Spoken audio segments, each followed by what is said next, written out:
You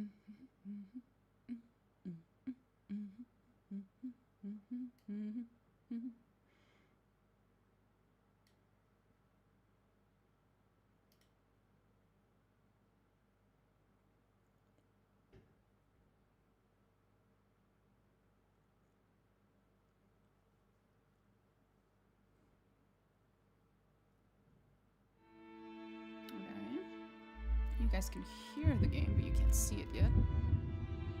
Read the books. Oh no, what have I done? Oh lord. Oh, here we go. Boy, oh boy.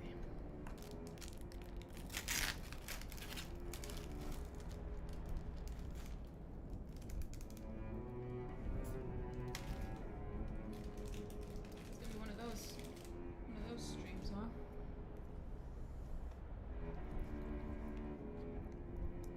Okay.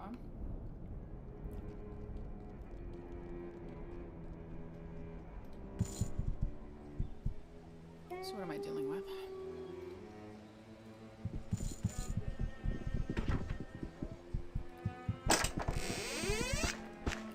Oh lord.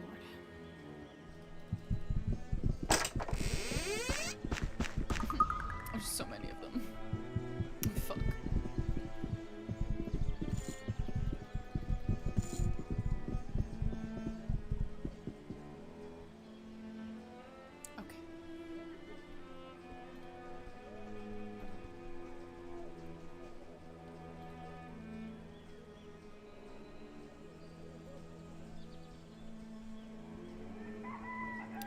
History and nature of magic.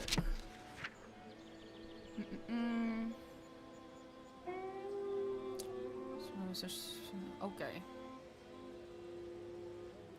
I leave in this tome the full account of my research into the annals of magical history, which others of my order have wished to suppress. They have ordered me to desist, even upon threat to my person, but I must reveal what I have learned, for the true nature of magic is not taught in our institution. Much of the impetus for my research stems from the field of numerology, who cannot but notice the power of 4 at work in our accumulation of knowledge, the 4 skills in the 4 groups, the 4 basic mental and 4 basic physical traits, and of course, the 4-on-4 colleges of spells. This repetition of 4 at the most rudimentary level led me to wonder why each college had only 5 spells, should they not have 4, or, unthinkably, 16. My colleagues were at first disinterested in my research. Magic is eternal and unchangeable, they said. There always have been, and always will be, 5 spells in each college, they said. But as I delved into forgotten tomes and communed with spirits from remote times and distant planes, my colleagues grew angry and then fearful. Leave this subject be, they warned me. But my order is devoted to discovery of the arcane, the hidden treasures of knowledge that contain the basis of truth. And here is what I found. Uncountable millennia ago, there were 8 levels of spells, not the 5 that are available today. Records from those long ago eras are fragmentary at best, that the authors of some ancient texts mention spells such as Mass Resurrection and Eternal Flame as magics that were used by their forebearers but no longer function. Contrary to common opinion, as magic wanes, it is the most powerful spells that lose their effectiveness. These spells seem to rely on the malleability of natural law more than their weaker cousins, and as magic wanes, natural law becomes more rigid, and these powerful spells begin to fail. The most important discovery, however, is that the rest of the text seems to be missing. Interesting. Poems of Alok. Sitting while she dances, I see elven beauty touch the sun, and it rests in the nape of her neck. She is shadowy form against a blue beyond, and where she is not, she glows. She spins suddenly, whirling in the world, but in my heart, as slow and delicate as warm summer evenings, amid the branches of our home.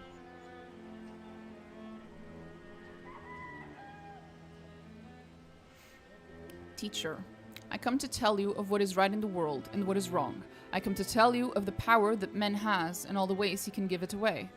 I come in the dark of night with a lantern to guide you into a cave, where I'll blow out the light to see if you can retrace the steps I showed you, by memory, and if you can, distinguish night from the cave to tell when it is over. Okay. A response to the suit of the gods. Oh, that one. We've read the suit of the gods. I write this in response to the writings of Sir Amak Lucan, in the hope that I can make a worthy contribution to this debate. I shall not try to refute the logic of Sir Lucan, as I have received no schooling in the esteemed art of argumentation, but I shall instead try to show another perspective on the magic versus technology debate. As Sir Lucan has shown in his logical paper, whenever magic and technology, or nature, as he, in my opinion, wrongly calls it, work in close proximity to each other, unforeseen consequences arise.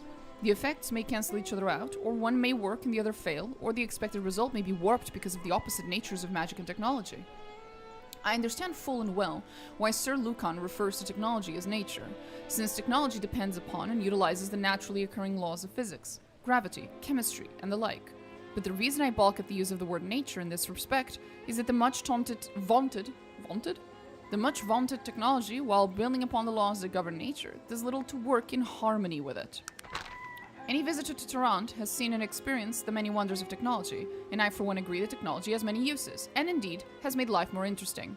But these same visitors have also experienced the suit to which Sir Lucan refers. If one were to make the journey to the countryside surrounding Tarant, one would see the deforestation and pollution of the waters close to the fair city. With these things in mind, it becomes clear that technology, though it has brought some good to our world, has also brought some evils. The polluting of the skies and the waters are in themselves bad enough, but the felling of whole forests? It saddens me to see how the shorter-lived humans who make up half of my heritage disregard the needs of their own descendants, to so easily fell the forests so that their children and grandchildren may have to travel far distances to see the grandeur that only a great forest can possess. My elven heritage lets me know the land and its suffering, and I know that a force that does this to the land cannot be purely a blessing. The magic-technology conflict has another frightening consequence should technology reign supreme, as Sir Lucan predicts. From perusing the works of John Beddoes, it is clear that many of the races that constitute the population of Arcanum harbor in their very tissue mystical vibrations. These vibrations are found in the races of halflings, gnomes, ogres, half-ogres, orcs, half-orcs, elves, and my own race, the half-elves. These vibrations stem from the fact that these races are not naturally evolved, as are the humans and dwarves. Nay, these races are the result of what Beddoes calls supernatural selection, and are descended from the naturally evolved races. I have traveled the world for a century, and I can see that the word of Beddoes are not simply idle speculation. I suspect he may be correct in his theories. These facts, combined with Sir Lucan's paper, make me uneasy, for if technology should reign supreme and magic thus die out, what then shall become of the races begotten by magic? The vibrations common to these races are evident even after death. But should these vibrations die out together with magic, would these races then cease to exist? It is known that devices of great technological wonder can make people with great aptitude towards magic ill. If technology should turn all-pervasive, would all these magical races fall ill and die out? We must not forget that, as Sir Lucan points out, the very gods themselves are not natural, and so must be magical.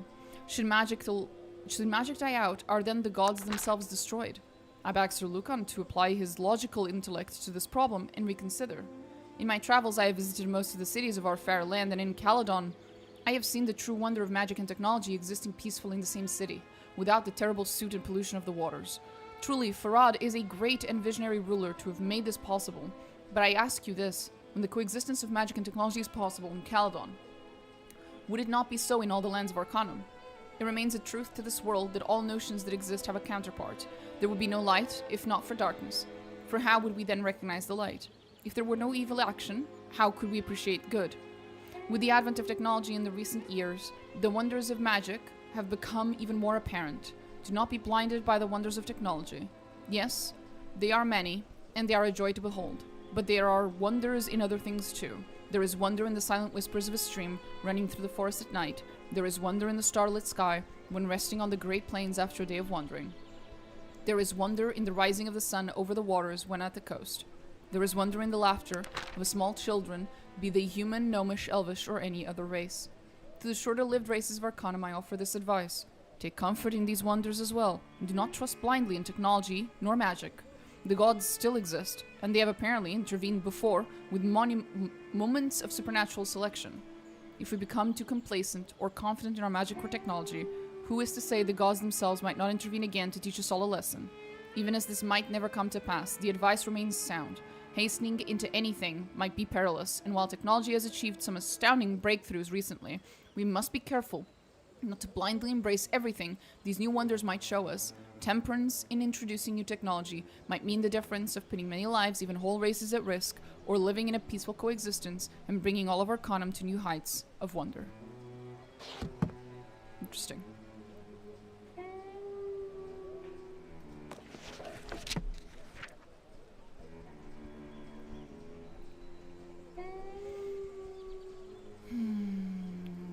Reality as it exists from this. Okay. How many? Fuck me. Let me take a bite.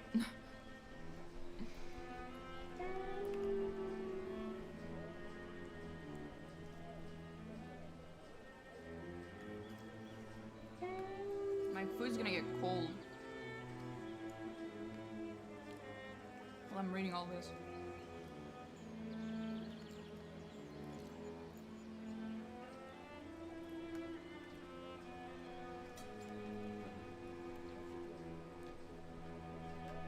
Okay.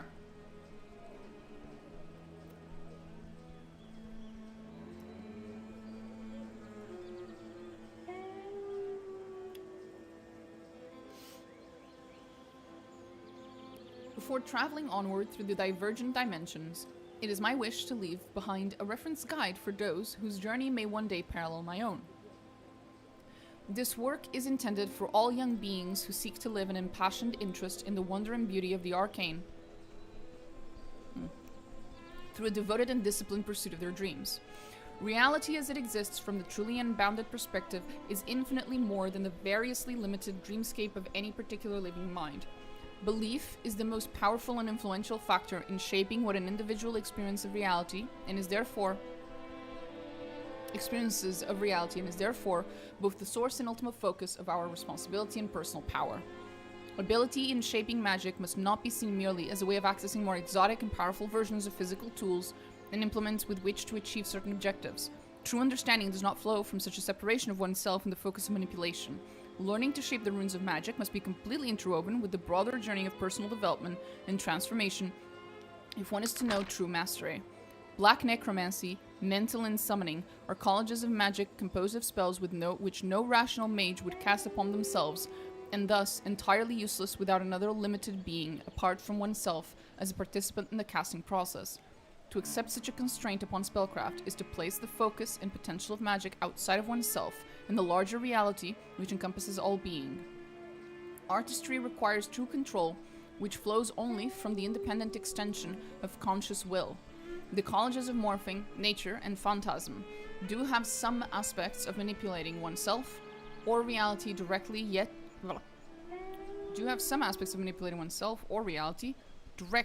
yet rely too often for their efficacy upon a limited entity apart from oneself.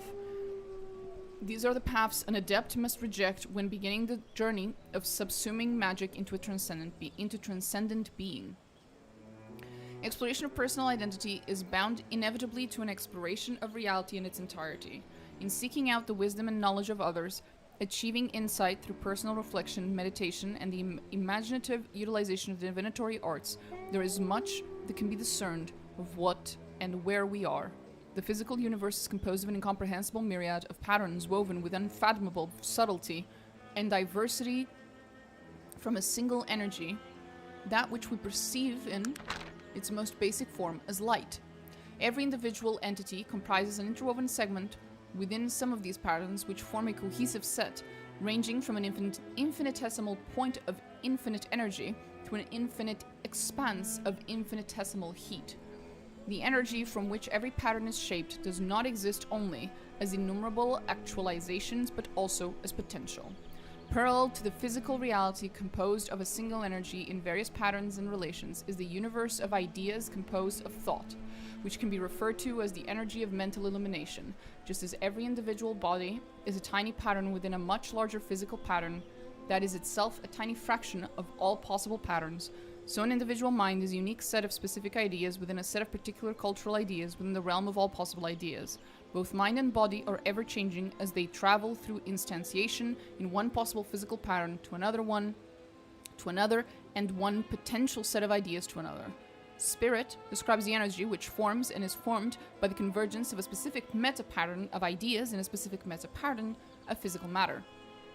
Discovery and consideration of personal insights such as these provides a clear path for an adept in reaching towards magical development. Divination is the magical extension of a unique pattern of mind and consciousness within the realm of the abstract. Conveyance is the magical control of a unique pattern of physical energy in relation to the larger pattern of reality in a single moment. Temporal is the magical control of a unique pattern of physical energy in relation to other patterns of reality than that of the moment. White necromancy is the positive shaping of the energy which flows both from and into the convergence of a unique mind and body. Force is the direct shaping of the potential energy which flows through all of the patterns of reality. Meta is the magical reshaping of reality patterns which have been altered via conscious will and allows for complete mastery of the magical arts.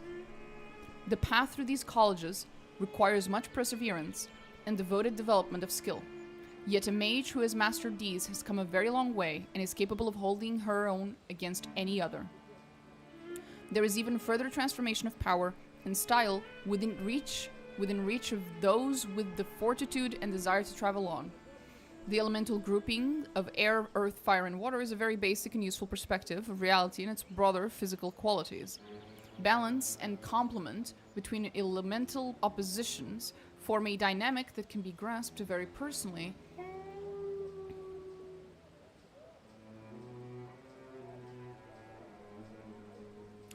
and intuitively amongst conscious beings.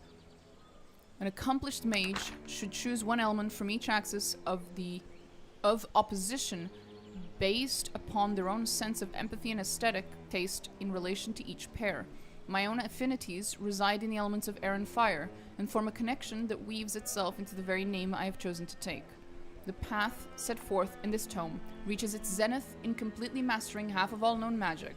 More important is the transformation into magical being which takes place as an adept reaches finally to the level of Archmage. It is here very important not to let oneself be consumed by the drive to acquire more magic. An Archmage who has reached true mastery can instead enjoy the freedom and opportunity that a self-transformed through magical ability allows. Personal development can now be focused along new channels, such as the abilities of unarmed combat and the refinements of physical and psychic characteristics. It is the true Archmage who can focus on such wonders as artistic, creation, exploration, and teaching others. Holy shit, bro. I'm gonna take another bite. That was a rough read. I kinda get what he was getting at, but holy shit.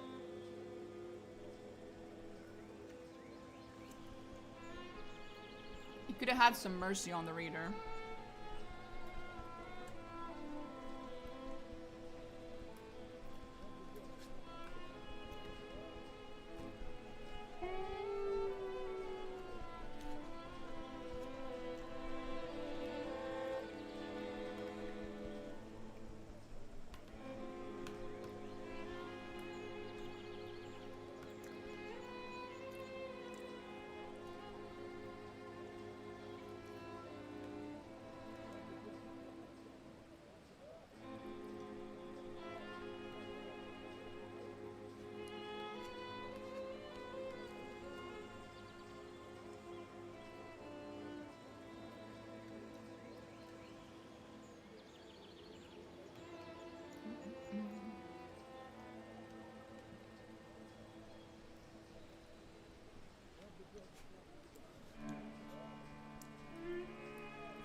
Okay. Okay.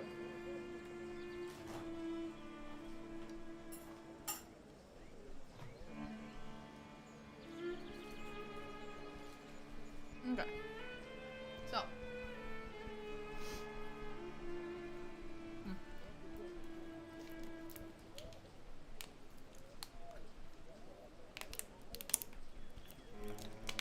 Okay. Much better. Woo! Just 3 more. So far.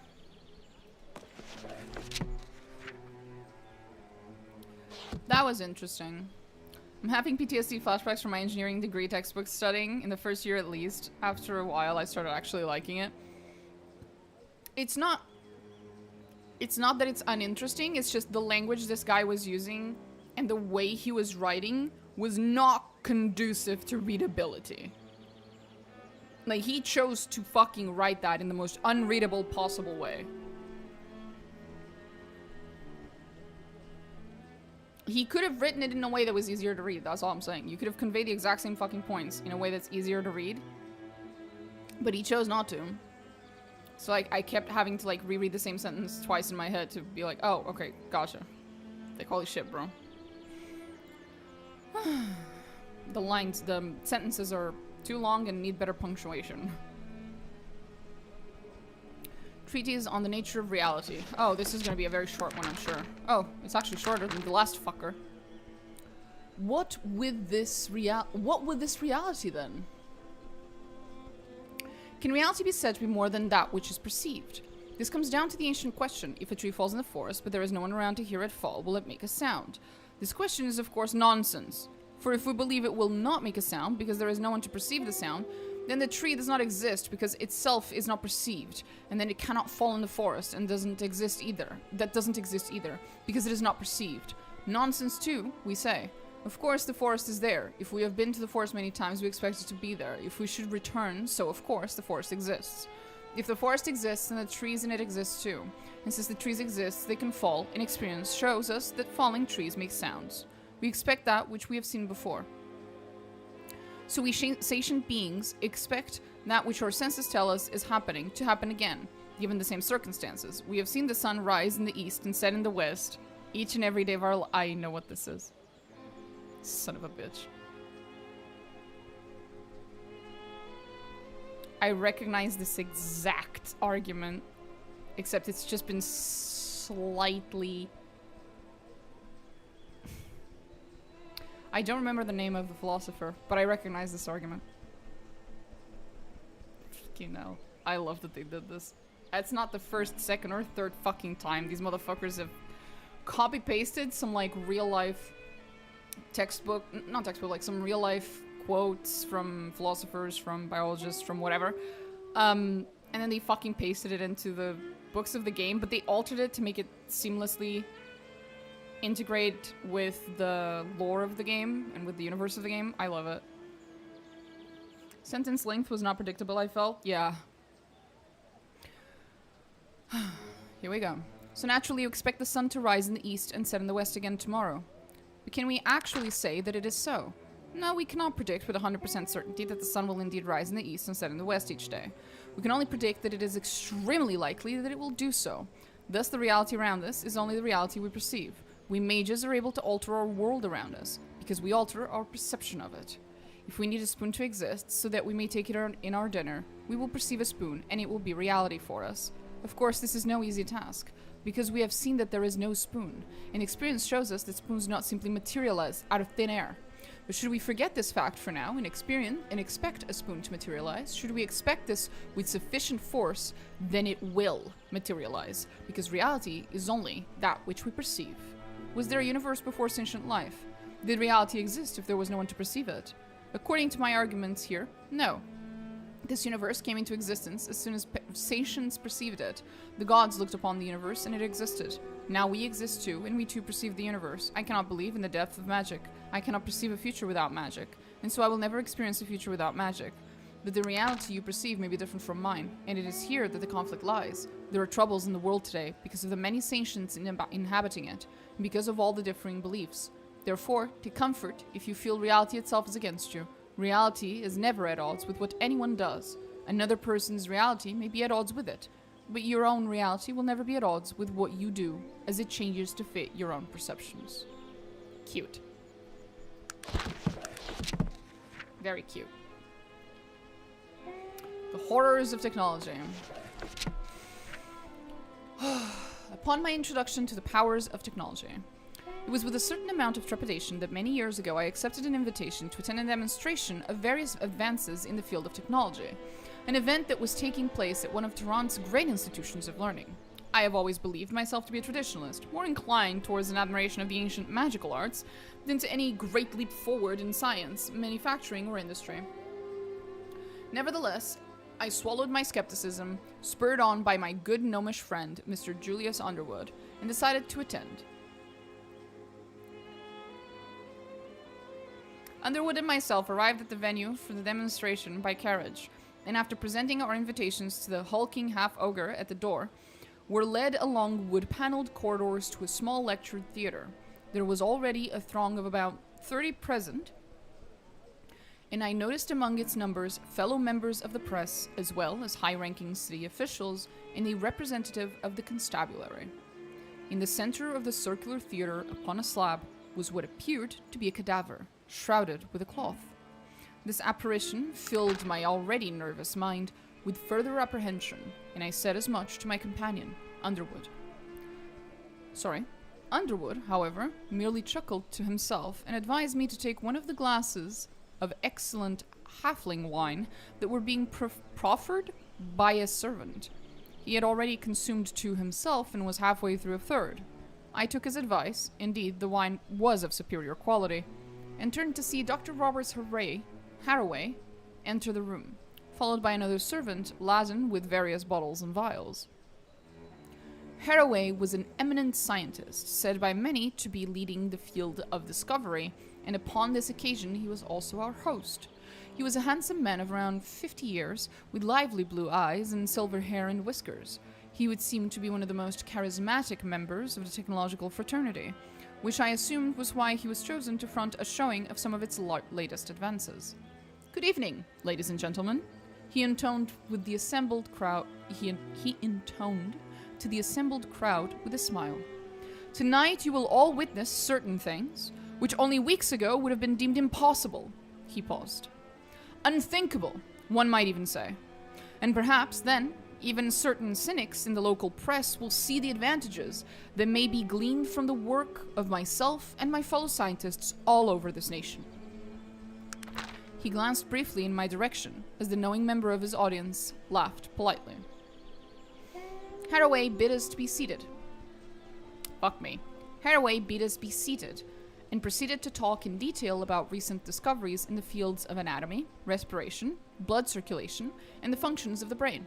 All the while, his assistants were busily assembling a complicated network of bottles and glass tubes into which they poured the contents of various colored vials.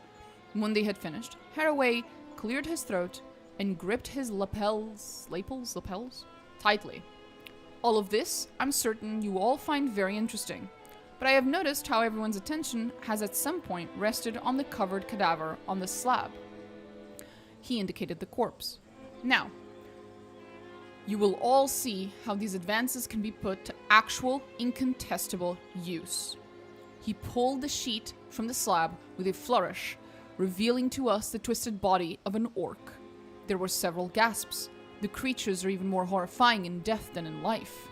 This specimen was shot and killed a week ago by a member of the city's police force.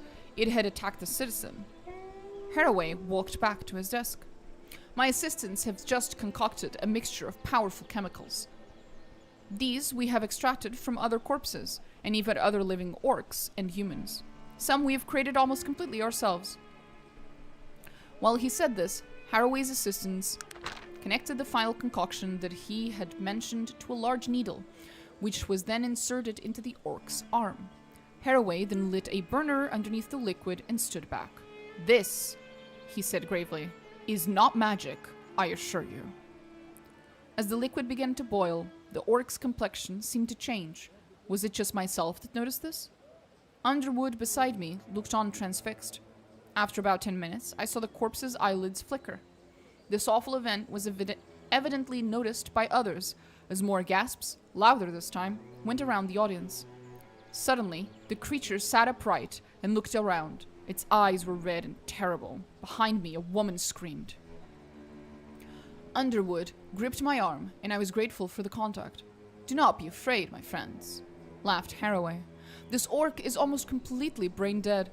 It cannot harm us. Observe." He walked closer to the body, the head turned towards him. "Hello there," Haraway said breezily. "Good day to you. Welcome back." Without warning, the orc bellowed and swung its arms around, raking its claws across Haraway's face. The crowd recoiled in complete chaos and disarray now. Haraway staggered back, shocked and bleeding, his mouth agape as the orc began to move itself off the slab towards the man that had given it unholy and unnatural life. Before it could strike again, there was a sharp crack from the back of the theater, and the creature's chest erupted in a plume of red as a bullet ripped through its reanimated heart. It fell back onto the slab, dead for a second time. I turned to see the grim-visaged police officer holding a smoking gun.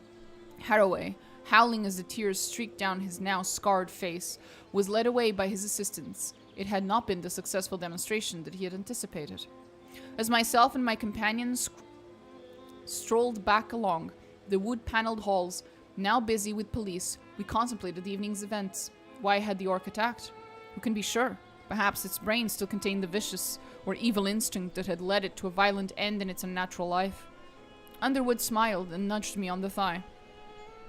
May I remind you, gentle reader, that he's a gnome. You must be pleased, eh, Sam? You were always skeptical of this kind of thing. That I was, but I did not feel the satisfaction of vindication.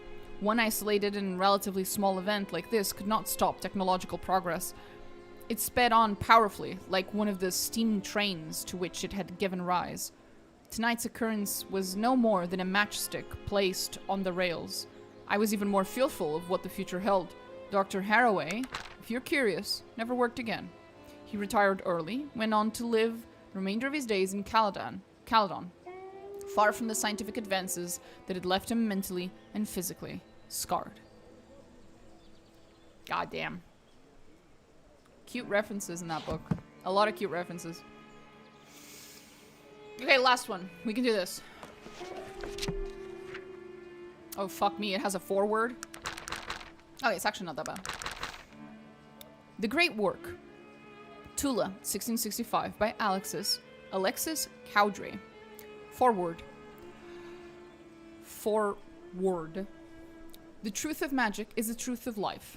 If we are to do anything at all beyond automatic vegetative living, we must consciously apply ourselves to magic.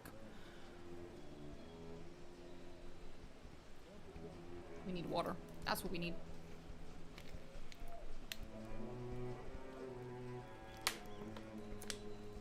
God damn. Okay. Reading is one thing. Reading aloud fucks up my throat. The science and art of causing change to occur in conformity with the will. For our will is all that exists to shape the reality of the world. No known force upon this world has been uncovered to compete with the truth of the magics. There are those that say magic works by subverting the natural order, but I vigorously disagree. Magic is a true extension of nature, for how could it be otherwise? If it is not, then we must conjecture that there is the possibility of a force which could disrupt the magical flows, and since we all know that no such mechanism exists, the obvious conclusion is that magic is completely harmonious with the natural order. Uh-oh. Not a good argument for you to make. Chapter 1. The Proper Spirit. What year is this? This was 200 years ago. Okay. To undertake the practice of the great work, one must first commit himself to work in the proper spirit, or all will be for naught. Therefore, dedication of all that one is and all that one has to... Therefore, dedication of all that one is and all that one has to the great work, without reservation of any sort, is of the ultimate necessity. This truth must be constantly kept in mind. It is altogether wrong to allow yourself to be worried by spiritual, moral, and artistic problems. All is worth nothing unless you can see clearly into the simplicity of truth. All humming and hawing about things is moral poison. But you just said that moral problems, but whatever. The great mage is put into this life to do what he will, and this shall be the whole of the law. The laws of men are for men, the laws of fate and spirit are the only things binding the great mage, for they cannot be broken, they are the way. You are a dangerous, dangerous individual. Chapter 2. Practice of the Great Work. The first requisite for causing any change is thorough qualitative and quantitative understanding of the conditions. The most common cause of failure in magic is ignorance of one's own true will, or of the means to fulfill that will. A man may fancy himself a necromancer and waste his life trying to become one, while his will is aligned towards the summoning one. Towards the summoning. One can only attract and employ the forces for which he is really fitted. He is contradicting himself.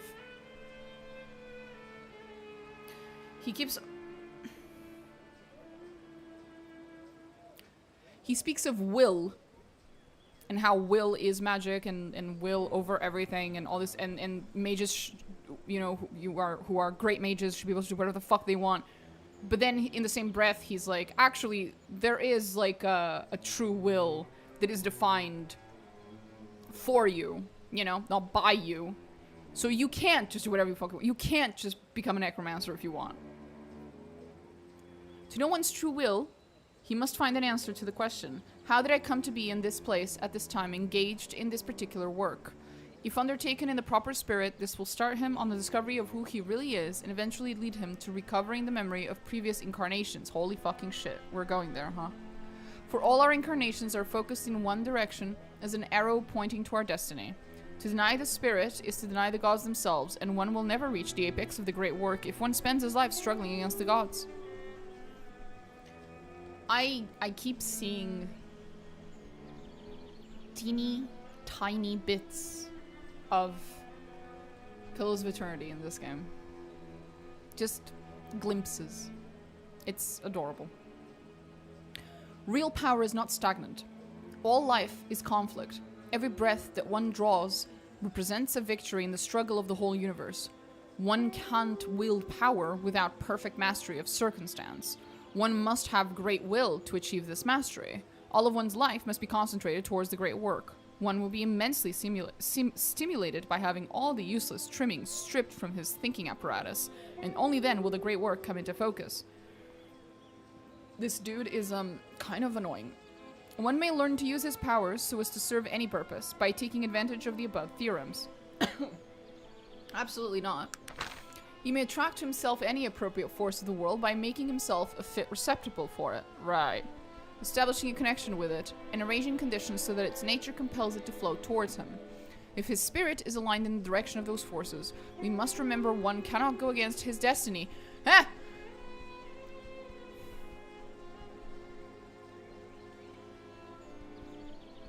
He just keeps contradicting himself! Sir, stop! We must remember one cannot go against his destiny and achieve the power that is due him. One's sense of self as separate from and opposed to the world is a bar. Fuck me. One's sense of self as separate from and opposed to the world is a bar to his conducting its currents. Fuck me. It insulates him. There is no limit to the extent of the relations of any man with the world in essence. For as soon as man makes himself one with any idea, he has gained the power of that idea. But his power to utilize that force is limited by his willpower and constitution. And by the circumstances of his environment. Magic is the science of understanding oneself in one's conditions. It is the art of applying that understanding in all action. Every great mage must make magic the keynote of his life. He must learn its laws and live by them. Sir, please stop contradicting yourself blatantly. It's very annoying. It's triggering the shit out of me.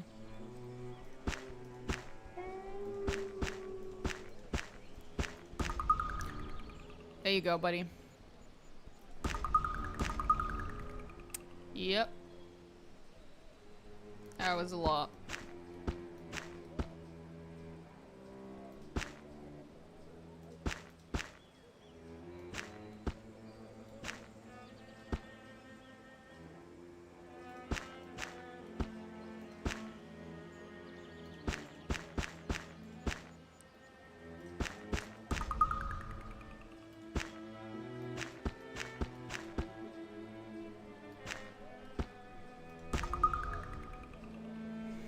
Okay.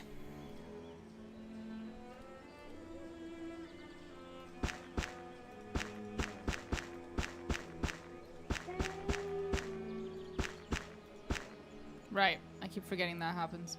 Oh well.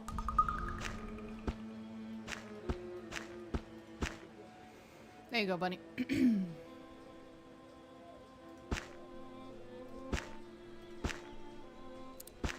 I'll probably have to put these away later. We'll do it when we get there. When it matters. Okay. I believe we have read everything there was to read in this godforsaken fucking place. Herzog Monk. He had a weird quest.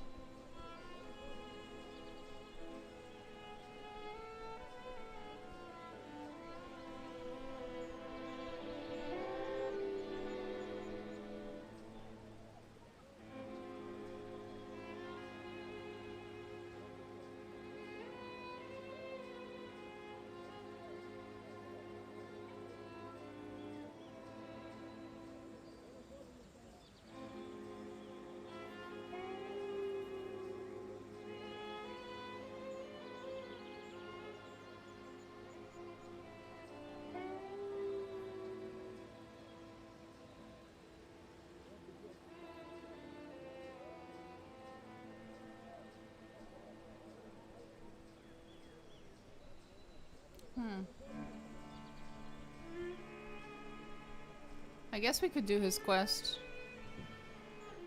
Highlight asset. Well, hopefully it doesn't get us into any trouble, because we are technically helping him cheat his exam. Okay. Let's go help him cheat his exam then.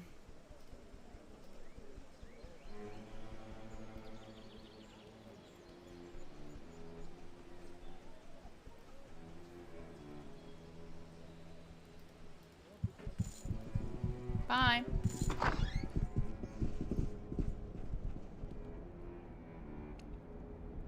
You said something about some arches? Where are the arches?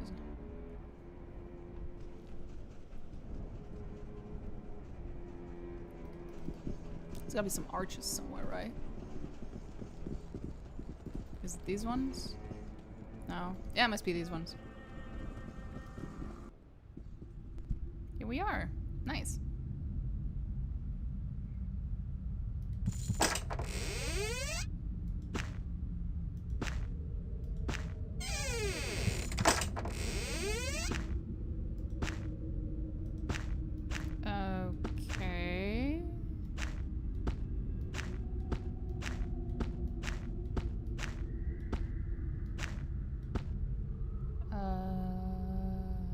Something?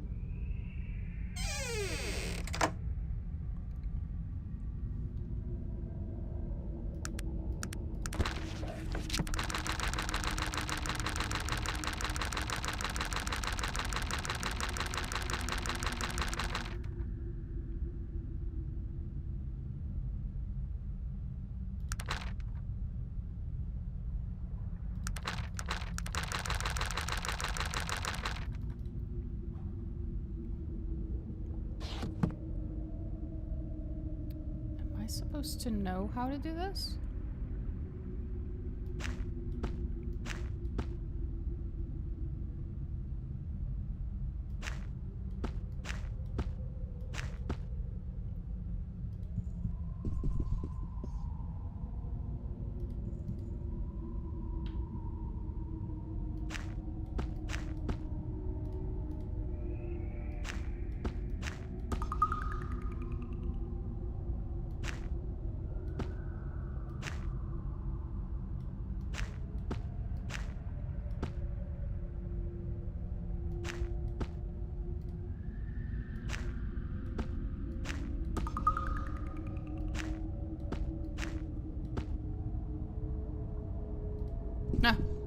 We went somewhere.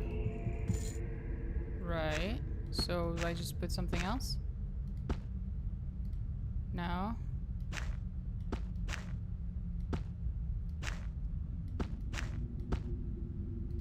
No. I'm running out of options, bro.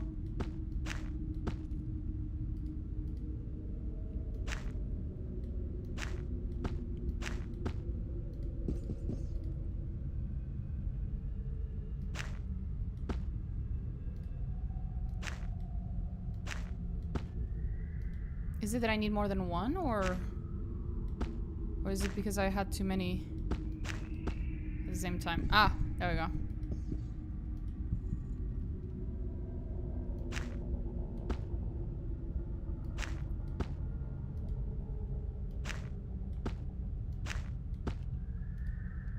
It's not the boots. Dagger? It's not the dagger. The ring? It's not the ring. Helmet? Helmet?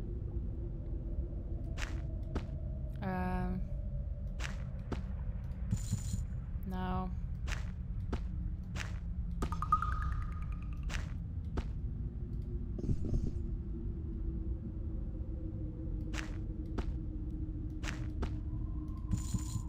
No.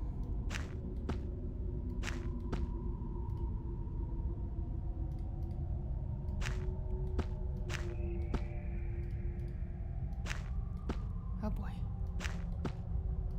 Ah! Did we go back? Oh no. Did we go back? Oh, I hope not.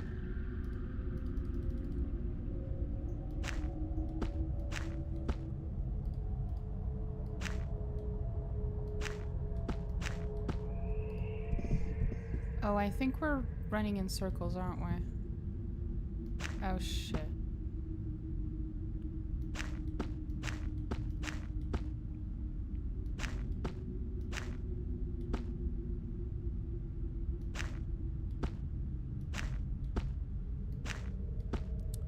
Right.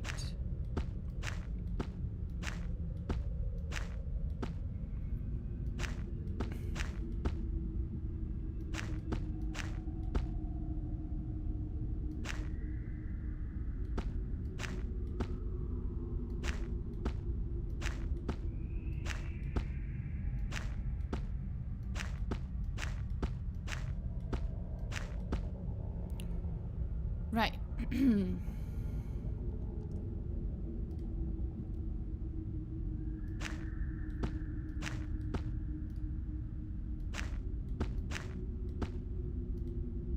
Oh.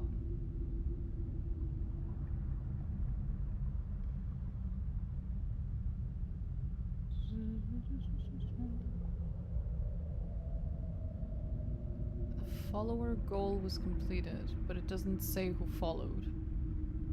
Thanks, Twitch. That makes a lot of sense, buddy. Ah.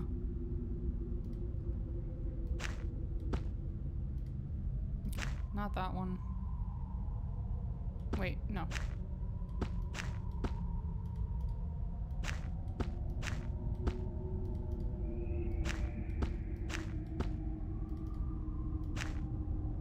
I supposed to have more than one thing at a time, maybe?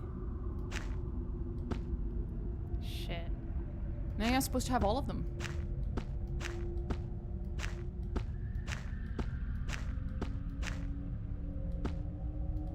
Hmm? That's something. Right?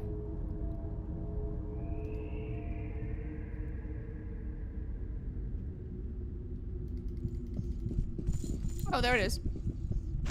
Got the chalice.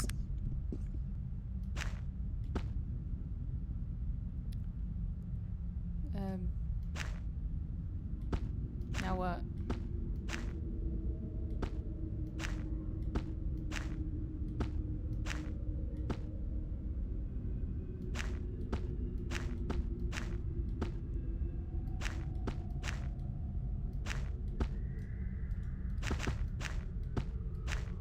Put everything back on.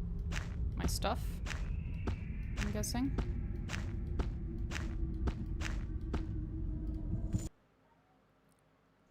Yeah, that worked out, I think. It wasn't perfect. I stumbled a lot, but we figured it out. I don't think the headmaster approved my methods. Sure, I totally won't tell anyone. Ha ha ha ha. That was a lie. I will absolutely tell whoever the fuck I want.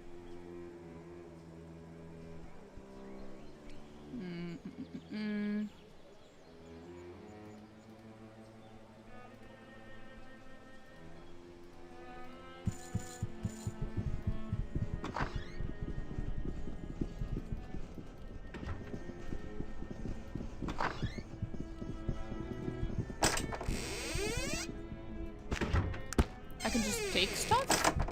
I mean, I appreciate that, but why can't I just take stuff like that? Cool. Thanks for the cool sword, bro.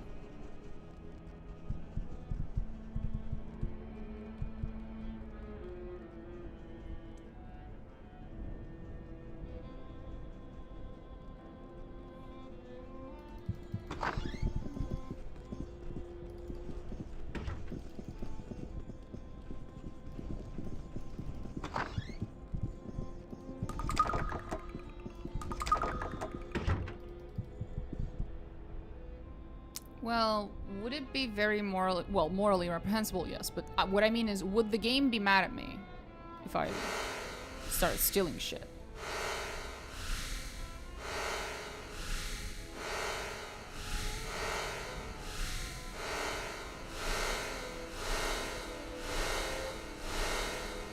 Motherfucker.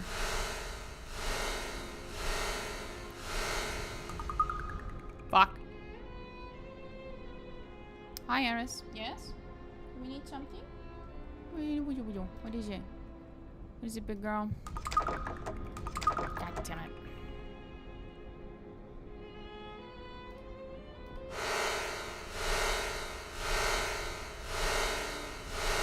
Wait. Dispel. It might be dispel. Instead of unlock, maybe the spell would work? Saw the companion trailer for the next Rogue Trader DLC. I kind of expected something alien rather than another tech priest. Still, I like the Ordo Mechanicos.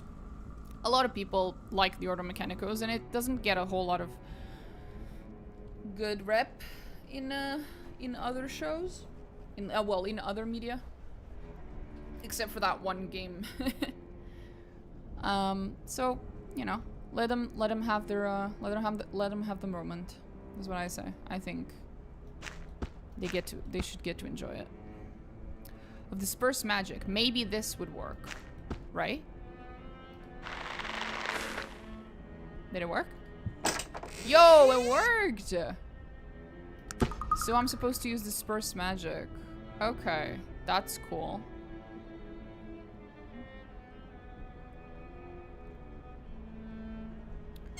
So where is disperse magic here? Because I'm gonna need it.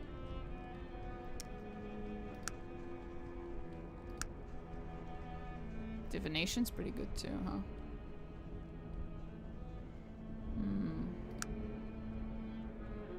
Disperse magic, there it is.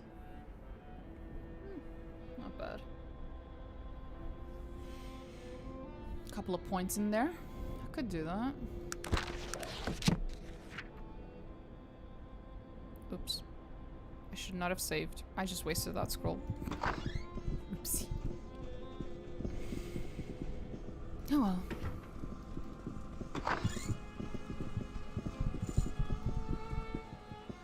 Okay, you're just sleeping in there. Right.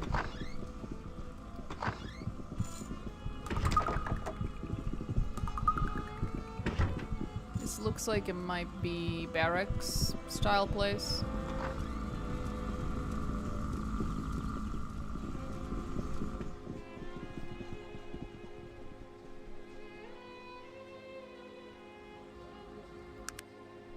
I checked that one, that one, that one, and that one. Okay. Now let's try here. Oh, these continue to be locked out for me for some reason. Weird. Well, fuck you.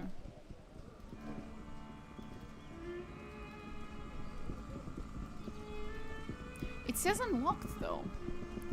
Why is it unlocked if it's not actually unlocked? Why would it say unlocked? Weird. Anyway, let's go into the obviously this is the right place to go. I'm listening to you in the background. I won't write in the chat occasionally emoticons. Yeah, that's okay, sure. Aww. Eris is in the she's in the window. Looking out. Watching the humans outside.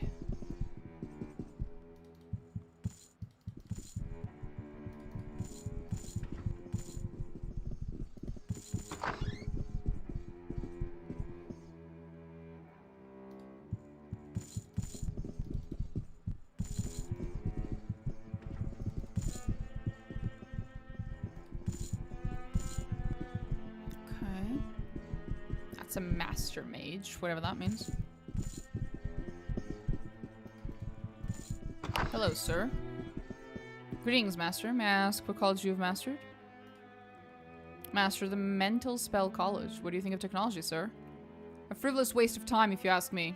I cannot fathom the fascination technology holds for many. Magic is clearly the more powerful tool. Well, it is said that a fool is born every moment.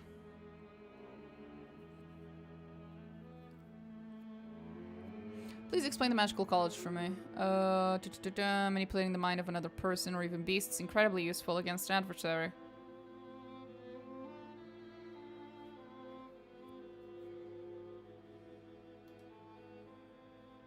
Thank you for your time, sir. Which magic do we currently have? Because we have one. It is... Conveyance. Conveyance is the one we have. All the points of...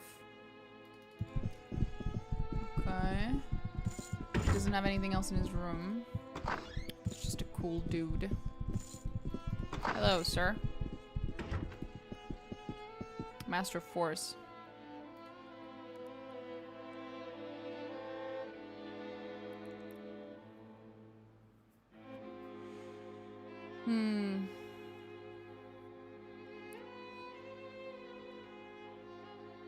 Explain force to me. We've already seen this. Okay.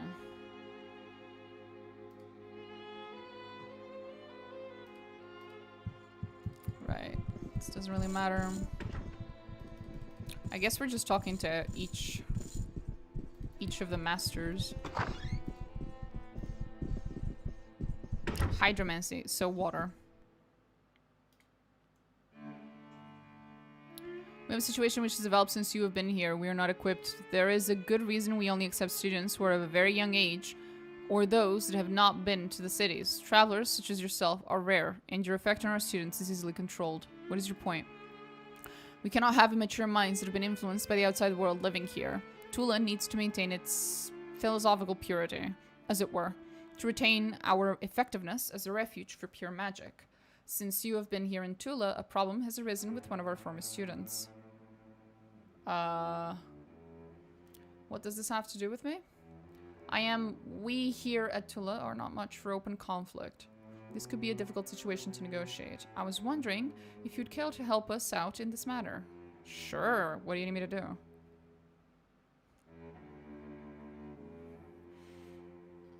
Okay, you sent someone out to get a gem.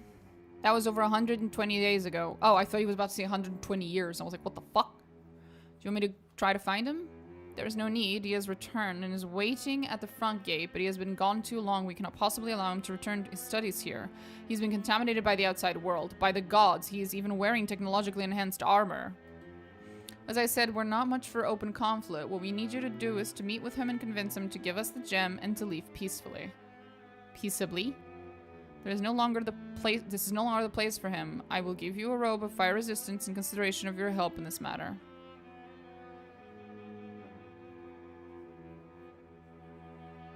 What if you will not listen? The only thing I give a shit about is the gem. Figures.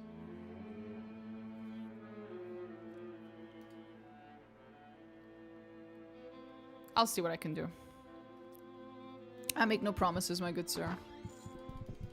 This is the fire dude. May I ask what college you've mastered? Mistress of Fire. Sorry, Fire Dudess. How do you feel about the spread of technology?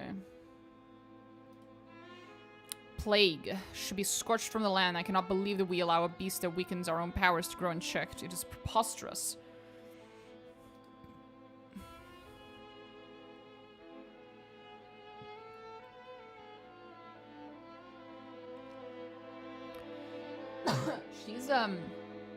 She's a pyromaniac, clearly. Inspiring first, yeah.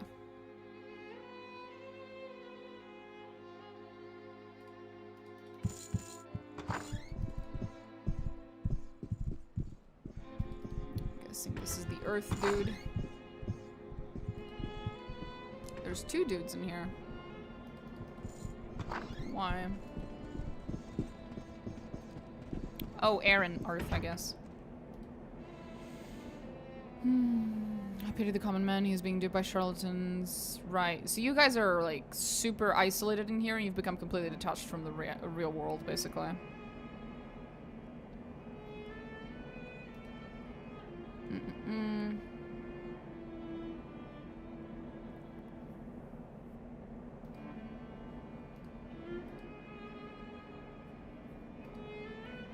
Earth, yeah.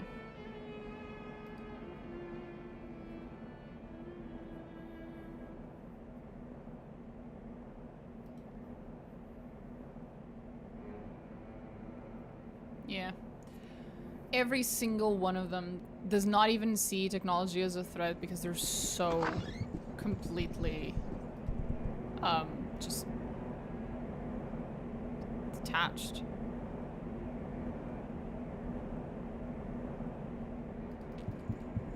It's impressive.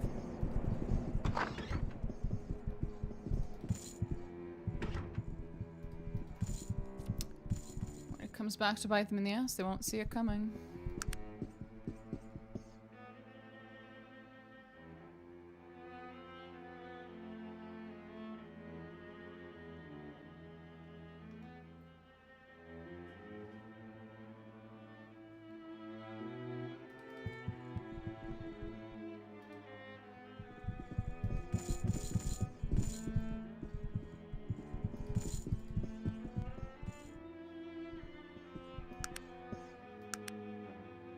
Hi, big boy. I'm gonna leave you there, okay, buddy?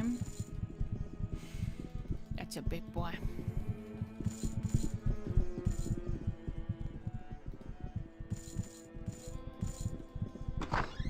Ooh. Are you the necromancer? Ah, divination. Let me enlighten you. Please recall the immeasurable force we call magic has been with us from the dawn of time. This new technology is merely an incidental attitude. In time, you shall see the history records.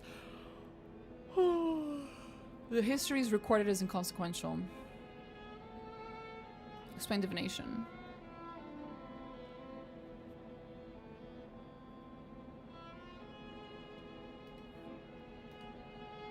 Okay.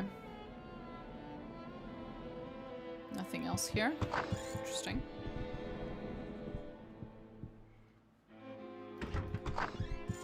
And who are you? Conveyance! I am honored to meet you, madam. I see you've become adept in all areas of conveyance. I offer my congratulations. I'm sure you're quite proud of the power at your command. Did you find it difficult to become proficient at teleportation? It took some time, but it was well worth the effort. You have succeeded with all aspects of conveyance, yet your aura of magic appears weak. I fear you've been tainted by the whims of technology. A pity. Should you ever increase your magical abilities, return to me. I may have an offer to present you. Ah, okay, so we can't master it because we don't have enough points into magic. Fair. You feel threatened by technology? No.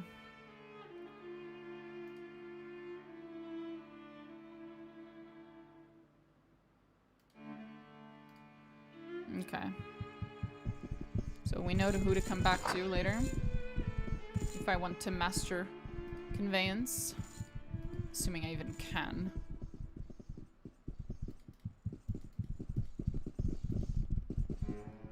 See that when we get there.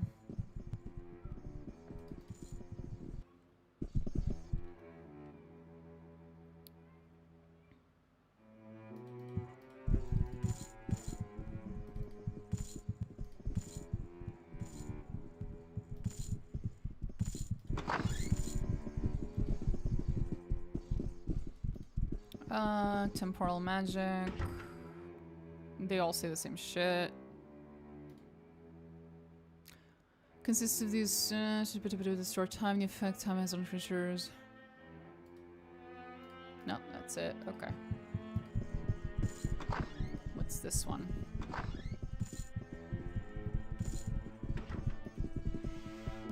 Summoning.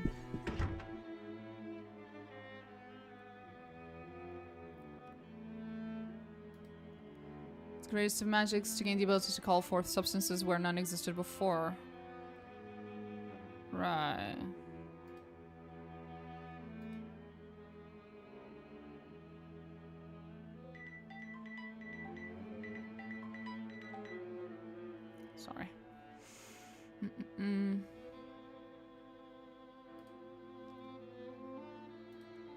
Oh, thank you, sir.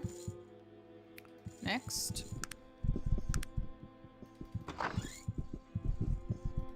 Who have we not spoken to? I still haven't spoken to Necromancy White and Necromancy Black. We're missing those two. Phantasm.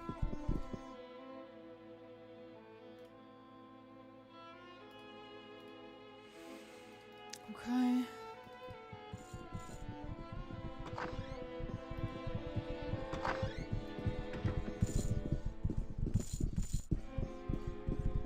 Necromantic White, there it is. Never be able to heal the body to the same degree as magic. As people realize this, they will return to accepting magic as the one true method of healing, of course. Instantaneous healing, unparalleled powers, overcame the okay. Thank you.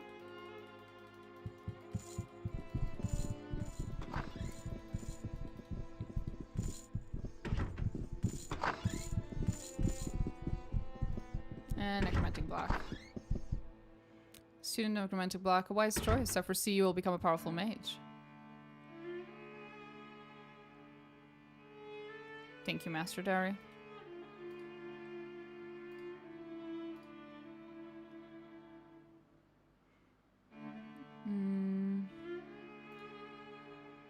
Understanding the boundary between life and death. It is not a magic to be trifled with. Nothing special here. So I think this is probably the last one. Master of Nature. I certainly do not view it as a threat. It seems more like a poor man's magic. Involves those around us, such as vegetation and wildlife. Right. I think that's it.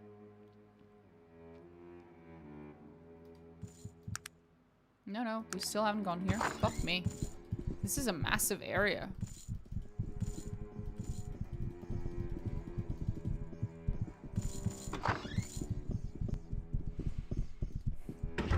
Mistress of Morphing Magic. Do you know anything that will cure a werewolf? Lycanthrope Restorative will cure a person who has become infected by a werewolf. It is a very difficult potion to create, taking 7 years to prepare correctly. Its making is a closely held secret here in Tula. May I acquire some? There's a girl in Caledon with the affliction.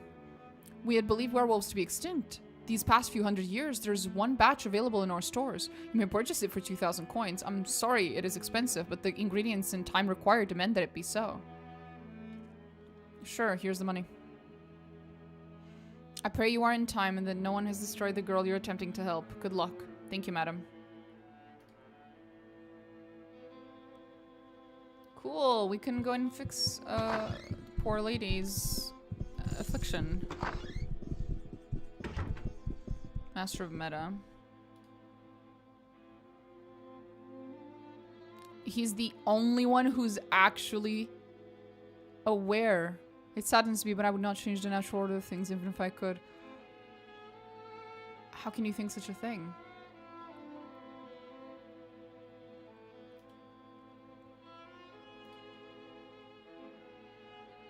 Defensive magic spells, they're utilized for defending oneself against hostile magic. Dispersing hostile magic has been used upon something or someone. I feel it is a must-learn college for any true mage.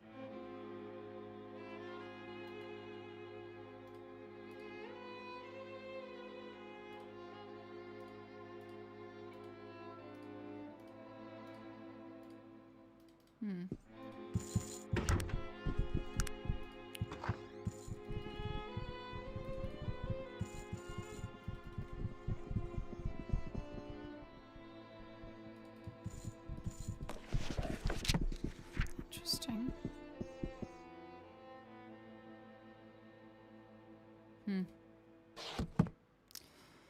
Another one of these, huh?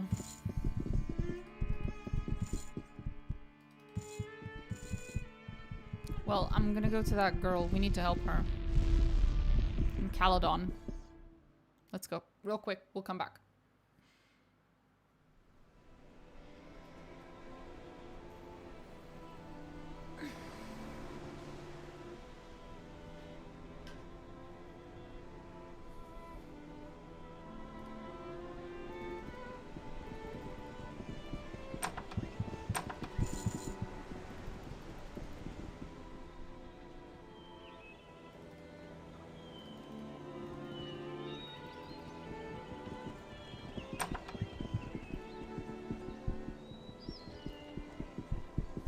Wait. Is it to him I need to bring it? I found a cure for Cynthia. It was in Tula, as you suspected. The ways of magic will never cease to amaze me. Here, Mina. I have been saving, hoping that you would have something to help my Cynthia. Here is 1,000 coins. I hope it'll suffice as a reward. I will go give it to her at once. Thank you.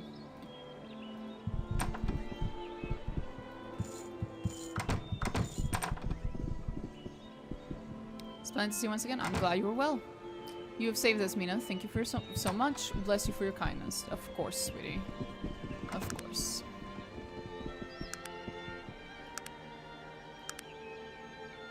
Just gonna see if waiting until morning changes anything.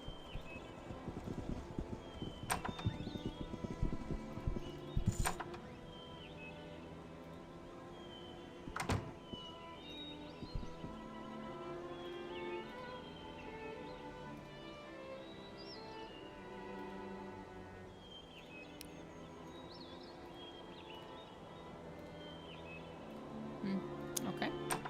Well, that was interesting. We cured the girl. Yay. Now we need to TP all the way back. All the way back to Tula. Plop.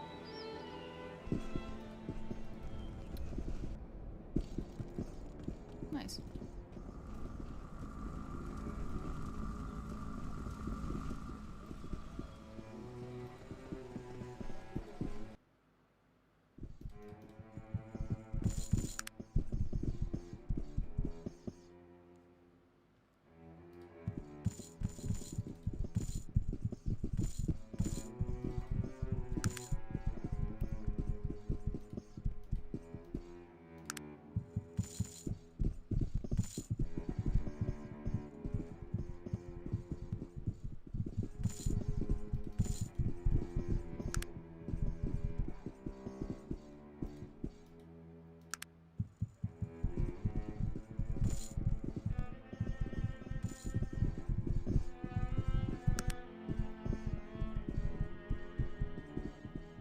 Damn, this was fucking massive place.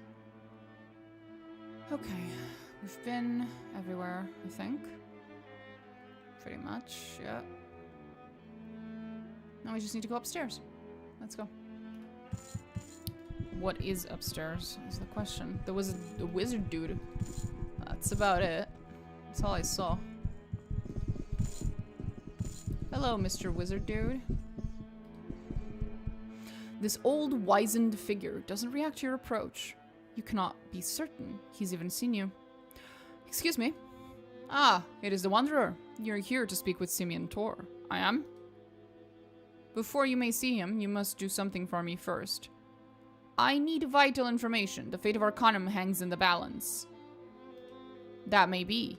Oh, but it is. Nasruddin sent me. I don't have much time. That is not how I see it. Then you know what I'm doing? Perhaps. Then let me in and stop playing fucking games. Sorry. Then let me in. I beg of you. That is not how this works. Do you want me to fucking kill you then? How this works is that I beat you until you let me enter. Based. Tell me what you want. Gaze upon the mural in the main hall. It is near a glowing circle on the floor. I'm certain you must have passed it, yes. And then you may enter to see Simeon Tor. That's it? Go look at a mural? But why? Because this is what you are to do. Okay, I'll go look at it. I've already beheld the mural. But you have not understood. You must look upon it again, and then you may enter.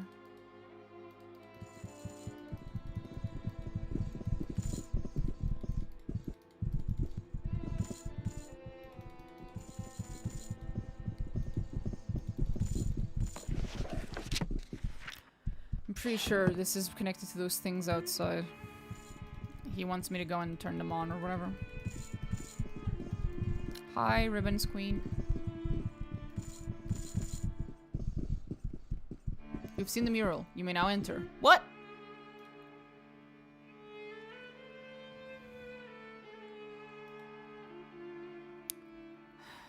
Come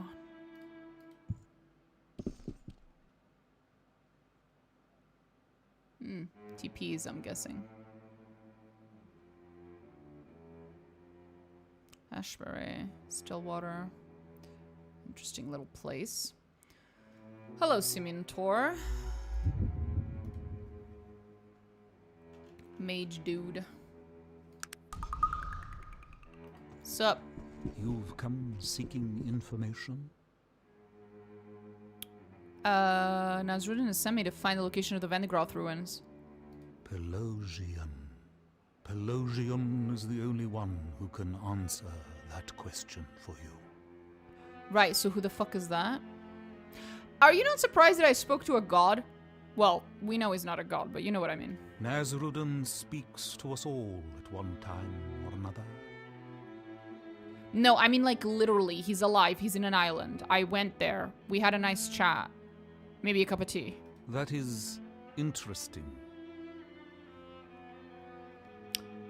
Isn't that an understatement? It is intriguing, I will grant you that, but I can only assume that he has his reasons for staying hidden all these years. Who would I be to question the great Nasruddin's motives? If he can keep himself alive for 2,000 years, I am but a gnat compared to him. If you are willing, though, I would be appreciative were you to share your tale with me. Sure, why not? Your story rings true, despite its implausibility. But as I have said, Pelosian is the only one who may be able to help you. Who the fuck is Pelosian? How? How is the question, not where. Pelosian is dead. Has been for 1,000 years. Well, I do have a spell that can help me speak to the dearly departed. No one knows. Since his death, he has appeared above Pelosian's pool every night at midnight. He floats there for an hour and then fades away. No one has ever been able to coax him to speak. You must find a way to bring his voice forth.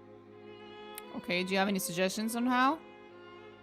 The answers are yours to find, Wanderer. Perhaps Pelosian's history might yield some clues for you. Alright, so who is this Pelosian? Pelosian, clairvoyant artist, poet, founder of Tula, and above all, master of summoning. Hearing tales of him in my youth is what led me to summoning, actually. What can you tell me about his art? He was an artist of great talent. His paintings are said to help those who meditate on them become closer to achieving oneness. His best work, in my opinion, is the aptly named Mural of Enlightenment. He is making me want to fall asleep, bro. Jorian sent me to see that mural before he would let me in here. Really? That's interesting. Who's that Jorian fellow, anyway? Jorian is the master of divination here in Tula. A bit of a clairvoyant in him there is. Jorian never has anyone do anything for no reason. Of that you can be certain. He knows more than he is letting on, I feel. It will do you no good. He has revealed everything he is going to. And if I know him, it was not very much. Fair enough. What is the mural meant to represent? No one knows really. The largest symbol is thought to possibly represent a lost college of magic, but no one can say for sure. Can you tell me about his poetry? His poetry was a bit overwhelming for most, much less lyrical than his paintings. The poems seem to reveal his inner self in a way few could understand. We don't know his poetry firsthand.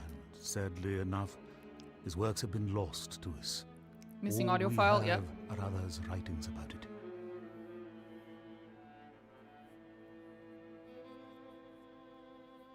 Perhaps. I need some sort of clue to go on. Where do I start looking? That is not the way this works. The path is yours to tread, no one else's. You mentioned he was clairvoyant? Yes, that is why I believe that. Even had he not seen the ruins that you seek with his own eyes, he will be able to give you the answers that you seek. It is believed that his writings and his paintings foretold future events. In fact, much of what he has prophesied has come to pass. Wow. Great. What did he foretold? He saw many Foretell? things.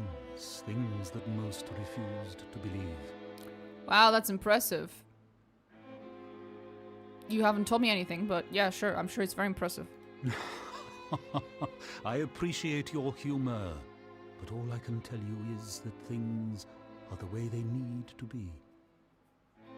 You said he was the founder of Tula. Pelosian was born to great wealth, but his spirit was that of a wandering mystic. It would not allow him to live a life of leisure. When in his travels he found only arrogance, greed, and the thirst for power among the sorcerers of his day, it troubled his soul greatly.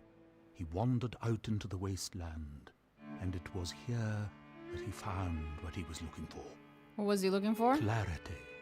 A singular consciousness. A place he could start a new philosophy of magic. He gathered young, promising disciples around him and created this marvelous place, a beacon to all those that would pursue the ways of magic with a pure heart. Fascinating. That is not what's happened. Only you can determine that. Can I ask questions? What questions do you have? So what are those windows? Are they pictures? These? Portals, No. I figured. They are portals to other places. Of course. Of course. When you have completed the task Nazruddin has sent you on, you may have complete use of them.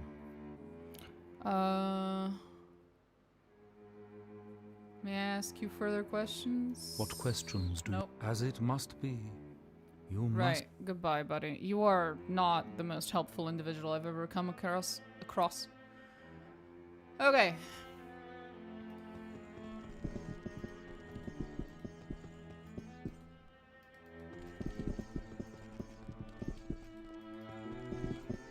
Right. Anyway. The motherfucker. Darian, you piece of shit. Jarian's almost as helpful as that dude inside.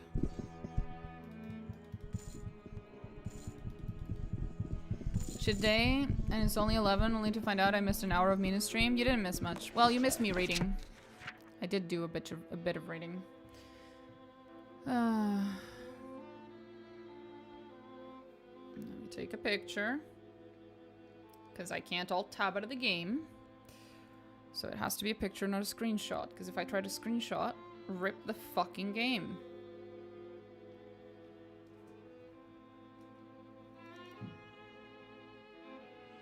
Okay, whatever this is, I'm sure I'll figure it out.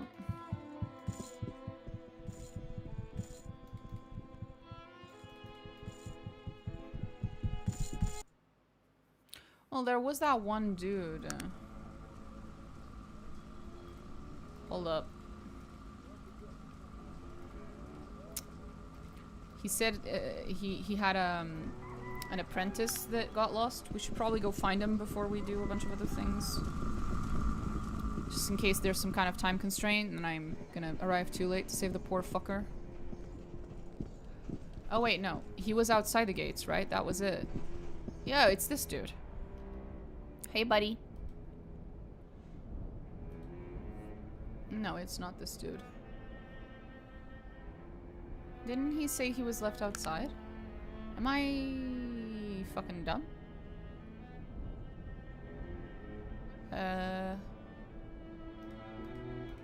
Okay, let's try walking a bit. Seeing if maybe he's technically in a different location or something. No. I don't understand. Didn't he say he was out here?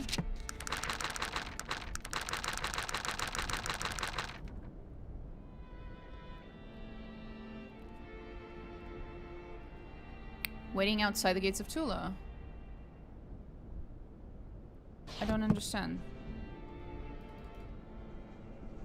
Oh, wait, is it you?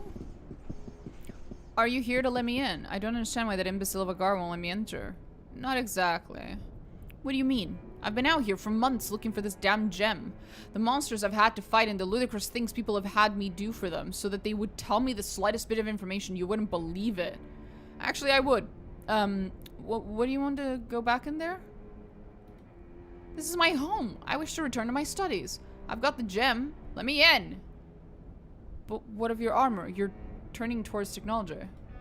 Look, I did what I had to do to get by out there. Enough talk. Why won't they let me in? They feel you'd be corrupting influence on the school.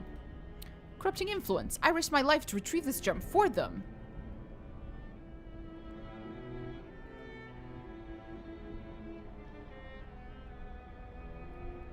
Why would you want to live with these ingrates?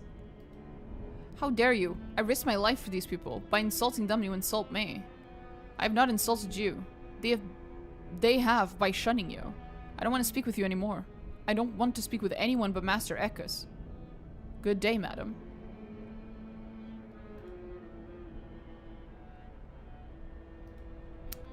Right, okay.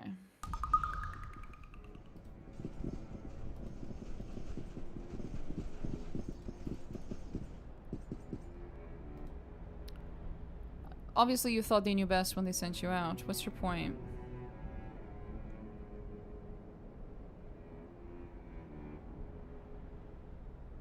They sent you out because they knew you didn't belong there.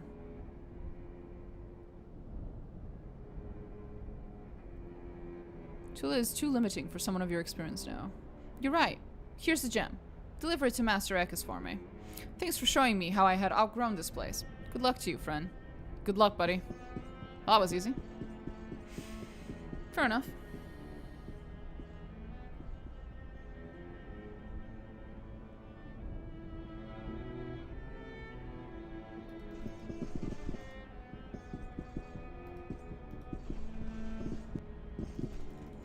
That was very easy and peaceful, and I'm surprised no one died in the process. Pleasantly surprised, of course.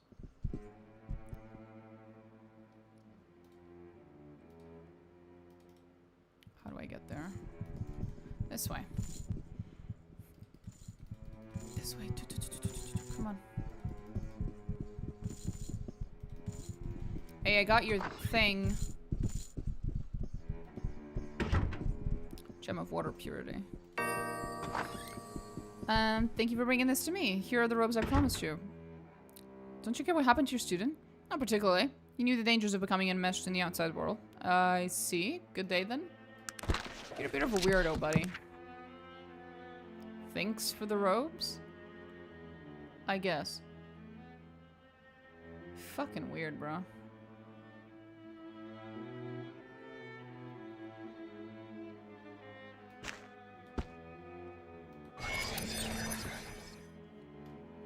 Fuck. I misclicked. Oh, why did I save here?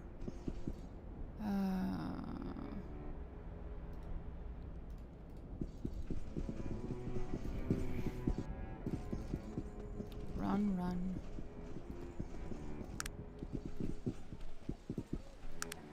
God damn it. This is what I get for not saving properly.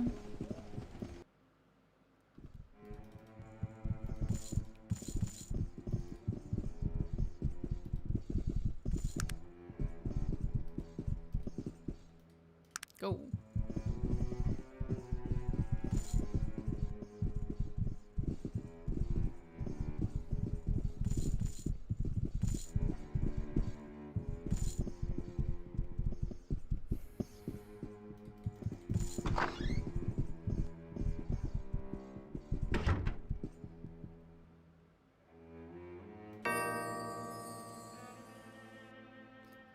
Right.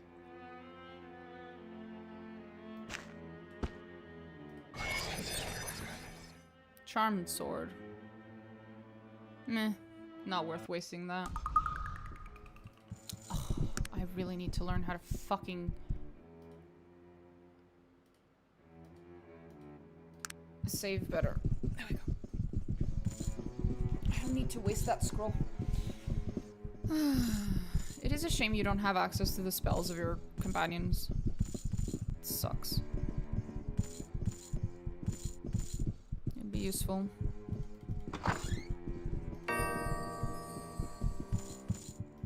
Okay, now we're done with this bullshit.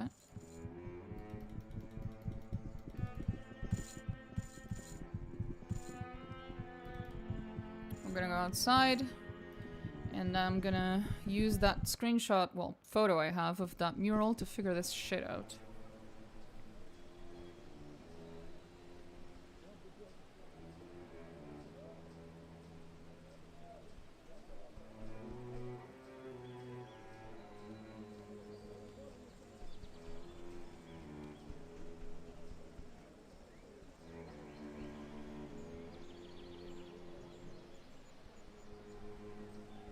Right.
Wait a minute.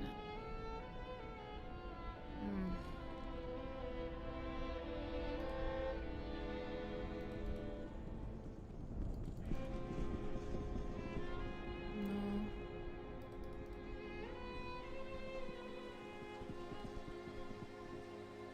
Oh, this one.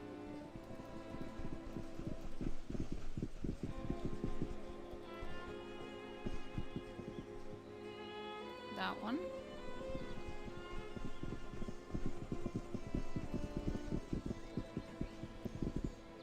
Hey, buddy. You look a little emaciated. You okay, buddy? Okay. Now we need an X. Not that one. Like an actual X. Oh, that one. That worked! Look at that.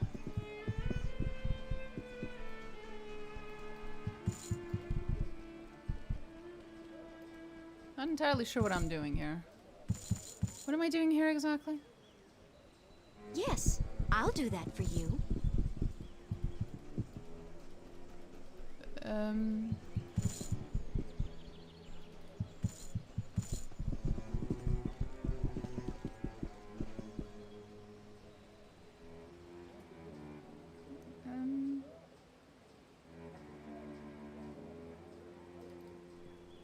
Weird. If I just do this. It didn't close the door.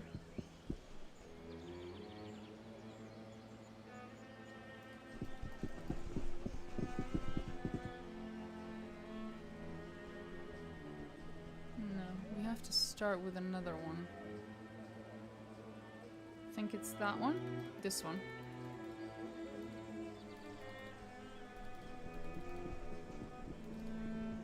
Starts here, I think. And then it's similar but upside down. Do we have it here maybe? Not quite.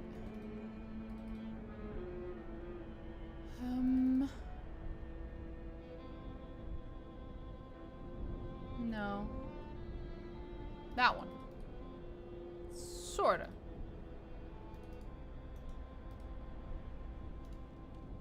Where's my character? There we go. Jesus.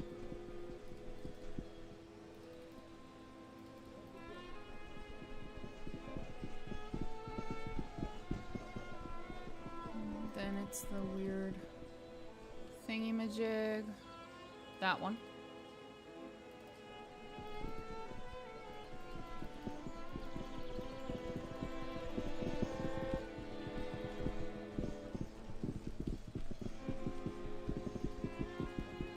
And then from there, this one.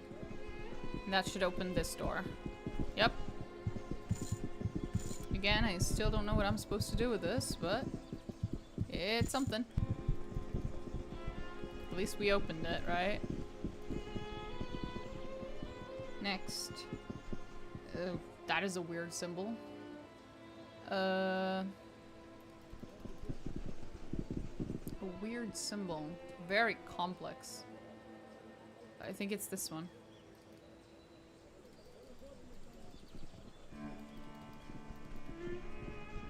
This weird symbol. And then...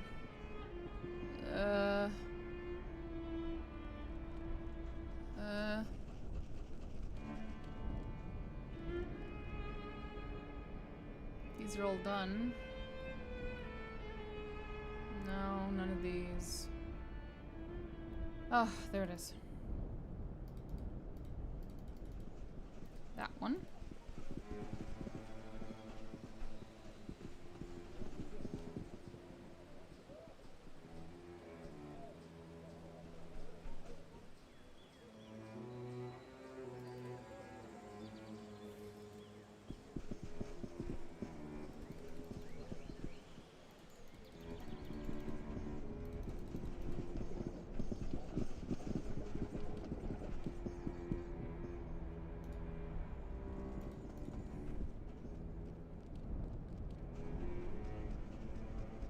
Some horizontal nonsense thing.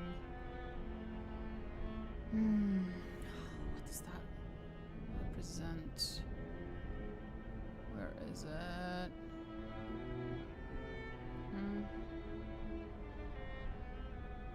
Wait, I think it's this one. Which makes sense because it's the last one, and the last one in the groups of 4 is always... There we go. The door. Oh, there was actually something on the floor in this one. Nice. To raise it. Power stands strong, not first above, but just underneath, as all that is raised needs the power to raise it. Oh, did the other ones also have books, but my dear companions picked them up or some bullshit? Is that what happened? Did you guys pick up things you shouldn't? Or did I just miss them? I swear to God. Okay, no. We missed them. Let's go back. Well, maybe I opened the once I opened the last one. Wait. I'm missing one. I skipped one accidentally, I think.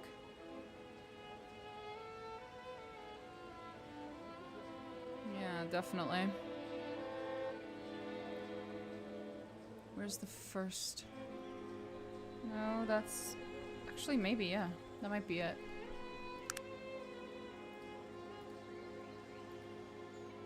Go. Go, you big goof.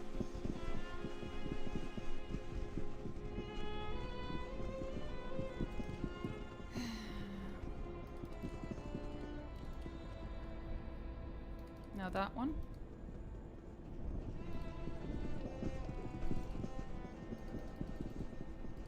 The water, which was up here. Yep. And then the last one, which is in front of the door, because it's always the one in front of the door that's lost.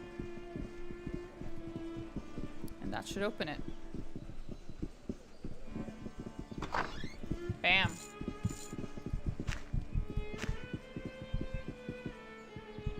Canto 1, Canto 3.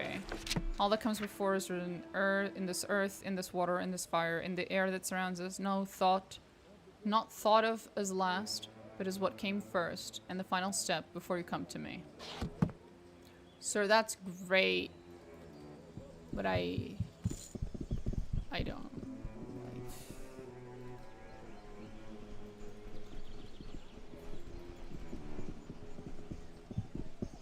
Yeah, there it is. There were things on the floor, I just didn't see them.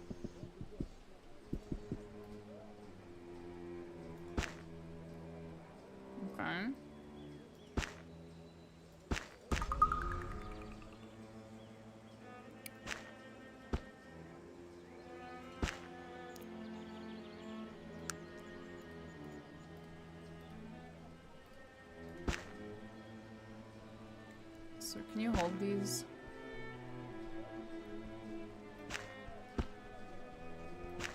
Thank you.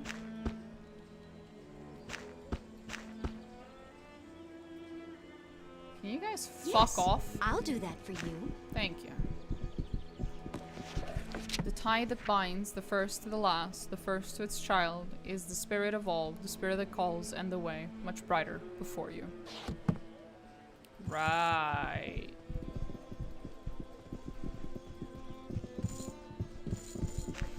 There it is. Canto 2.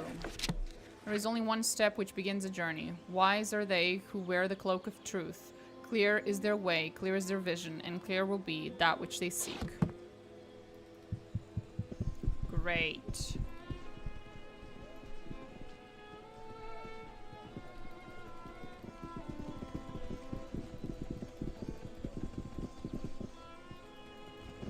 So I'm guessing I need to do stuff inside of these little houses.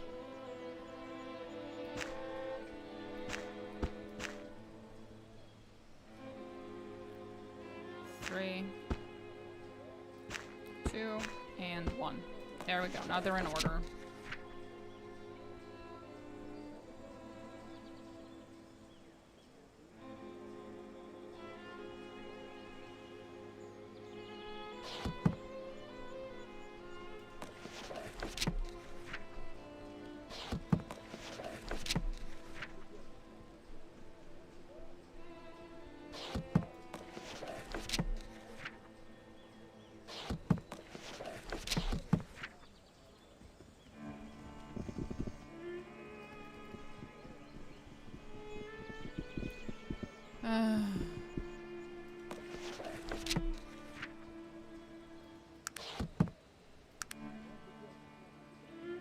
These are all the symbols, yeah, of the different colleges, of course.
This is gonna be a problem.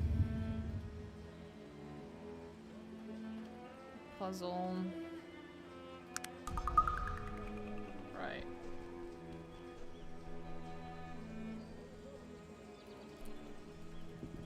Walking on these buttons no longer does anything.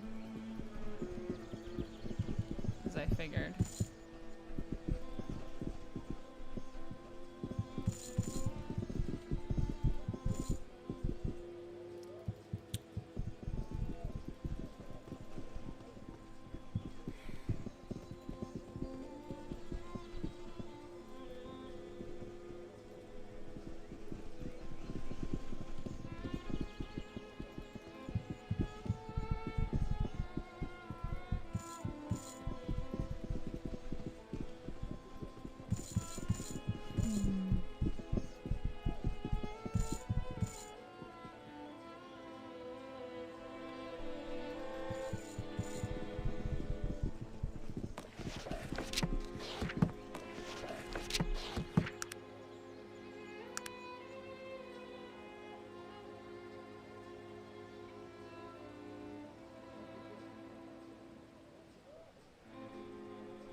That's divination.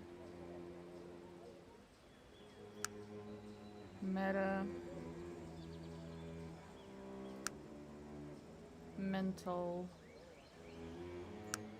And temporal.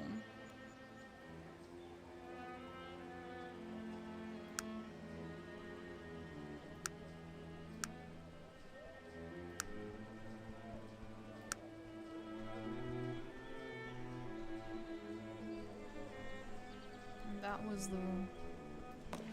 this one. Which begins the journey. Wise are they who wear the cloak of truth. Clear is their way, clear is their vision. I don't understand, sir. Do I have to wear your amulet or something? Does that help? Does me wearing your amulet help in any way whatsoever?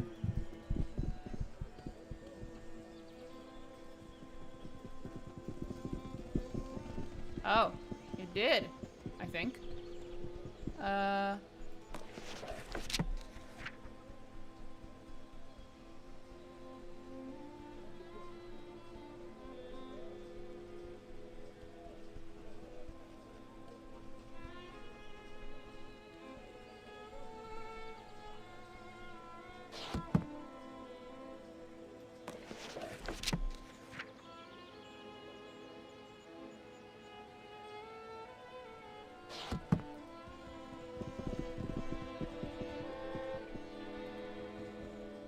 Fuck. It was that one, and then that one, and then that one, and then that one. And then this one? Oh my god, finally. Greetings, traveler. Long have I waited for you to come. Oh, really? Great. So what do you mean? The signs, traveler. You read them, did you not? The mural of enlightenment, the verses of the wanderer, the objects you have assembled here today. All of these were signs I left for you. And they were also signs for me.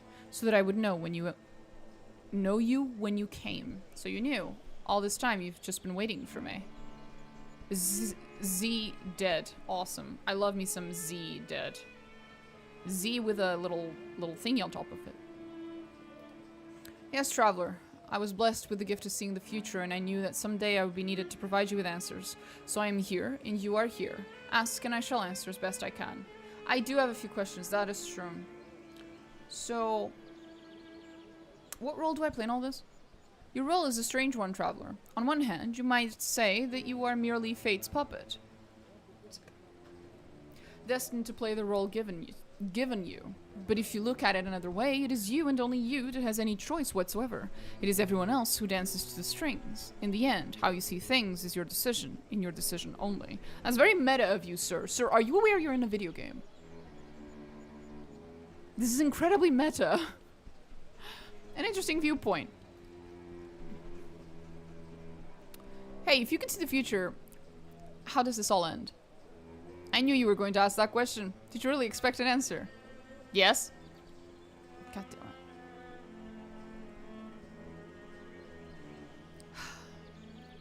Where are the ruins? The Vendigroth Ruins. That's very easy, traveler. A place of sorrow, a place of death. It points to a place on your map. Hi, Ani. What can you tell me about them? It's an amazing place, traveler. People in Tula love answering questions. I've noticed. They give so much information when they answer your questions, which they definitely answer. They're not evading whatsoever. Amazing place, traveler. There are wonders now here in your time, but I tell you, Vendigroth was a city of marvel. And wonders. Sorry. This thing you call technology. The people of Vendigroth mastered it long before the dwarves. I can't even begin to describe the things they created. But then Aranax became angry. And he feared technology. Yes, and he annihilated them because of it. Tread carefully in the ruins of old Vendigroth, traveler. The blood of its people still screams for retribution, for revenge. It is an evil place, twisted by pain and fury. Your journey there will not be an easy one. I got a few questions, buddy. Then I will do my best to answer. That is a blatant lie. So what can you tell me about the device? A device they created to destroy him. And destroy him, it would have... Traveler. If a machine can be thought of as evil, then this Vendigroth device would be called such. What does it do? It severs a soul from this world forever. A person killed with this device can never return to the lands of the living. It is the true and final death, the last step in the dark journey. I have a few more questions. I lied. I don't have questions. I must go as well. My long vigil is over, and I can finally go to my rest. Fate has not yet chosen, and death himself awaits. Farewell, traveler. Bye. Well, that was wild. Music's pretty lit. It is.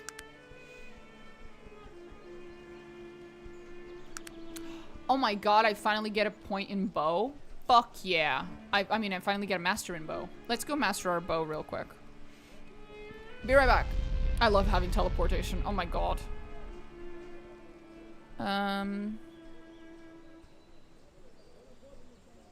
Where was the bowmaster? Where was the bowmaster? Caledon. That's where. Because we did the bowmaster quest before we could get mastery in bow. Teleportation is an absolute must. Yeah, I learned that a little too late into the game. Dumbass me. Silly, silly dumbass me. I've increased my skill. Several new techniques. Your training is now complete. I wish you well on your journey. Thank you so much, Kitzel. You're a sweetie. Now I'm a master of the bow. Fuck yeah.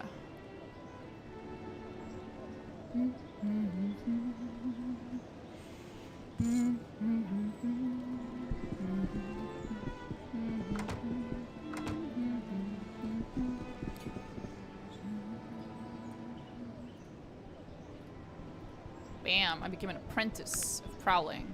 Fuck yeah. Can I become an apprentice of anything else? Do you give me apprentice? Oh my god, you can give me apprentice on so many things. Throwing? No. Spot trap? Aha! Nice. Thank you. Look at that. We're apprentices of so many things. Sir, wait. I saw that. Oh. Oh, thanks. Do you teach anything else? No. Well, thanks. Bye. Oh my god, I'm an apprentice haggle. That's so nice.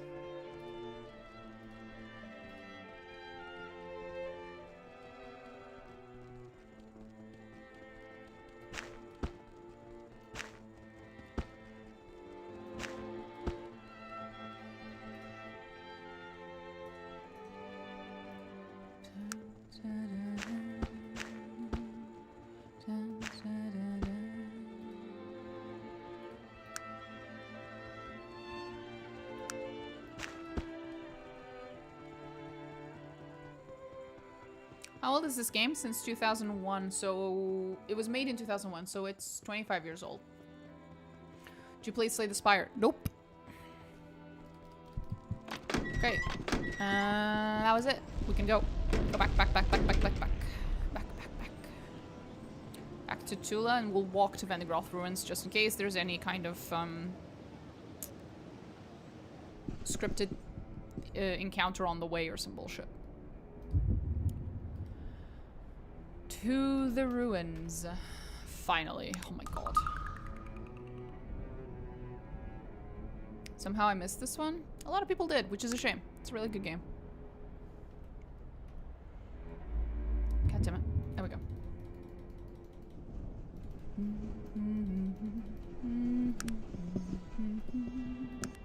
Let's go. Eva was pretty obscure. It was pretty obscure even at its release, so I've heard.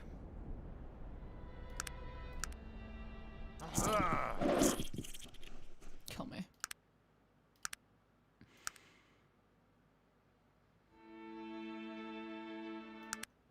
We're gonna save here. I wanna go check something.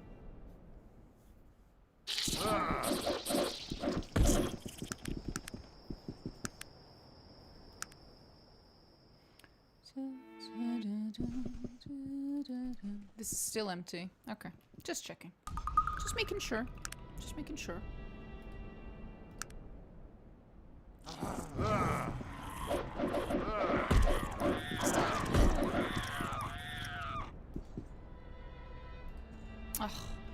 an idiot. I came in here without my...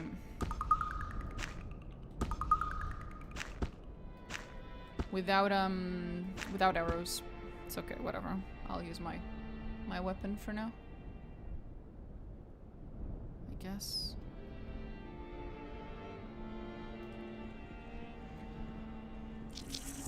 Pillars of Eternity players in this moment having a fucking mental breakdown.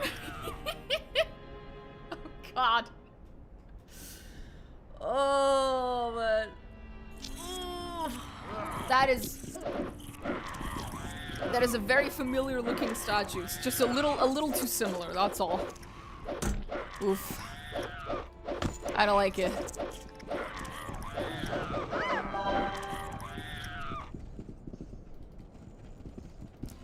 So, Odnua was here.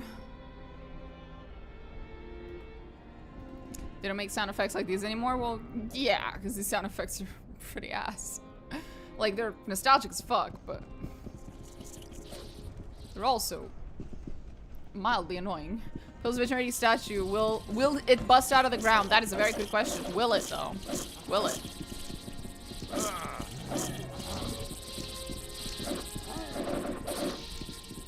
Odnua was so desperate to save his son. He created a statue for his son, even in an entirely different world. Let's fucking go.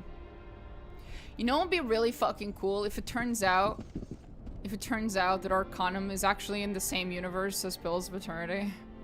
They're just different continents.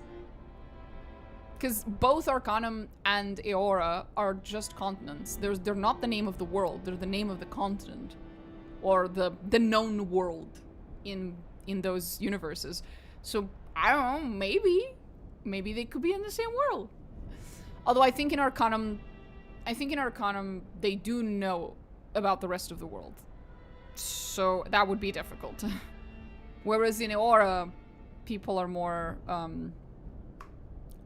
isolated. Some of the spell sound effects are awesome. Others make you want to mute the sound. Yep. Yo, this is something. Oh, that looks delightful. Let's fucking go.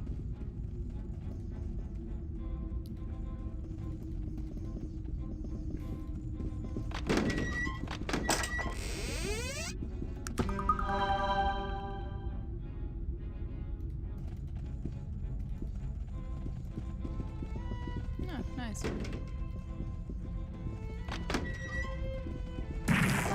Yeah. Are you guys done?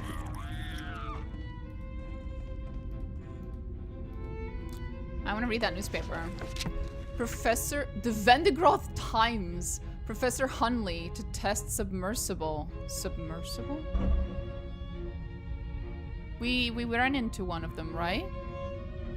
League of Scientists dispute his theories. Professor Aldous Hunley is scheduled to launch his fully submersible watercraft tomorrow at noon. But his colleagues in the League of Scientists claim his theories are wrong and that he is placing himself in great mortal danger. His theories on buoyancy and air recycling are based on sound principles, but he has come to, at best, questionable conclusions regarding his ability to control these important factors. Stated his colleague, Professor Jonathan Frank, he continued.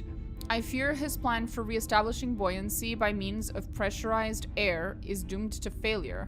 When that monstrosity submerges, I fear it will never rise again. I have implored him to do more tests before conducting field studies. But he is determined to prove his theories right at any cost. Professor Hunley's craft, which resembles a large sea creature, can be seen at Dixon's Landing on the South Port before its inaugural run tomorrow. Charity Ball. The Ladies' Society of Vendigroth will once again hold a charity ball this Saturday evening. This event will benefit orphans and survivors of foreign wars. Festivities will begin at 8 p.m. Strict dress code will be enforced. Tax relief. The governor is considering lowering the levy of incomes in Vendigroth by 2 coins for every 50 earned. The governor has refuted all public criticism of the decrease by his cabinet. Tidal figures. High tides will occur at 6:15 and 7:30, with low tides at approximately 1:05 and 25 minutes after midnight. Full tidal charts can be found on page 8. Fucking cool. So cool.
Thank you for the follow, Grace.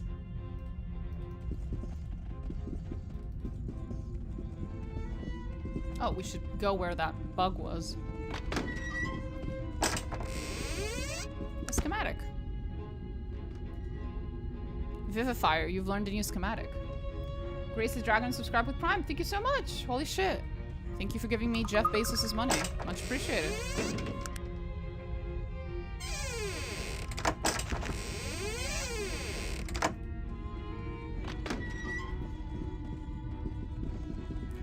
Even here, in the ruins of an ancient civilization, my character insists on both entering and leaving houses through the window.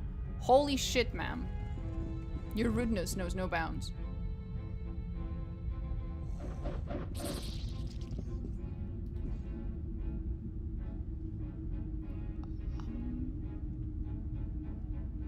Ooh, nice. Bezos' box, only the second most morally questionable box around. Here from YouTube, and you're welcome. Thank you.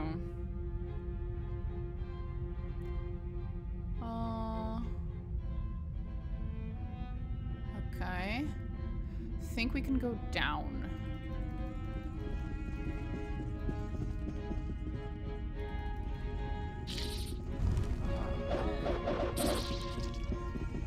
Wow. I've never seen such a skillful blow. Oh, thank you. How sweet.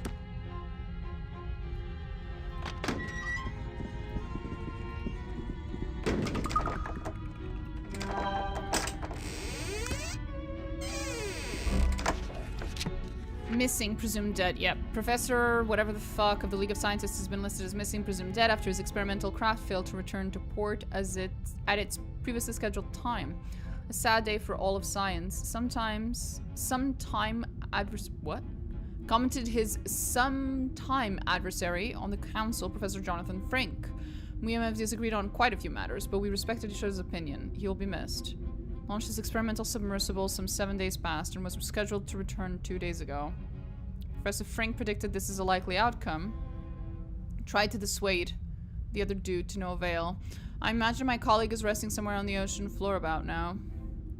He was heard to say as he walked away from the press. Looking for a replacement. Yeah, because he's dead. All qualified applicants are requested to apply in person. Prohibition. Spectre of prohibition has risen once again as the governor considers a bill to ban the sale of spirits in the confines of the city proper. Supporters of the bill cite increased crime and work absenteeism figures as the principal show of cause for the bill, while its critics cite similar statistics during the last prohibition era over 30 years ago. Hilarious. Okay. Interesting stuff. Zim, zim, zim, zim. Thanks. Nicely done.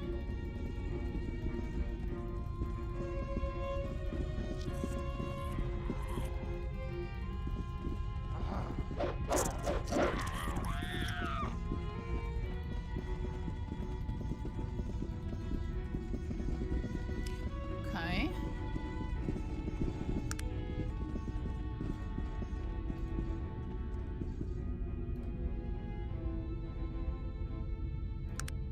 Okay, now we go upwards. They really need to up the impact of traps. Something for a good remake, I guess. So many things they need to add in the remake. But yes. The traps are easy to ignore.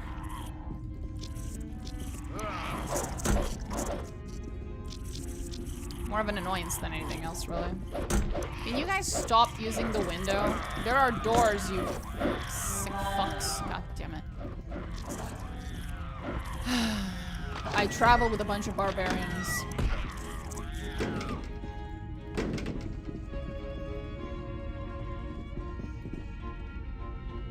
Oh, there's the vent. So that's where I'm supposed to go. Gotcha.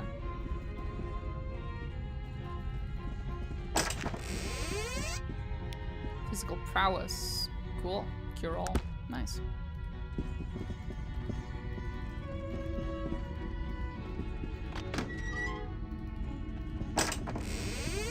Ooh, that is beautiful.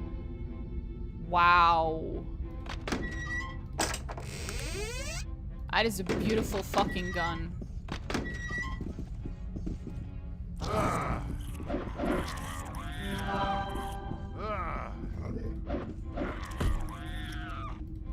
I hope to fucking God that it's not gonna turn out that all these women fused with spiders are actually the literal people that used to live here that for some reason have been fused with animals or some horrifying shit like that.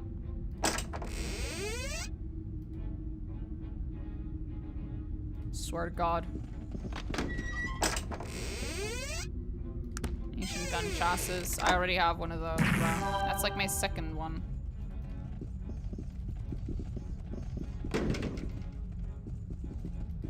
Wait a minute. Is that it? Is it because I have to make it? Huh?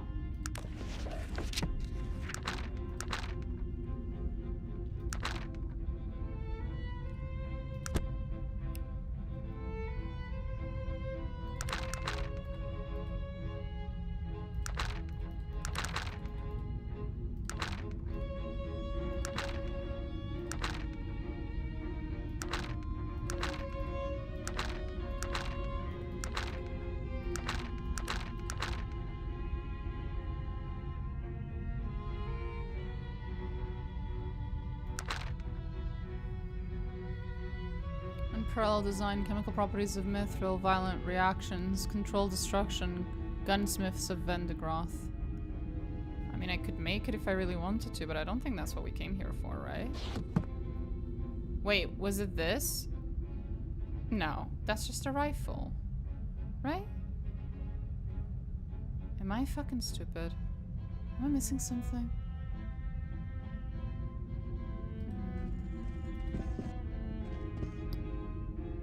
Was there another vent like that one and I just missed it?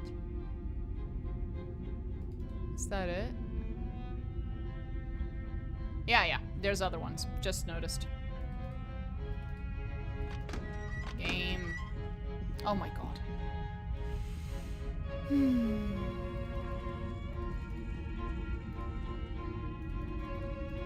Okay. This feels like a continuation.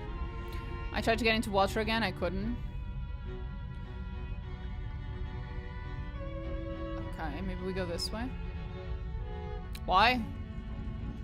Water's a pretty fun game.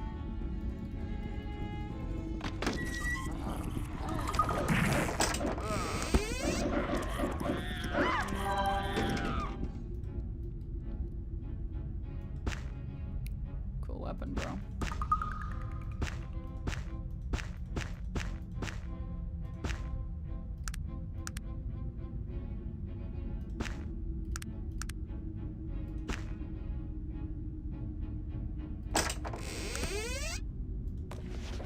Crazed wizard warns against technology. An uninvited mage burst into the governor's office yesterday, warned him of severe repercussions if Vendigroth did not stop developing technology. This mage, who identified himself as Aranax and claimed to be a member of the Elven Council, demanded we observe the decisions of said council. Governor Nikolai informed Aranax that Vendigroth is a wholly independent country. We have never asked for nor accepted help from the Elven Council, nor do we recognize its authority. Aranax launched into a prolonged lecture on the right of the elves to rule, after which the governor asked him to leave. Before departing, Aranax said we would do well to heed his warnings. We of the Vendigroth Times would like to applaud the actions of the governor, who we have been critical of in the past, and we'd also like to call the citizenry to prepare for possible conflict with this crazed mage. Scientists begin defense work. Scientists have begun work on a device that will hopefully make any mage think twice before attacking us. After yesterday's encounter with Aranax, the governor allocated the needed funds for the device, which scientists have been proposing for months. We at the Vendigroth Times have been able to get a rough idea of the workings of this device, even though, understandably, its innermost workings are a government secret. The device is meant to somehow drain the very life force from a mage. Only through the wonders of science is such a thing possible. I assure you. Not just a science thing. Governor calls emergency cabinet meeting. Governor Nikolai called for an emergency cabinet meeting today to devise new system. To devise new defense. The biggest problem is that I need to rotate the camera all the time. Oh, I'm so used to that. How far along is this Arcanum playthrough? Really, really far at this point. I think we're very close to the final stretch. Well, we are in the final stretch right now. I think. But also, you are not going to understand almost anything that's going on. Yes, You have I'll do absolutely that for no context. Wow. I've never seen such a skillful Oh, good. I'm just listening from work. That's neat. I don't know what I'm gonna do when I finish Pills True. You're going to have an existential crisis for a little bit because you just finished a really fucking good game. Then you're going to... Now you're gonna think, man, I really wish there was Pillars 3. And then you're gonna move on. Okay, don't worry. Like the rest of us. It's okay. Join the group. I have nothing else to play and I need CRPGs, man. Well, have you played this one? CRPGs. Well, did you play the Necromancer's Tale?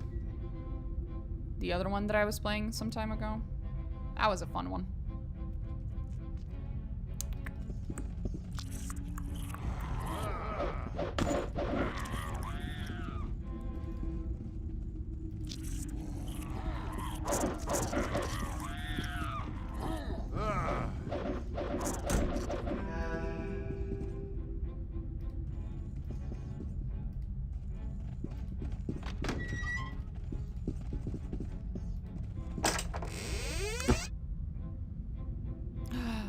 That looks like... No? No.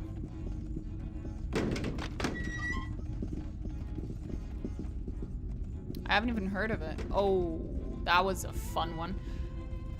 You should take a look at Necromancer's Tale. It was it's a fun little CRPG. Very story heavy. With a little bit of combat though. It does have a little bit of combat. It's more story.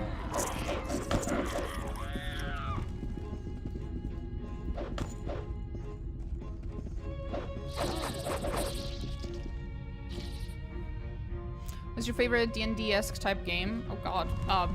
I mean, I guess if Pills of Eternity counts, then Pills of Eternity it is.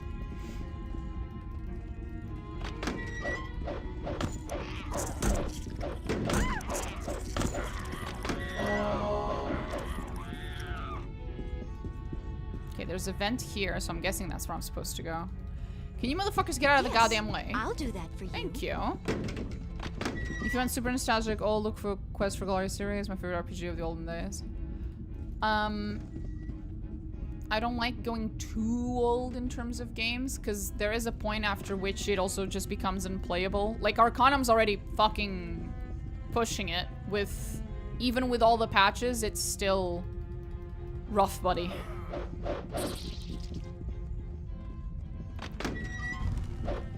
You go too far back and it's just Good show. Perhaps they'll think twice before very attacking annoying. us again, eh?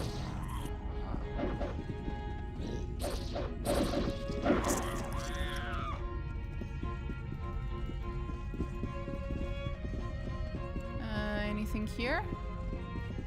A bed. Great. Some cool gloves. Nice. Why not?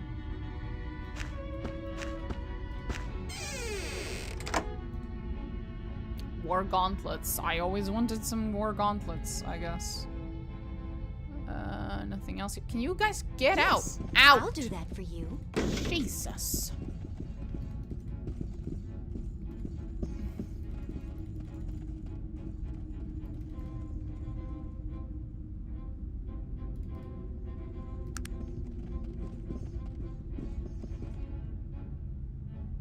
Okay, we need to go into the other vent. Let's go. BG2 is smoother than Arcanum. I don't have a favorite. They all have their big problems and great parts. Oh yeah, absolutely. I'm a massive fucking Pillars of Eternity fangirl. There are plenty of CRPGs I love. Both D&D inspired and otherwise. Hey, Clippy. Are we done? Nope, there's more.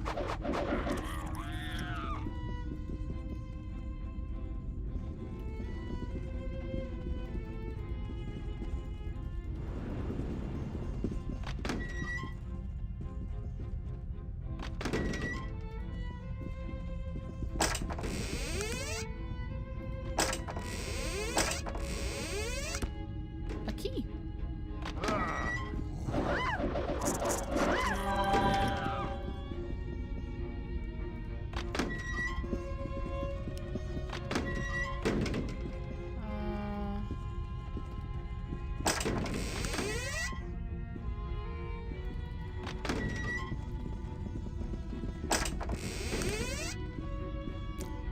I love that by sheer coincidence, the currency of this place is the same as the current currency. That's nice of them to have the exact same type of dollars, you know, that we still use. That's very fucking convenient. Thank you. First QM streams from 1989, last one 1998. Holy shit. Which would be great for me because I don't think the story is bad and it is huge. It's quite fun. It is massive though. That's a massive fucking game.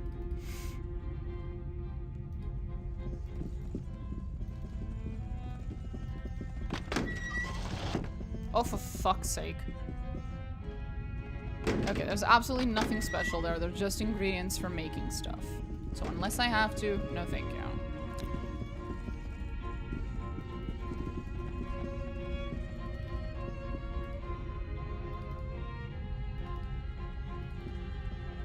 I really dislike Kingmaker. Oh, I like Kingmaker. But Kingmaker was my first TRPG, so I don't know if I were to play Kingmaker, if I had played it like after I'd gotten used to CRPGs and I'd played other CRPGs, if my opinion would have been any different. I don't know. But as my first TRPG, as an introduction, it was delightful. I loved it. Games oftentimes make this mistake. You go into a dungeon with ancient undead older than an empire than didn't currently exist, and they got the same coins as you. Fuck yeah. It's very silly. Oh, for fuck's sake.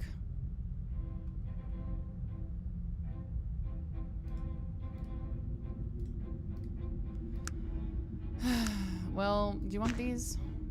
Maybe these. Maybe some of these.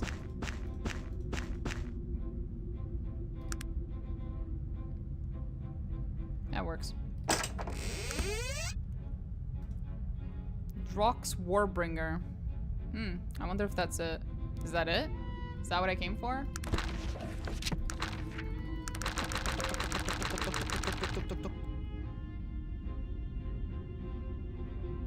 No, that doesn't seem like it is.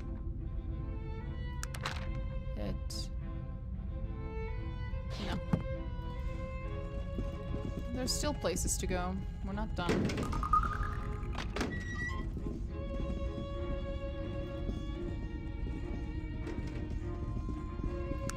Kinda wanna see it though. Oh, there it is. Cute. Deadly beyond compare, Fermendrock, Master of Gunsmith, has created power, even the handle with care. Okay. Well, I don't think anyone handled anything with care here, but sure. I promise I will. Teehee. Well, I promise I'll try.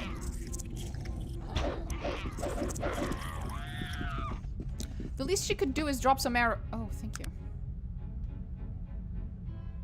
That was so nice of her.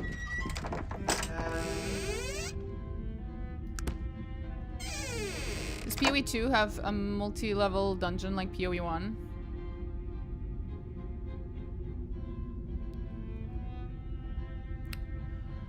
Huh. Kinda? Sorta. Not really.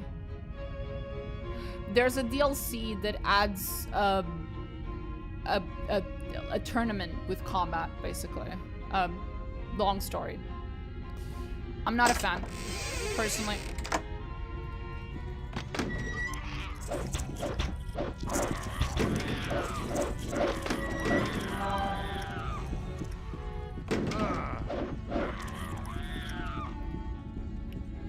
I don't like tournaments. Yeah, me neither.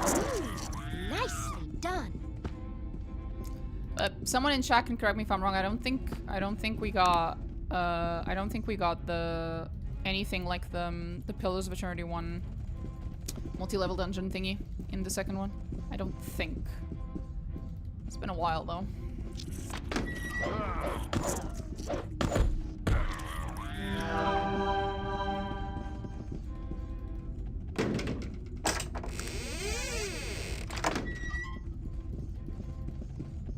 We did, however, get the best fucking DLC in the whole series, so I think that's a pretty good fucking trade, if you ask me.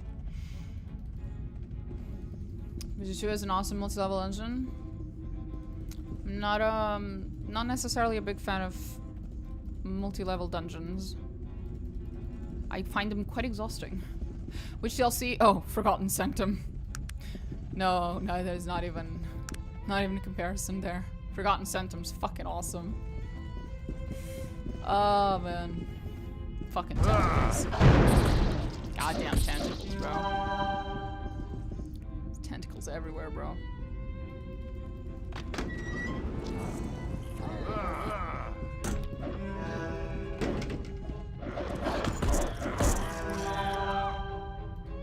Are we done being fucking weird, guys? Can you move over there? Thank I'll you. do that for you.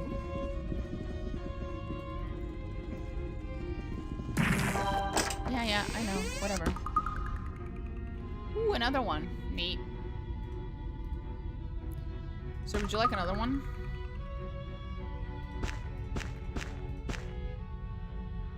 Much appreciated, sir.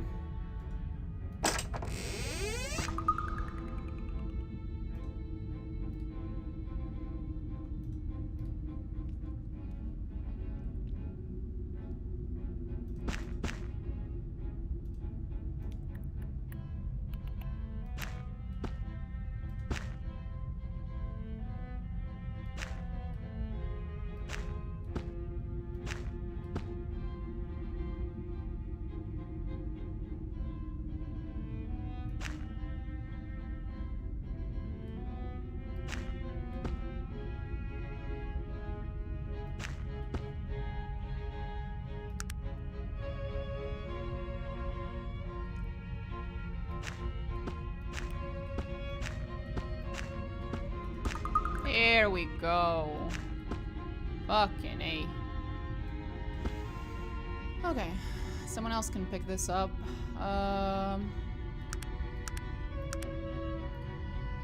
Virgil? Nah, Virgil's kind of done with this shit. She's starting to get over encumbered. She's quite encumbered, actually. Okay. We're pushing it a bit.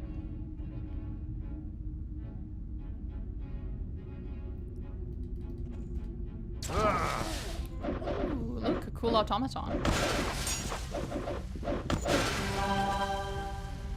Neat. Oh, for fuck's sake. More? Oh god, it keeps going. Okay, let's go back. Let's go back real quick then. It's optional in BG2, but when I saw the intro, I dove right into it head first. Is it as large as the one in Pills of Eternity? Because the problem that I have with the one in Pills of Eternity 1, because at least they had the fucking decency of making it interesting, right? It's not just, you know, enemies, enemies, enemies. Like, there's a lot of lore throughout the Pills of Eternity 1 dungeon that you're talking about. But in a lot of games, those types of dungeons, oftentimes it's just, haha, so fun. More fighting and fighting and fighting, and I fucking hate it. This is what I was looking for! Finally! Fuck! Beep boop.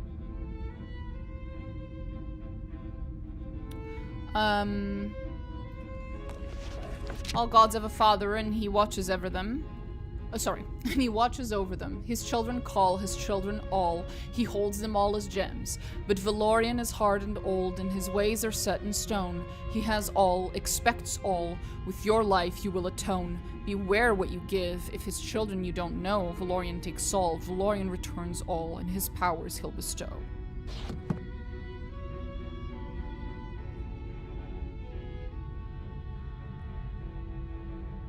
Here we go.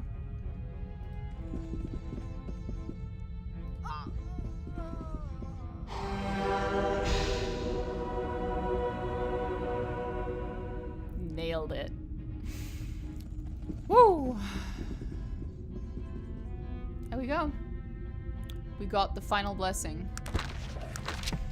You have joined the three circles and offered your life to Valorian the Allfather. Therefore, you receive his blessing of ultimate power. Let me see, what did we get? Valorian, my dude. What did you give me? What'd you give me? What'd you give me? What'd you give me?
Okay. Oh, fuck. I forgot what I was doing. Sorry, I got distracted. So... the God's Quest. God is...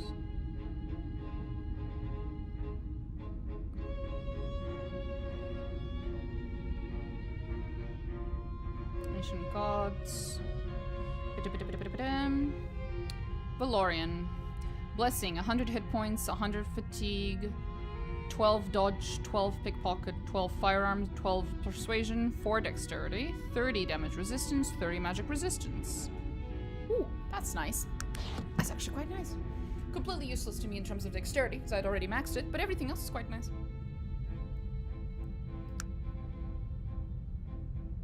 Oh, and it gave me... I have enough dodge that I might actually be able to get expert on it. That's cool.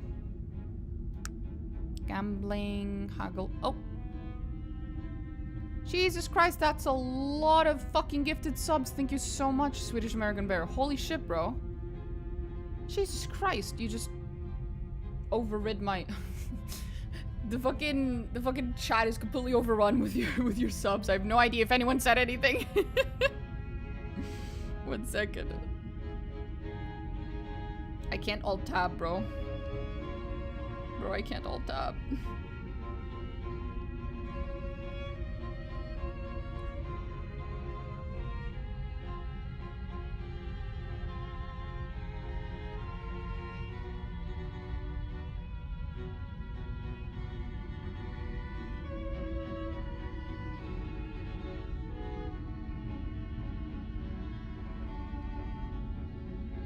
Farmer's presentation. I went through the dungeon anticipating the boss fight at the last level. Oh, okay.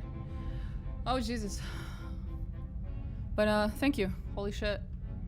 We finally managed to get the final... We even get a little bit of firearms. Cool. That's nice. That's nice. Okay, am I guessing correctly that the main final quest is through that giant door? Probably. Yeah, that looks final as fuck. So now we go back again because there was another door, a door which I ignored when I came in here.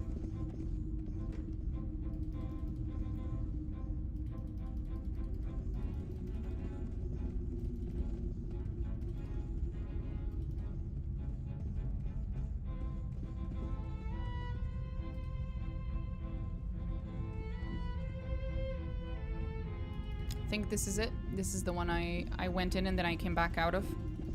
Let's see. And plop. No, I think this is the one I came through inwards, right? Or not? Am I wrong? I'm wrong. Okay. No, this is fine.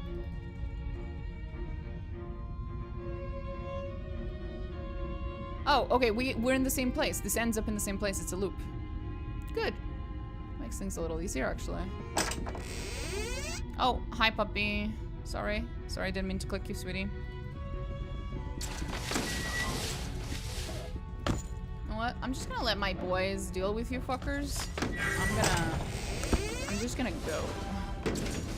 Thank you. You guys attacked that dude, William. Thanks. Much appreciated. Now, if you could just get out of the way. I'll do that. So I can... Oh, I can't use the door. Ooh, we leveled up.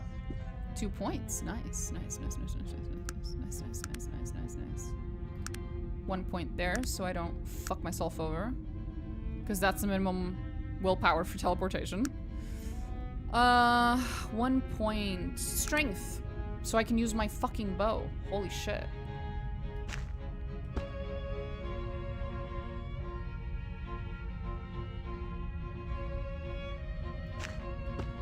There we go. Back to my bow. Cyberpunk's on sale for 20 bucks. I think it's still too expensive for me. I'm not sure if I'd like that game. I played Cyberpunk and it wasn't quite my thing. It's definitely a good game, but it wasn't the game for me. So it was like, eh. It was, eh. It was a little, eh. Because I can tell it's a good game, you know? It's not really quite my thing. Not my kind of story.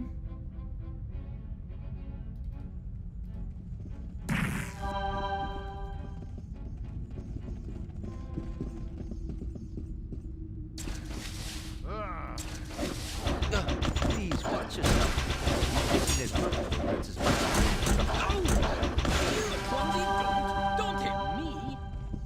Don't hit me. So silly. Silly. Yeah, I know there's a trap. Can you not? Unknown chemical compound. Oh my god. Is it gonna give me superpowers? A Let's fucking go. I love me an unknown chemical compound. I'm not a fan of Jolly Silverhand hijacking something. God fucking damn it. Twitch is very annoying. Hijacking the story. Gotcha. I was not a fan of Silverhand either. That was one of my biggest issues with the game, was I was not a fan of Silverhand. Not a fan of the character. He's kind of a piece of shit. That's all I gotta say. He's kind of a massive piece of shit. And I understand that other people think that he is still likable and has redeeming qualities, and they acknowledge that he's a piece of shit, don't get me wrong. I just don't find him interesting. I spent the entire game antagonizing the fuck out of him.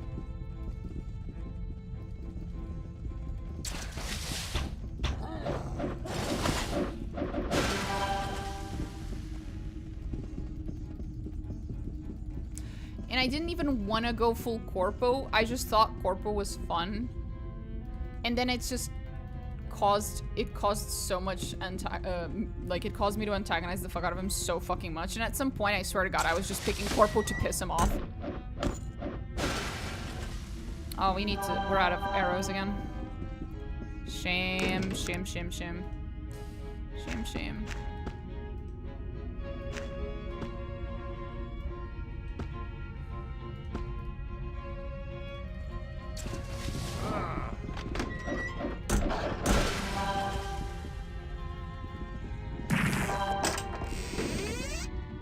Oh, for fuck's sake.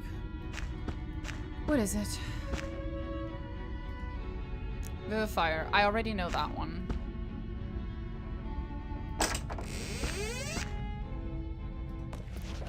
This will not stand, vows Governor. The mage that threatened our esteemed governor 2 weeks ago has returned, and this time he has brought death with him after callously destroying Scanlan's factory and thereby causing countless deaths. He had the audacity to threaten the governor, yes again, saying, "This is only the beginning, if you continue down the path you've chosen." The governor, to his credit, refused to bow to this iron axe and told him to get out of his office. I would like to point out, I don't know where the game is going with this right now, but the governor's being pretty reasonable here. A random dude just teleports into the seat of power of your country, you know, to the Oval Office, to the Parliament, whatever your country has, right? Just fucking teleports in there and then goes, "Stop producing microchips or else I will destroy everything." You wouldn't listen to him either. You'd think he's fucking crazy. Governor, to his credit, refused. We have no comment from the governor on the direction of the meeting took. His duties have been assumed by the... He's still in critical condition in the hospital. Holy shit. Our first line of defense is complete. Samuel Freehoff. Any mage will think twice before attacking civilization. His capability of wrenching his very life force from his body. Well, they did not think twice, actually. There will be an emergency meeting with Friday with the public. Editorial reminder. This is to remind gentle reader that all letters to editor do not necessarily reflect the views of the newspaper or its owner. You have an ailment and you need to do this and this to cure it, and that is the main story. Cliche. I don't mind cliche. I don't tend to be a huge fan of... See, I'm a huge fan of tragic stories. I'm a huge fan of very conflicting, very, how do you say, like, morally gray characters and stories, and there is no good answer necessarily, but you have to make a choice stories. But I despise, actually, stories that are basically like, nothing you do matters. There is nothing you could have done the whole time. There is no good answer. Not in a, all the good answers are flawed, but in a, there literally isn't an answer. Nothing you do matters. It's all too depressing, doom and gloom, black pilling. And it makes me feel like, okay, then why am I playing your game, bruh? if my actions as a player don't fucking matter, why the fuck am I playing your game? And while that's not 100% Cyberpunk got a little too close to that for my taste. And so I still played the game and I don't regret it, but it wasn't my favorite experience.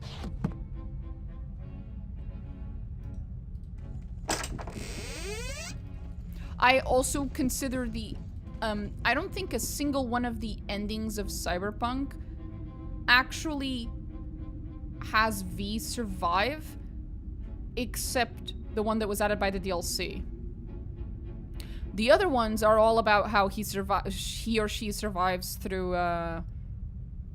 means that I don't actually consider that to be survival. I consider that to be cloning, not resurrection or immortality or cure. I consider it to be a clone, which means the original's still dead. To be honest, I'm yet to play a game where choices matter. Disco Elysium's close. I disagree. Disco Elysium... Well, no, I guess. Depends what you mean with choices matter. Choices matter. Choices matter. Baldur's Gate 3. Most games, choices matter. It really depends what you mean with choices matter there, I guess. But most RPGs, choices do matter. Most RPGs have multiple endings. Most RPGs have... If the game itself does not have multiple endings, then at least the quests inside of it do. And there's like a good and a bad ending. There's a everyone survives and everyone dies, whether it be in the main quest or in the side quest. There's always something along those lines. It's just in the case of Cyberpunk, the whole vibe, because you know, dystopian and all that, the whole vibe of the thing is kind of fucking depressing. Which is the point of the game. That's why I said it's just not for me. It's not my thing. I'm not a fan. I don't like, I'm the same thing with like movies and stuff. I don't like movies that are like, that have like very, very sad, bad endings. I don't like that. Like, if I wanted to be depressed, I'd walk outside. I would sit here and think about my life. Like, what the fuck?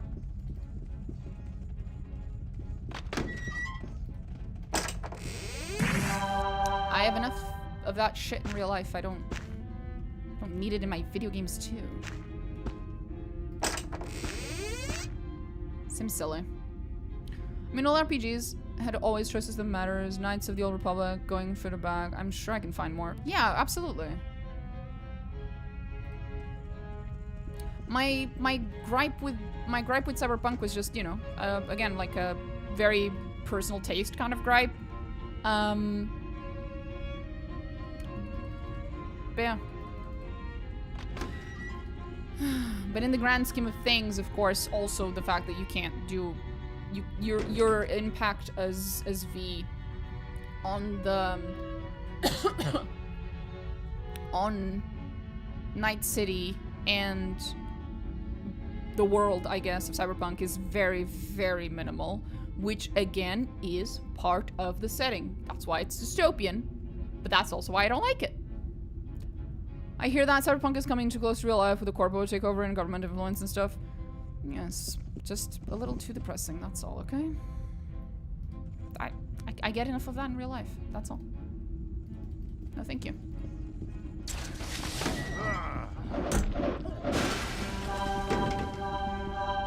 That's why, like, my main my dumbass fucking joke when I finished Pillars of Eternity the last time that I finished it on stream was that the biggest fantasy in Pillars of Eternity 1 is that at the end you get a good night's sleep. You know, this is why I play fantasy games, for the fantasy, for the wish fulfillment. Oh man, good fucking night's sleep. I wish.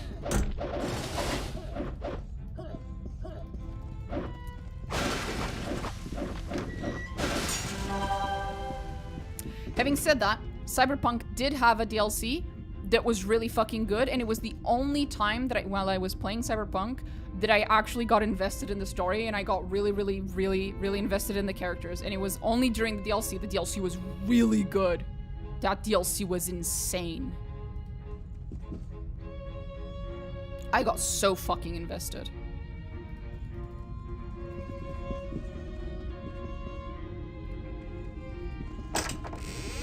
Oh, look. It's a fucking nuke.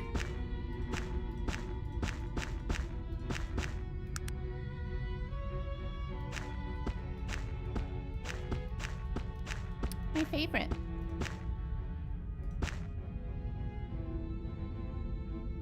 I've always wanted to have a nuke.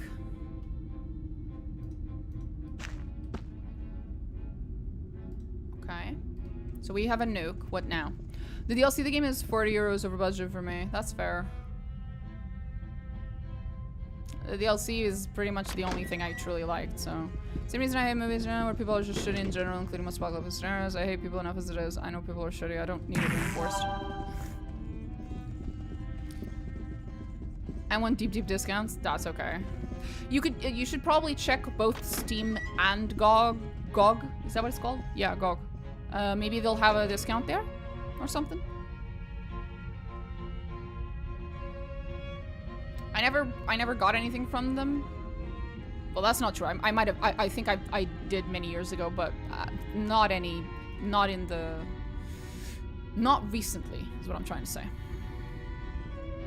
So I don't really remember much about it. Well.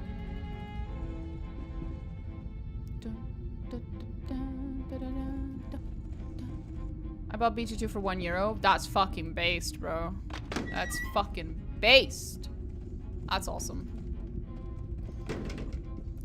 That's some like, what, you know those like American ladies who have all the fucking coupons and they obsess over their coupons and they get some insane fucking deals and shit, but it's like consumes their life. That's some like coupon lady levels of deal right there. BG2 for €1. Holy shit, bro.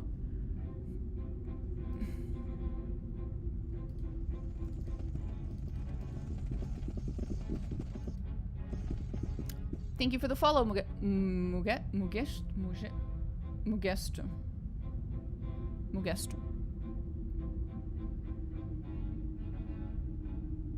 Something along those lines. If Skyrim is $30, which should be 3 billion. Yeah, I'm not a huge fan of what's their name? Bethesda games either. For completely different reasons, just because Bethesda story writing is atrocious. Bethesda never heard of a fucking story. But that's okay, because the people who like Bethesda games do not play them for the story. They play them for whatever it is that they see in Bethesda games that I don't. I'm guessing exploration?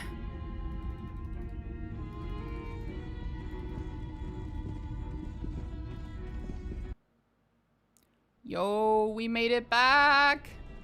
I could have teleported, couldn't I? I could have teleported. Maybe I couldn't, actually. Maybe I'm wrong. Wait, maybe I couldn't. Oh, okay, I could have actually teleported. I'm a fucking retard. Gotcha. Good to know. But I'm actually not going to be fair. Exploring boring copy-pasted stuff with wooden NPCs. Can't resist. Yeah, I know. You're preaching to the choir here. Not a fan either, buddy. Oh, for fuck's sakes, what?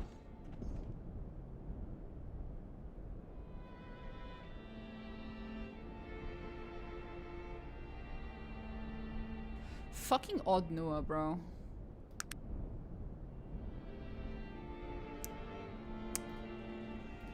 Anyway.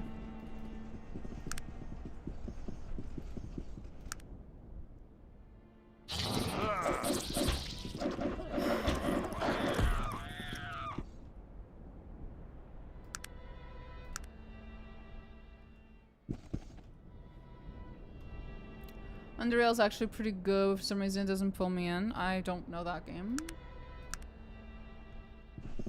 Guess this is sound design. Okay. So places to go.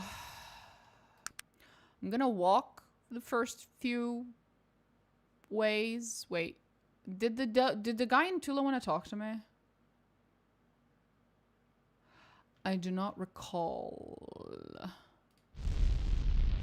Let's go chat just in case. Zoom. Well, I guess it starts without any background or anything, and you discover as you go. Okay. Interesting. Zim, zim, zim, zim, zim.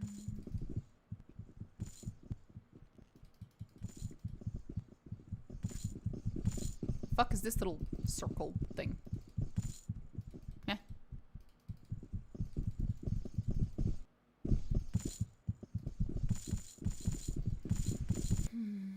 Yo! May the gods bless your journeys. May the gods. That nasally. How may I help you? You may not. I wasn't trying to Yes, click you at all. I'll do that for you. Okay, none of you give a shit. Gotcha. Right. So I guess we're getting out of here then. Getting the fuck out of here. Good lord. Okay. Let's fucking go. Yo. Where are we going? Where am I going? Where am I going? Where am I going? I am Oh, there it is. I am going to Nasrudden. Let's fucking go. Nasrudden, my boy. It's your boy, girl, woman, buddy, pal, gender neutral comrade. I have returned.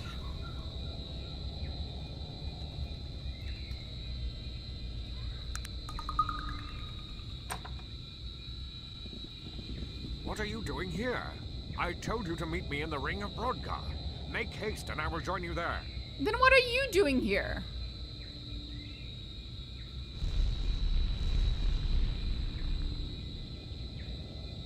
Well, you're all fucking weird.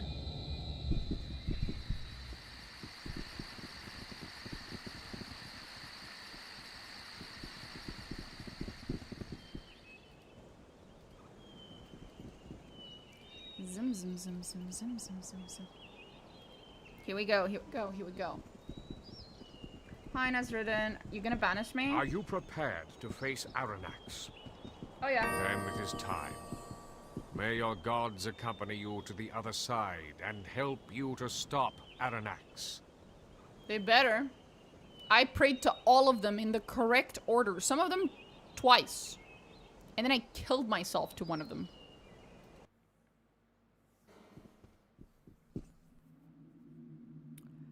Okay. Oh, so these are little void cutesy little buggers. A void lizard. I've always wanted a void lizard. What the fuck's a void lizard, buddy? Well, this is delightful, isn't it? Right. Kind of a fucked up place, huh? To be fair, he killed you, you just allowed it to happen. True. You have a point. Oh, here we go.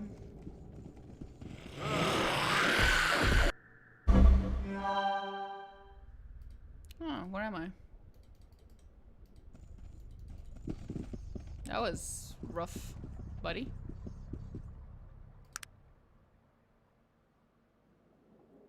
Oh. Okay.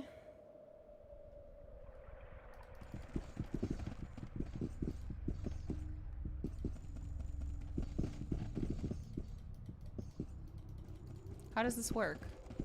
How did I use it the first time?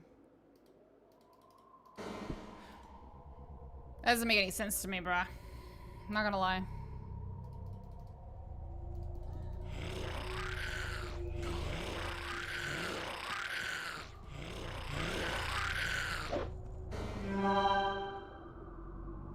So it always ends up here no matter what I do? Okay. Sure, why not?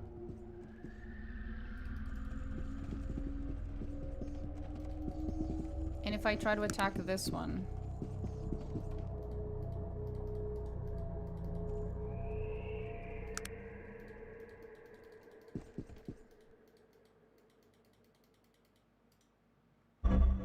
Yes, I'll do that for you.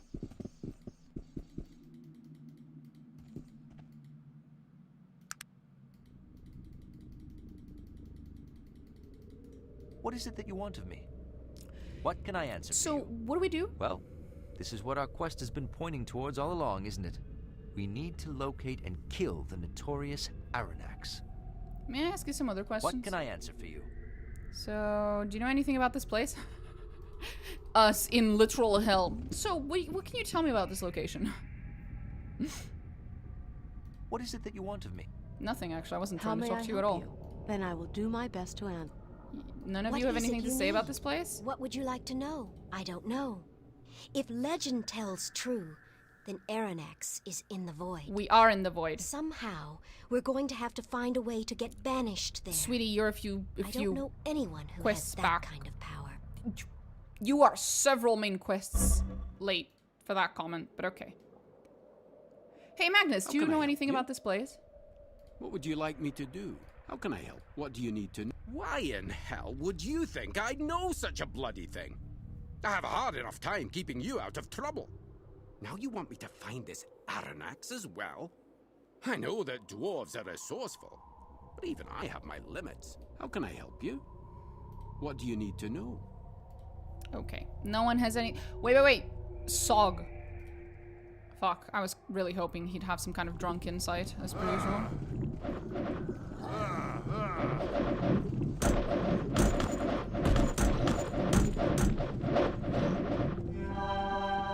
Cool.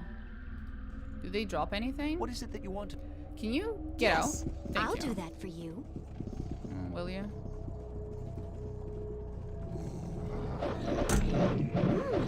Nicely done.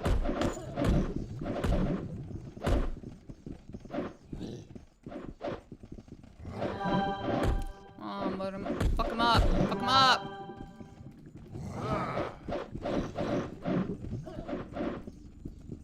Are we good?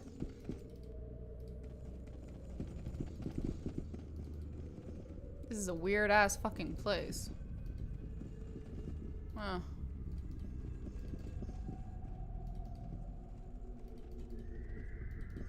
Right. I guess we'll just go down those stairs, huh? It's not the game. The game's not exactly giving me choices here. Void. Stairs. No. Stairs. There we go. Well, that's rough, buddy. You gonna fight? No? Okay, well, that's good to know. Hey, Aranax! What's up, buddy? Something's back there. That looks like the same circle we saw in Tula. Huh. Interesting. I don't know what I just killed. I just clicked. Hold up. I clicked something.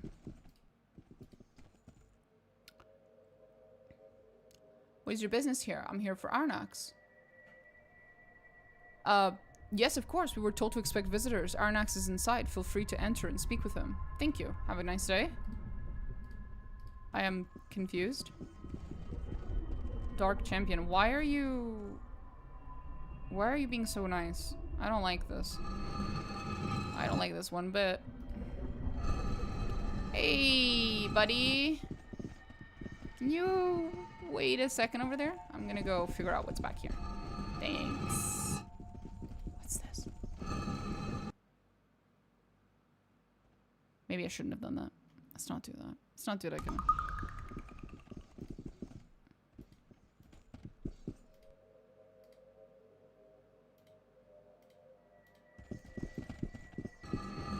I guess I have to talk to him. Hey, are you okay, buddy? Yes?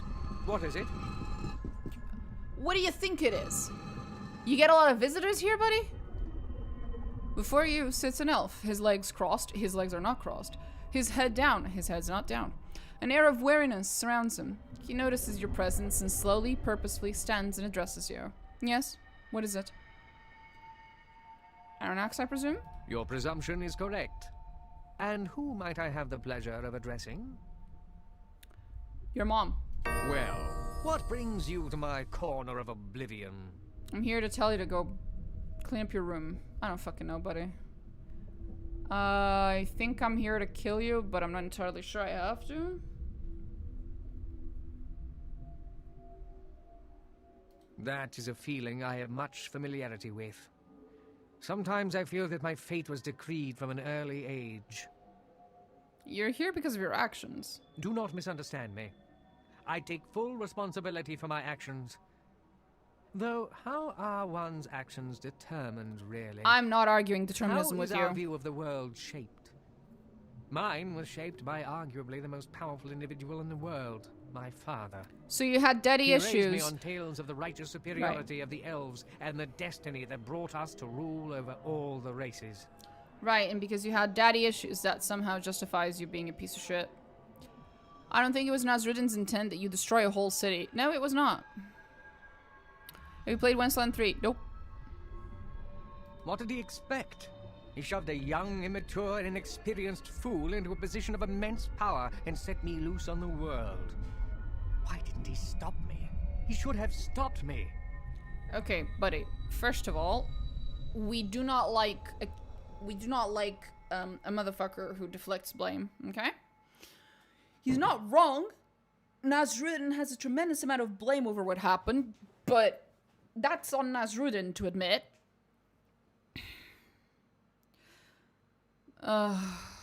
He did still make the choices that led to his demise. You trying to tell me you feel guilty over what you did? Most certainly. I have had 2,000 years of my grievous errors and judgment replaying themselves in my mind. One tends to grow a bit of a conscience in all that time.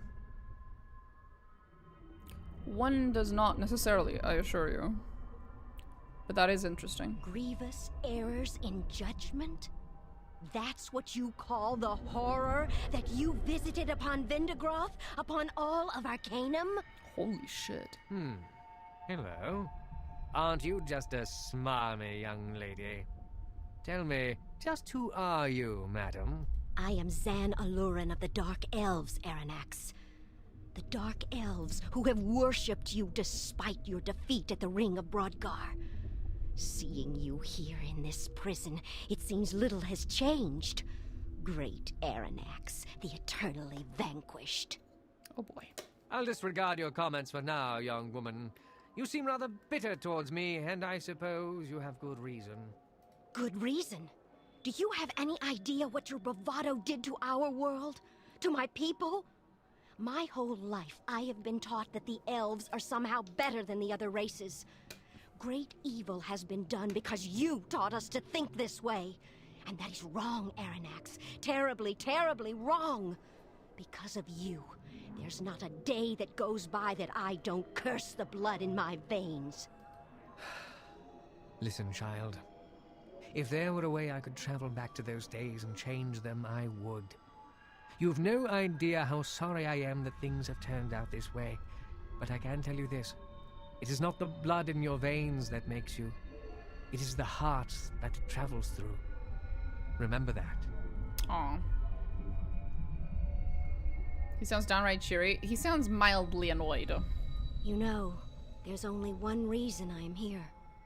When my vision showed me what was to come, I saw a way to right all of the wrongs that have been done by my people. I came here to kill you, Aranax. I could no longer live with the shared guilt of the Dark Elves, and your death seemed the only way to make things right. And now, child, do you still feel that way? I can tell you this. Once this is all over, you can have your chance. That is, if I can manage to get out of this bloody shell. No, I don't think that is the way. I have no reason to blame you for the evil of another. And more importantly, you've shown me that I have no reason to blame myself. And I see you, Aranax, sitting in an old elven grove and bathed in sunlight. And you are free, Aranax. You are finally free. An interesting vision, child. Let us hope you are as clairvoyant as you are outspoken. Now, my friend, as I was saying, I've had more than a little time to see the error of my ways. 2 millennia in isolation tend to make one introspective, to say the least. Forgive me if I don't necessarily believe this change of heart. That's quite a turnaround from the day that you killed me.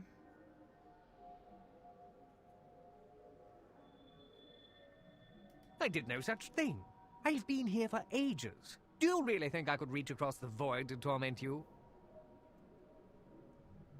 Interesting. You fool! You think this is my protection? This is my prison! I've been trapped inside this shell for nearly 2,000 years. I assure you, it is not a light-hearted jest, though I wish that it were. I have been trapped here since soon after I was banished to this realm. Who could have possibly trapped someone of your power here? This is Kurgan's doing. When I first came here and realized what he was becoming, I attempted to stop him. Our battle was intense, yet brief. As you can see, I was not the victor. Necromancer you hated and had banished. One and the same. It looked as if I was correct as to the effects of his experimentation. His dark magics have transformed him hideously, in body and spirit. Regretting having him banished? Regret? No. Though I can't help but feel that I was so set against him simply because he was human. Regardless of my childish excesses, though, there is no denying the base evilness of his actions. Do you think he could be behind all this? Being that I am trapped in here, my opportunities to get information are, shall we say, a bit limited. On the rare occasion Kurgan has deigned to visit me to play his intellectual games, he has dropped some veiled clues that might make sense in light of what you've told me. If I had to hazard a guess, I would say Kurgan is impersonating me. To what end? It sounds as if these dark elves you mentioned have patterned themselves after the misguided philosophy of my youth. They are proving to be powerful allies in his quest to return to Arcanum, it seems. I doubt they would be willing to help Kurgan the Terrible return to exact his revenge. So Kurgan is the one I'm here to stop. That would appear to be the case. If you were able to facilitate my release from this prison, it would be my pleasure to help you destroy Kurgan. Sure, why not? I'm afraid I do not know. I do not believe Kurgan could maintain this from a distance, so there must be something near here. What are your questions? Where's the Black Mountain clan? I do not know. I would assume the gate they are building is located somewhere near Kurgan's castle, though. I do not know much, but what I do know is that there used to exist some sort of civilization here, and the world was not broken up into distinct land masses. I do not know if some ancient war destroyed this realm, or if it was the doing of one of the heinous villains the Council banished. So the council didn't even know what the void was. It seems irresponsible in hindsight, but at the time they felt the void was oblivion. Nothing was supposed to be over here. Right. What is it that you wish of me, then? Why did you destroy Vendigroth? Yeah, why did you destroy Vendigroth? When they began constructing their device to protect themselves from my unprovoked attacks, I lashed out without thinking and destroyed them all. My fear of what technology could bring was so pervasive, I never thought there was any other solution. Most certainly. I've had 2,000 years of my grievous errors in judgment replaying themselves in my mind. Do not misunderstand me. I take full responsibility for my actions. Right. What is it that you wish of me, then? I could not concur more vigorously. If you would facilitate my release from my prison, I would join... I'm afraid I do not know. Okay, so we need to check where Eris is. Nowhere near my toes. Nowhere near my toes, okay. And then we move a little. Okay. I want to check something real quick. Fuck, wrong button. We save. Aranax. We save here. Then I want to load real quick, because there's something I forgot to do before we came in. Oh my god. What is it, Eris? What? What is it? What is it? What are you doing? Caladan, I believe. Caladon.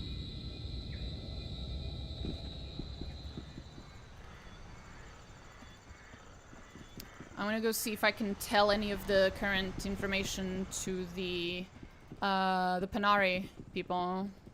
Panari Temple people. Or if that's like 100% done.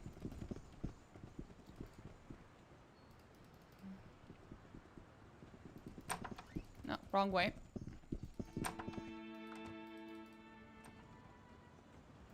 Just continue my PoE2 for now. That's a good idea. It's a pretty good fucking game. That's all I'm saying. Okay. You guys got anything you want to know about my current situation? No. Okay, so they don't give a fuck about our latest discoveries. Gotcha.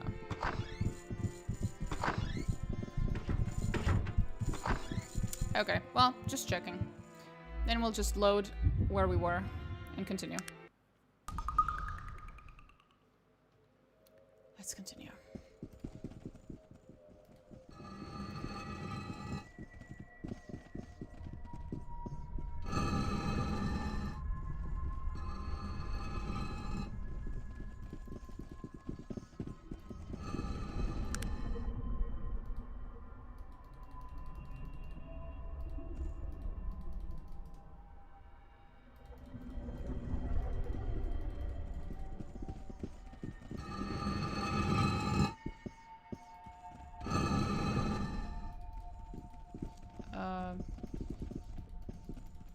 I'm not sure.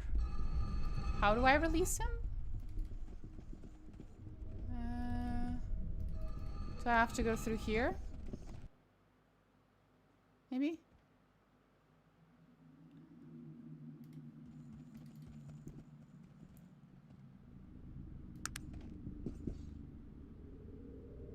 That does not look right.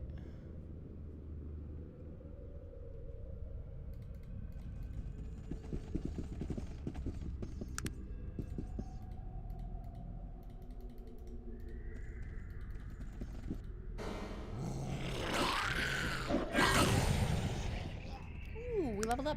Nice.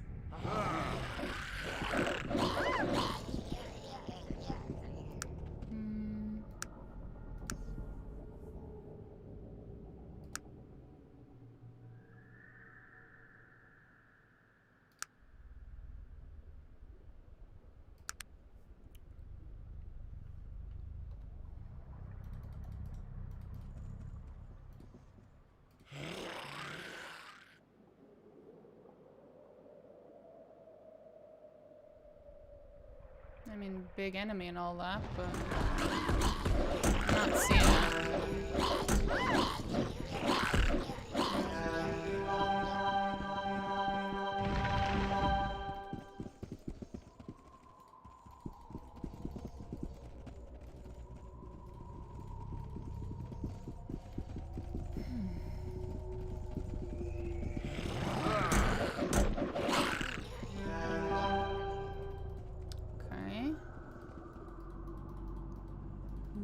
Seeing what is it that I'm...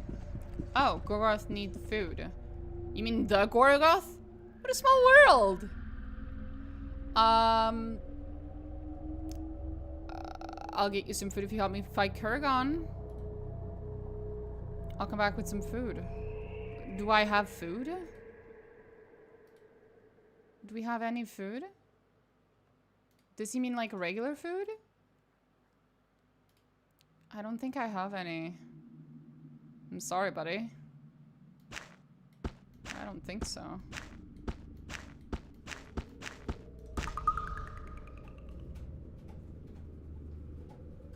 I'm not seeing it, buddy. Sorry. Any food at all?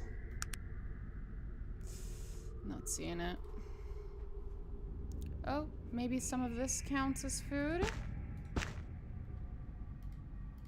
No, not really. I have bread. Would you like some bread? No, that doesn't count either. Well, then I don't know what to feed you, buddy. I don't know what it is that you eat. Sorry.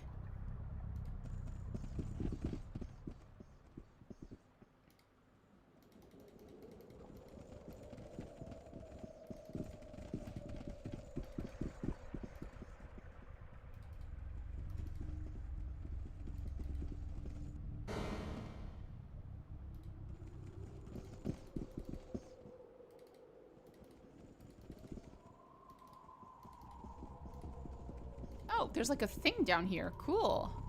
Let's go down.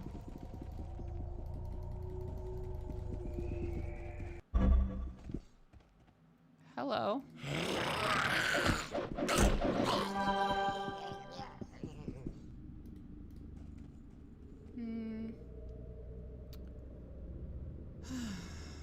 Okay, fine.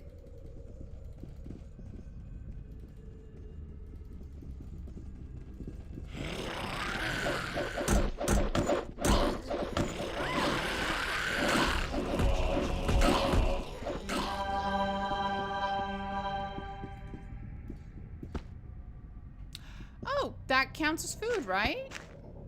Right. There, we got food for him. Nice. I hope he'll be happy.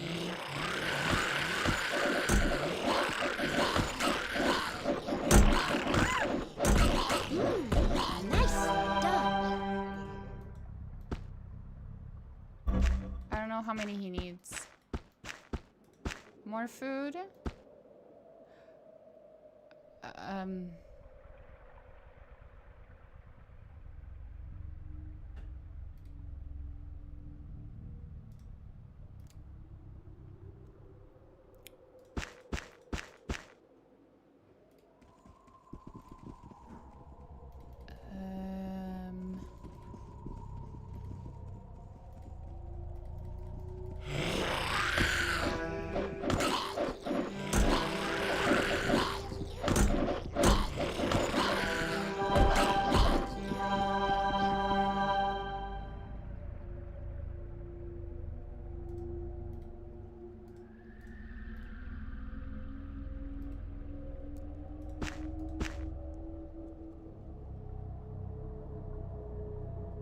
Nice.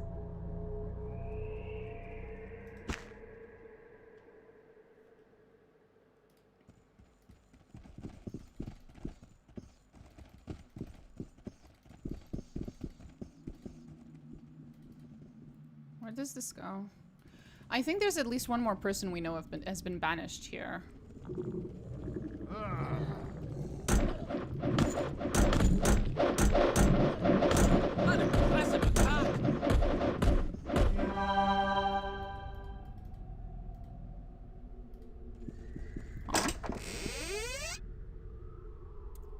Cool weapon, I guess.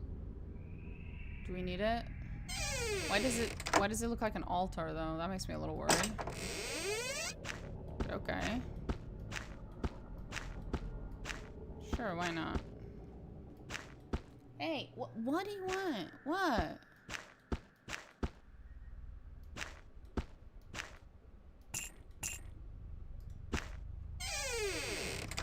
That's it. Cool weapon, I guess.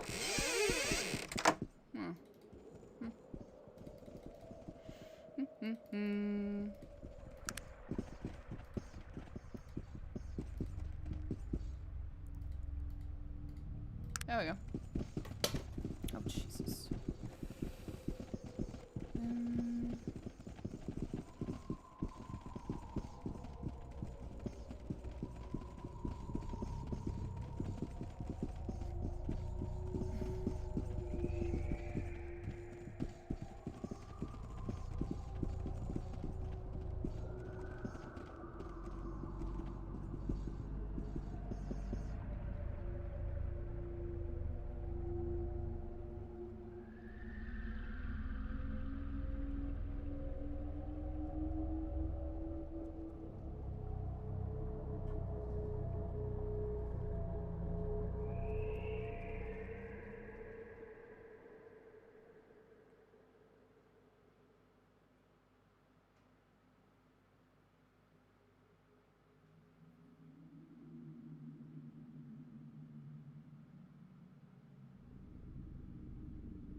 really seeing anything else. Does the weapon matter for anything?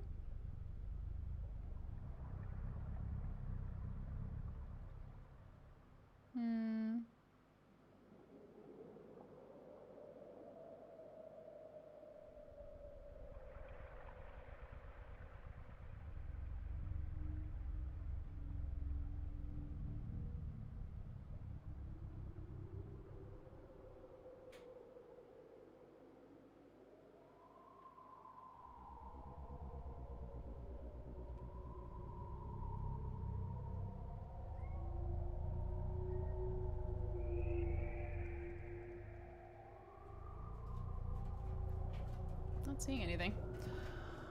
Okay.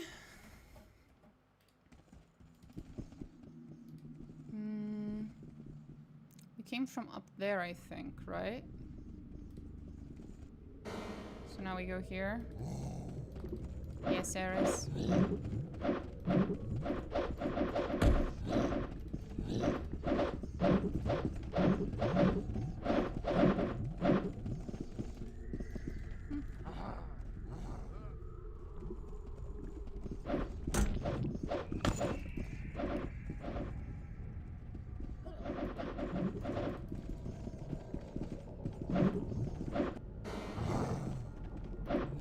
More.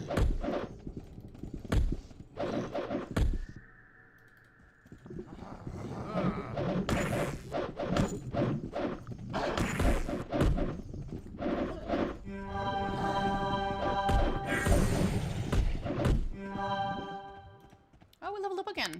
That's so nice. We keep leveling up here. Convenient.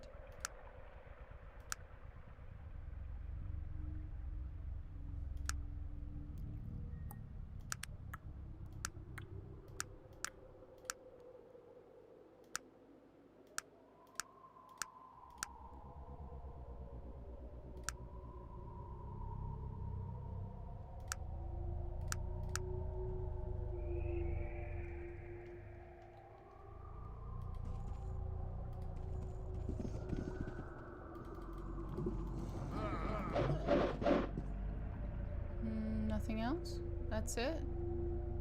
Oh, that was boring. Oh, damn. That's a big boy. Oh! Oh, that's Krakatur. You know, I gotta say, I actually have your eye, sir. I know that's a weird thing to say to someone, but I literally have your eye. Would you like your eye, sir? I have your eye. Would you like it?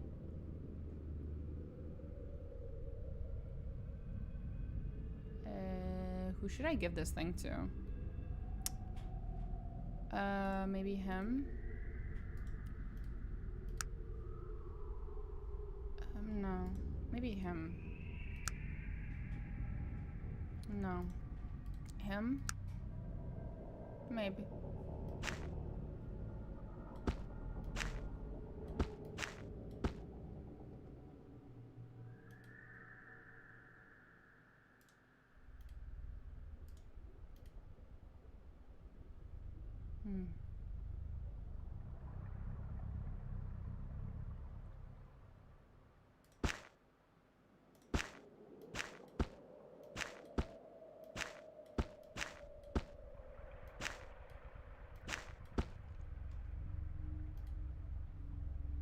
Yes, I'll do that for you.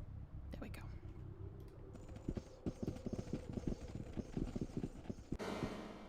There we go. Hello. I have your eye. Who dares disturb the mighty Krakatur? That'd be me. Dreadfully sorry about that. Sorry? Sorry? Do you have any idea the powers I can bring to bear against you? The wrath of Krakatur knows no bounds. Huh.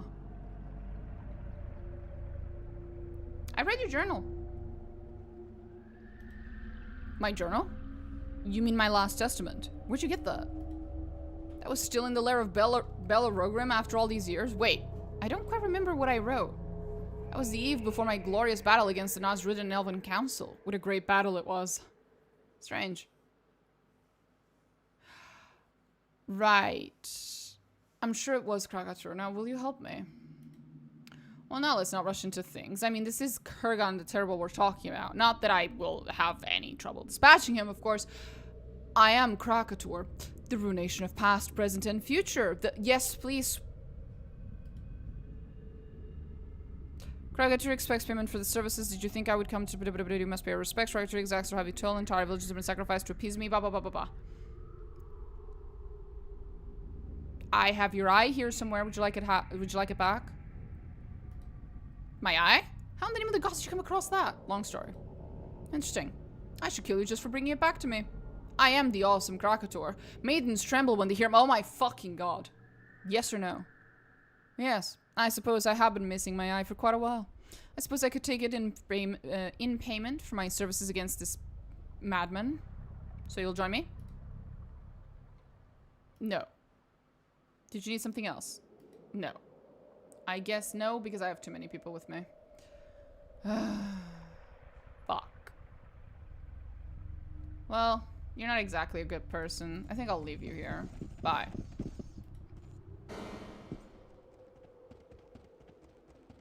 Who the fuck are you, weirdo? Why are you walking around naked, buddy? What are we doing? This man has the look of a fierce warrior. His heavily muscled body is covered in scars and tattoos. He sniffs the air as you approach. Okay. A fresh arrival, eh? You still have the smell of the world on you. What's your name, sir? I have been known by many names, but the only one that matters now is the Bane of Kree. That is the name I was known by when I wielded power over men. The dog's right here. I have the dog with me. So I just call you Bane? Do you prefer Mr. Kree? He is on you faster than you can imagine with his blade at your throat. Do not mock me. It'll be your last mistake.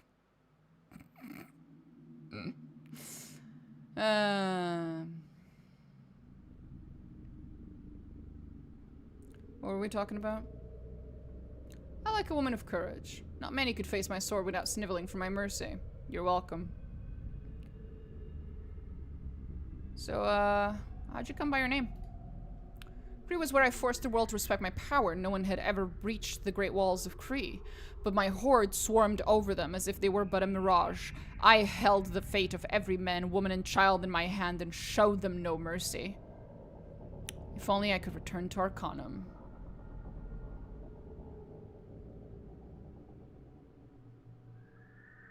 Is that when you were using the Benjilian Scourge? Do you know of the Scourge? I heard of it.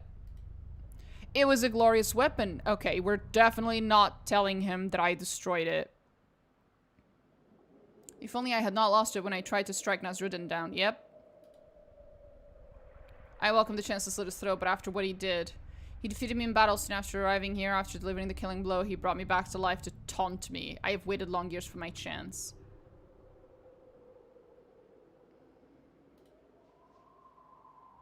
What do you have to offer me? I'll bring you back to Arcanum with me afterwards, lie.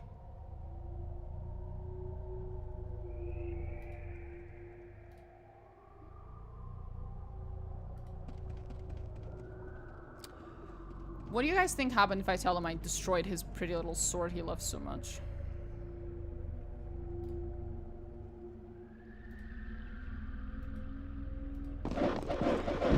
Oh, or that. That works too.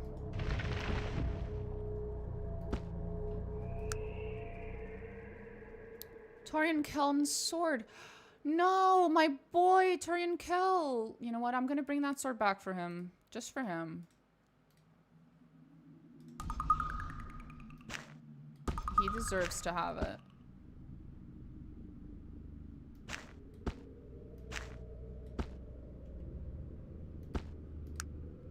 I'm pretty sure we won't be able to actually hand it to him, but I'll do it in spirit, okay? I'll have the sword with me. I'll pretend like I totally gave it to him.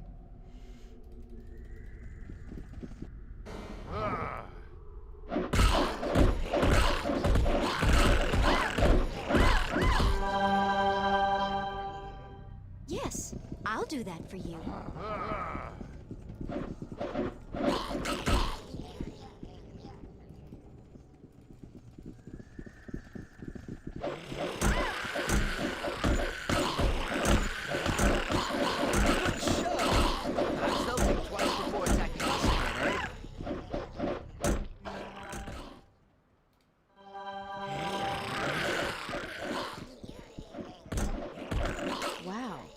I've never seen such a skillful player.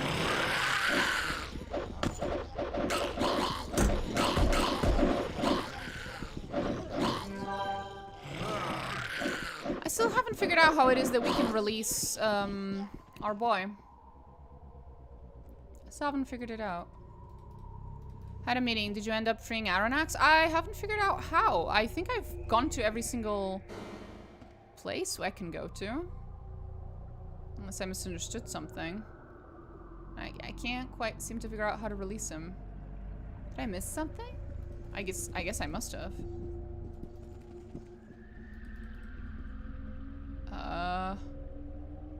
I must have missed something. Some tiny bubble on the map with him or something. Oh god. I looked though.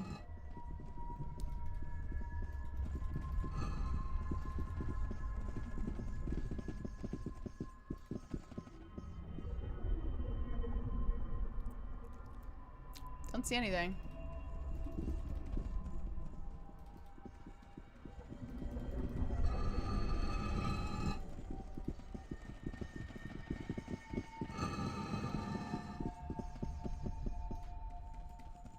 Maybe I'm just fucking blind as fuck.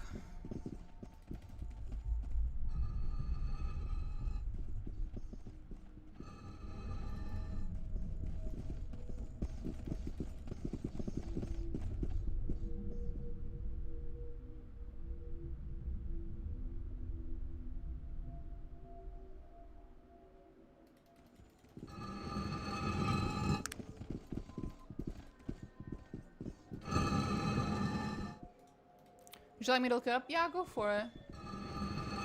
Because I'm really not seeing it. You have more you wish to speak to me about? All I can say is that I am looking forward to your success in that endeavor. You have more. What is it that you wish of me then? What are your questions? You have more. All I can say, you have. What is it that you wish of me then? When I first came here and realized what he was.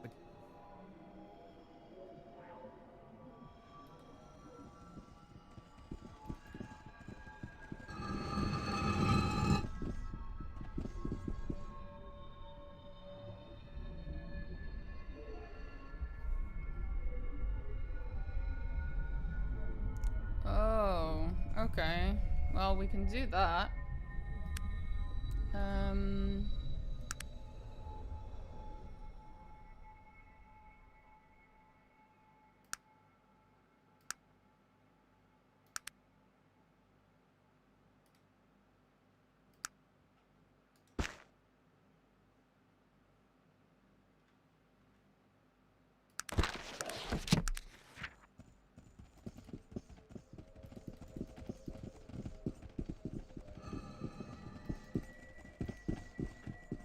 You have more you wish to speak to me about? Do I just put it on?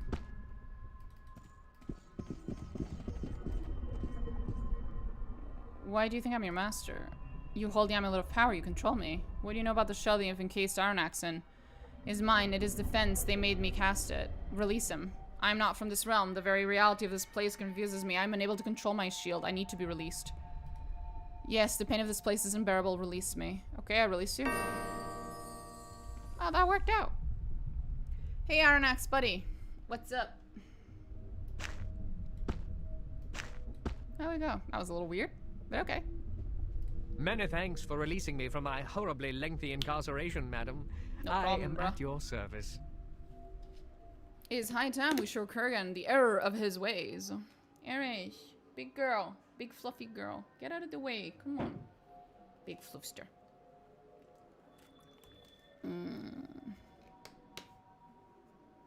Let us send Kurgan off to that death he finds so compelling, shall we? How do we find I him? do not know. There is a portal in the room behind me. Oh, I don't think he... Yeah, he does not count for the maximum number of characters. That's nice. Oh, look at him. He's so handsome. Ah, he's a cutie. His stats are mad, though. Level 50. Not too bad. What am I dealing with, then? Some fire? some force. That's it. Sir, you are a joke. Sir, your stats are a fucking joke.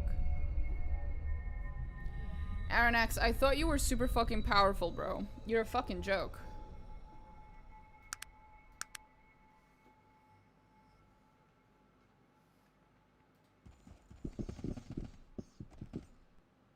What may I do for you? Oops. What may I do for you? What is it that you wish of me, then?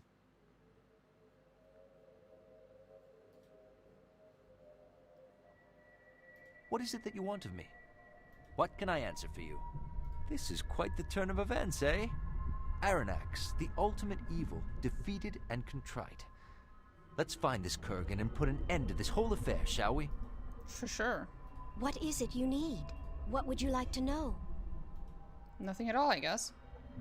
How may I help you? Then I will do Kurgan.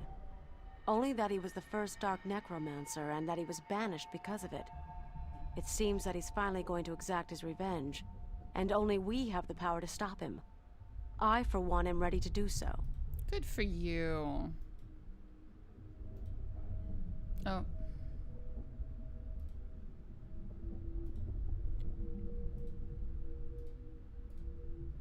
How can I help you? What do you need to know? Kurgan. Let's see. Aside from the fact that he's one of the most evil beings that was ever banished from the face of Arcanum, I can't say I know a whole lot about the fellow. Did you expect me to be friendly with him, perhaps? What kind of a fool question is that? Okay, that's fair. That's a fair reaction. That's quite fair, actually.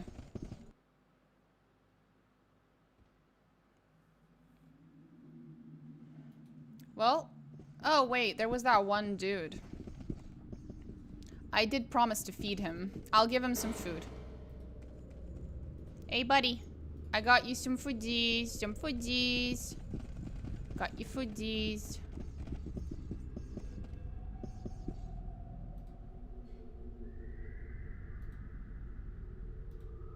Oh, okay. Well, I guess not. Bye, then.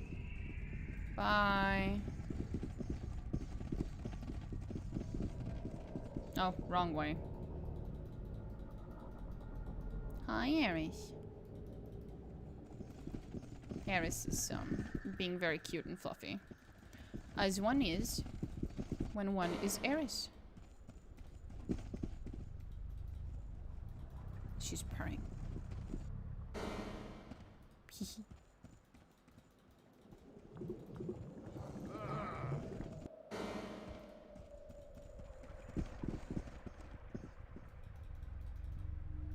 I was just going around, basically.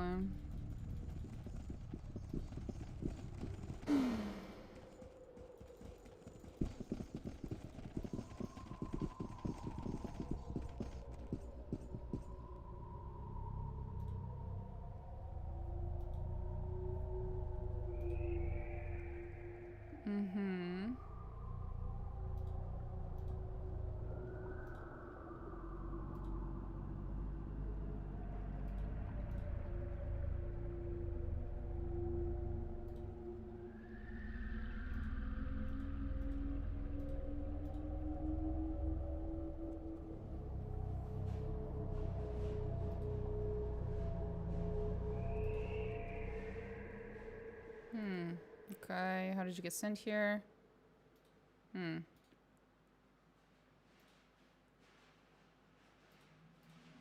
Right, he doesn't want to. Because I have too many people in my party. That's a shame. Would have been fun to have him around. But I understand.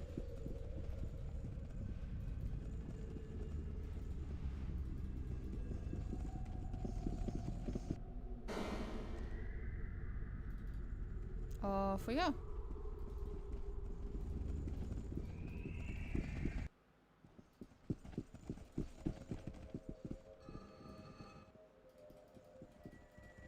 There we go. This puts us where Kurgan supposedly is. I think. Yep.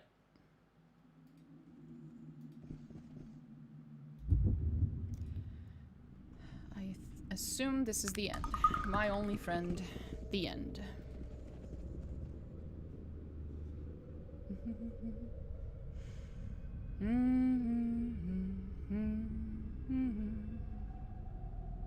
Bludgeoner.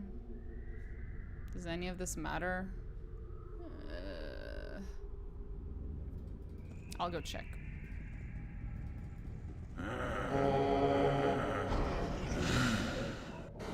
Where does this go? Oh, into an island we haven't been to yet. It just has all the teleports. Interesting.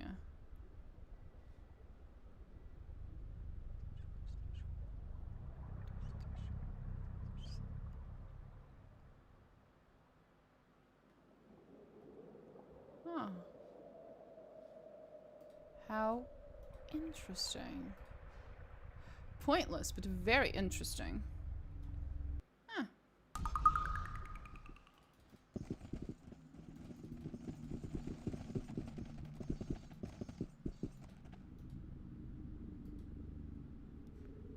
You've brought the enemies of the master to this very door. You'll pay for your revenge. Pay for your whatever. Okay, yeah, just die, okay? Just shut the fuck up and die. Let's be real. No one cares. Literally, no one fucking cares, bro.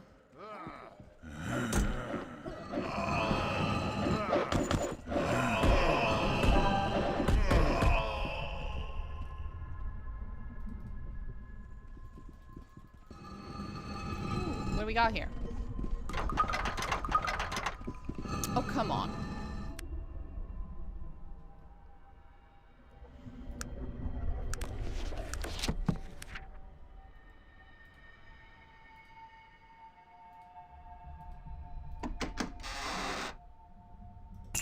It's not like I need the money, but sure. Why not?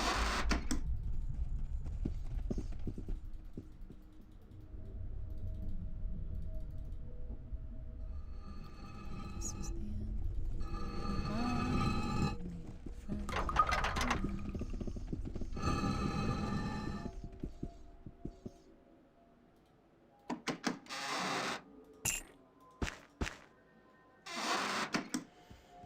okay.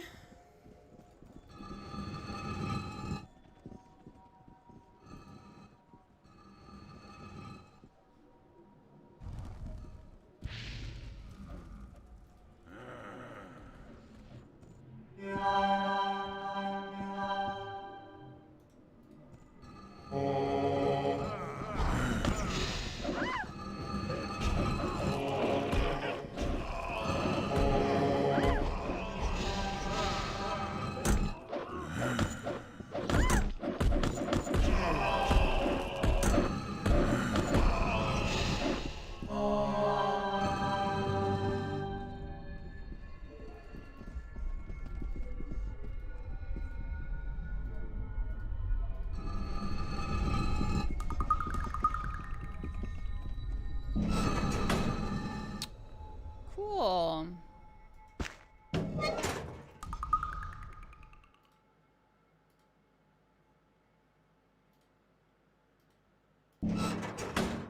Useless.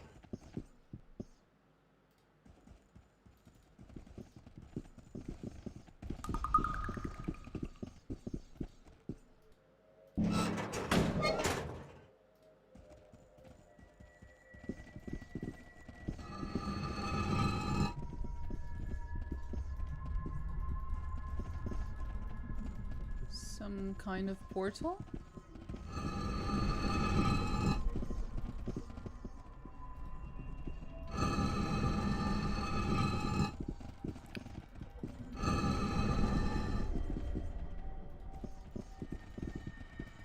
Where's my big girl? Did I miss something? I feel like I did. Oh, there it is.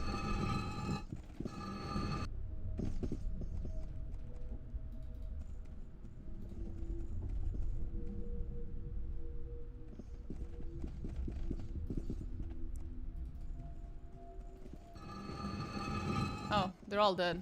That's quite unfortunate.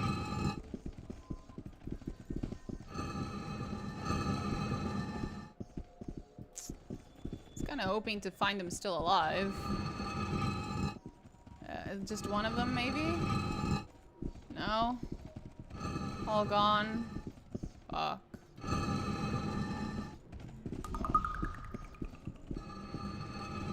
Rip. Oh, one of them's alive. Well, a few are. Nice done. Hey, guys.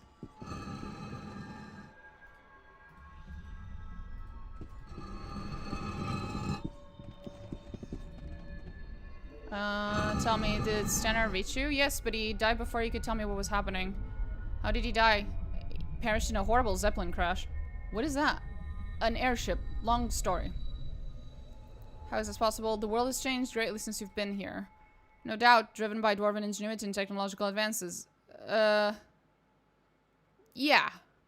If only we had been there to see it, but fate had other ideas. Can you tell me about what happened? Dark elves have been lying in waiting, looking for a way to bring some dwarves over to the other side.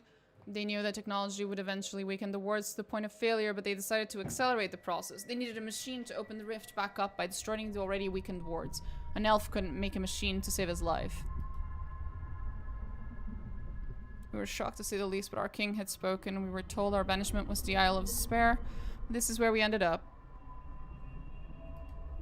As soon as we arrived here, we were beaten mercilessly and thrown in chains. As our work progressed on the gate, Stenner formulated a plan. As soon as the gate had any functionality, he would go through and attempt to warn the other side. We knew that his absence would be noticed, and that they would try to stop him. He began preparations to disguise himself as a gnome. He starved himself to the point of sickness. When the gate was near readiness, he shaved his beard. He believed that the full responsibility for what had befallen us was his. He would do whatever he thought was necessary to make things right, even that.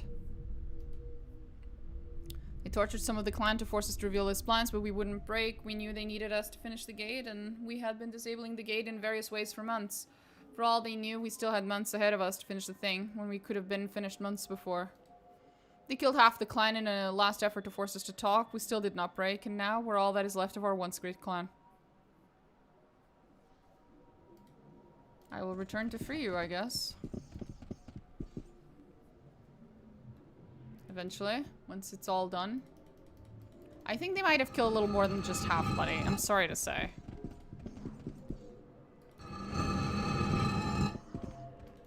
It would appear so.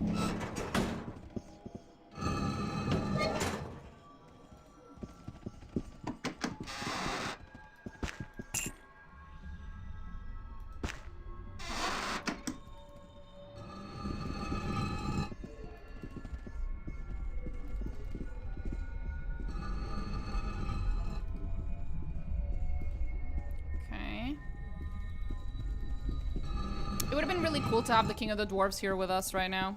He would have been able to talk to them and stuff. I do kind of regret not picking him up. I think he's the only follower I kind of regret a little not bringing. But it would have been so much work.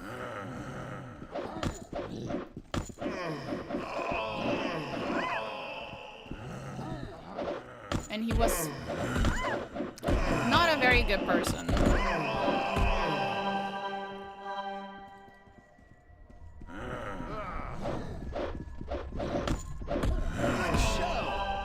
They'll think twice before attacking us again, eh?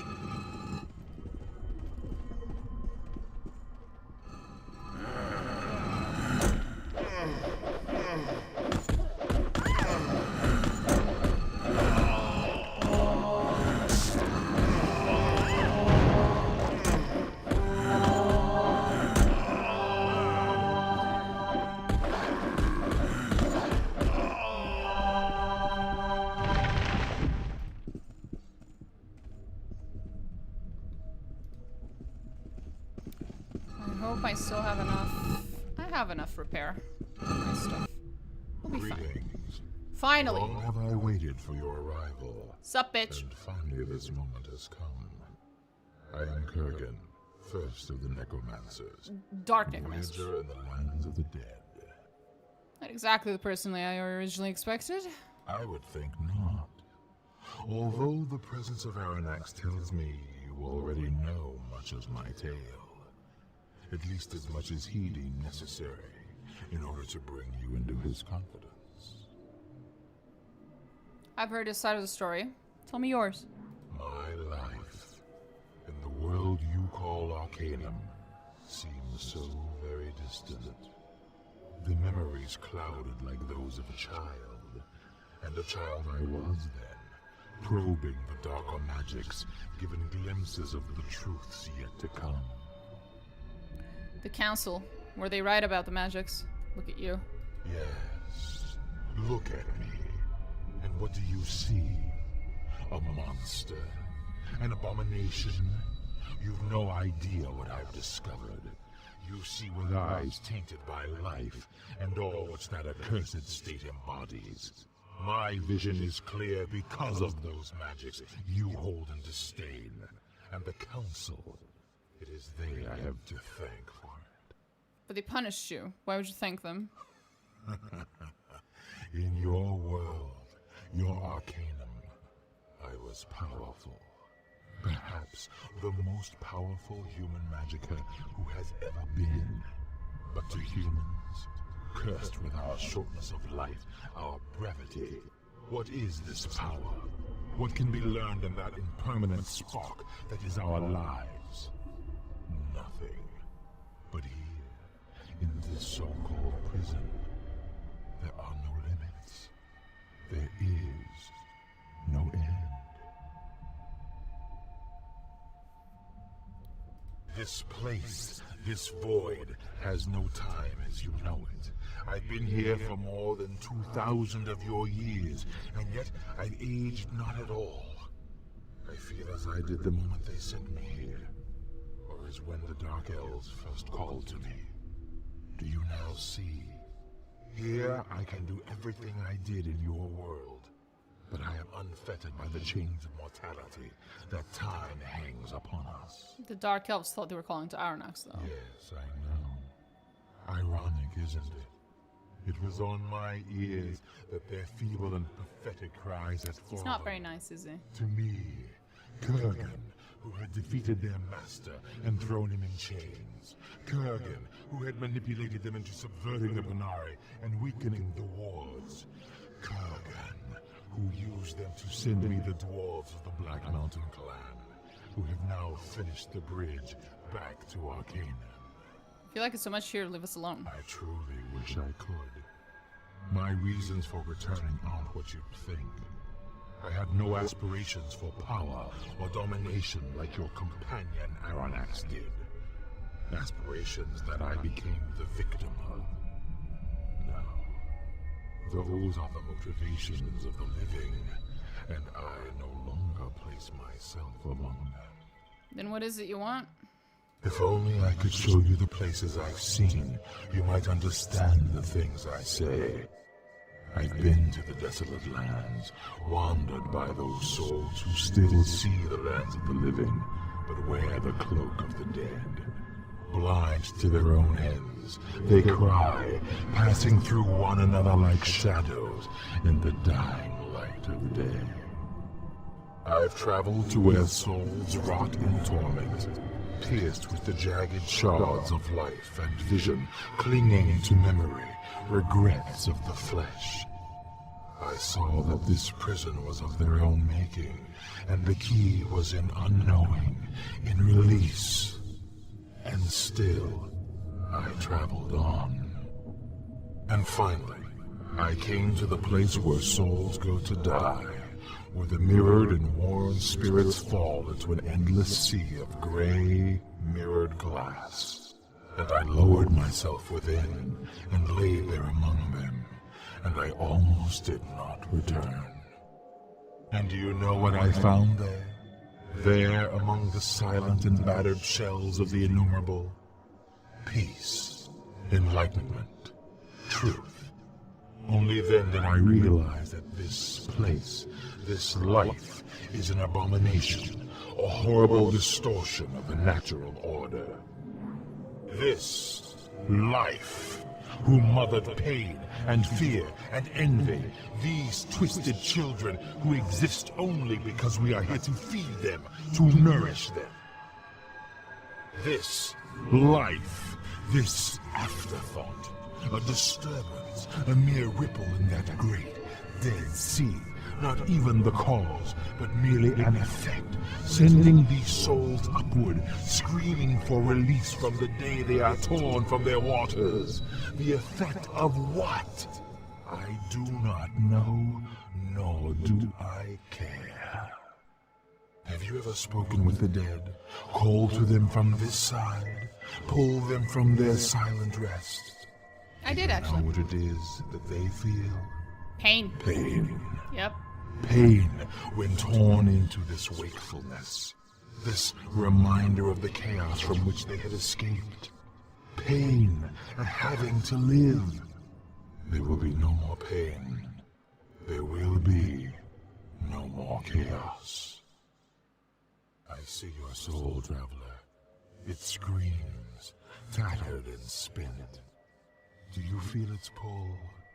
Do you hear its wailing?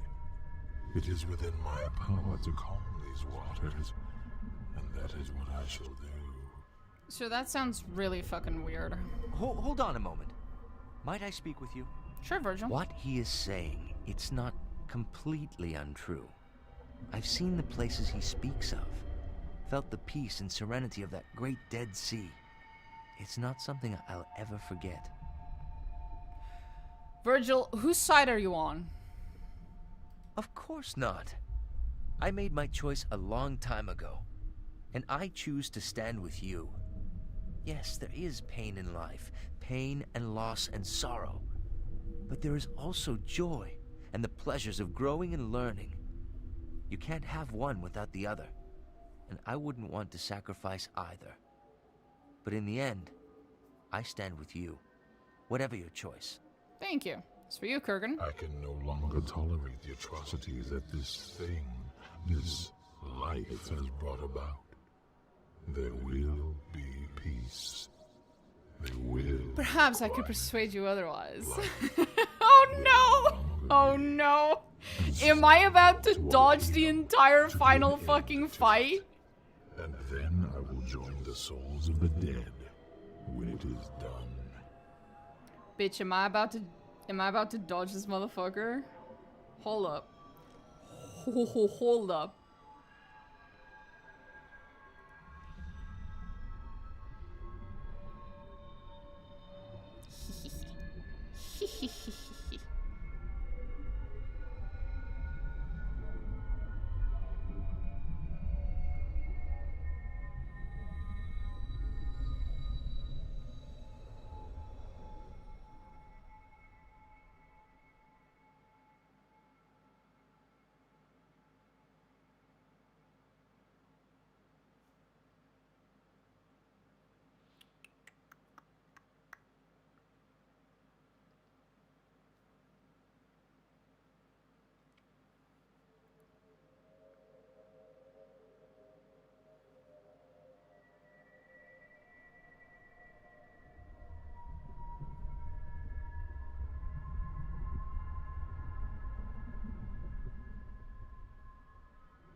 Perhaps I could persuade you otherwise, sir. Well, I have a few questions before we continue.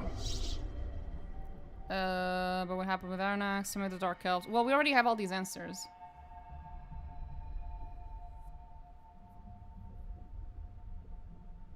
I can no longer tolerate the atrocities. See, that this could I thing- persuade you, sir? It all depends on your point of view. Take yourself, for example. You've been told from the beginning of your adventure that you're the second coming of Nasrudin, the return of the living one. Do you believe it? No. As well you should. There are no prophecies. It's just the nature of living things to want to conform their existence to a foreseeable pattern, to attempt to exert control over the chaos that surrounds them. Life by its very nature disallows this. Life is an accident. There are those who would look at all that has happened to you, and then look at you, and call you a madman for not believing in the prophecy. Your opinion is based on what you have seen, what you know. My perceptions on the nature of life and death are no different. My opinion does not threaten the entirety of creation. That only bothers you because you see your creation as the natural order of things. I've told you it's only the effect of a meddler, the incoherent scribblings of a child. Of course. Aaron, of course. The Dark Elves began calling her the Black. Of course. I want the end. Of course. That only bothers you because you see your creation. And why not? I realize that you follow the way of... Are you daft, woman? Are you not listening to what this madman is proposing? I think you have taken leave of your senses. I will allow you this attempt at a... Splendid. I've spent the last 2,000 years developing my philosophy. Oh no. But I'm always eager to hear another's thoughts. I think this might require int. If this requires intelligence as well as charisma, I'm fucked. Yes, let us speak of this. It is my opinion that the nature of life is accidental. That this reality we experience... I think you're making generalizations. As you've said, I've only my experiences to draw What say from. you, traveler? I don't know, the game isn't giving me much to work with. Generalizations? Do you doubt that I'm intimately familiar with what we're speaking of here? Yes. But what has that experience taught you? I know not the roads you've traveled, but I do know that all living things feel pain and loss. It's my opinion that they feel... Yes, you're correct.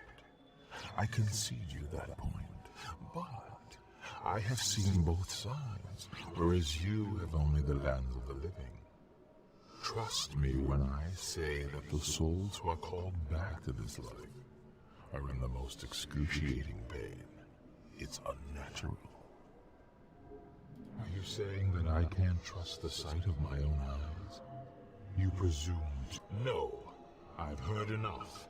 You must choose. Nah, I fucked up. I knew that wasn't the right one, but... Greeting. I would think not. Although the... yeah. This place, this void, has no time as you... Yeah, if only I could show you... I see your... Hold on. What? I can no longer tolerate the atrocities that this thing... This... Ah, fuck, I'm just gonna look it up. I don't feel like doing this. We're just gonna end up quick loading a bunch of times. Peace. They will be quiet. What's this dude's name? Kurgan, will no right? longer be. And so I go to Arcanum to be an end to it. And then I will join the souls of the dead when it is done.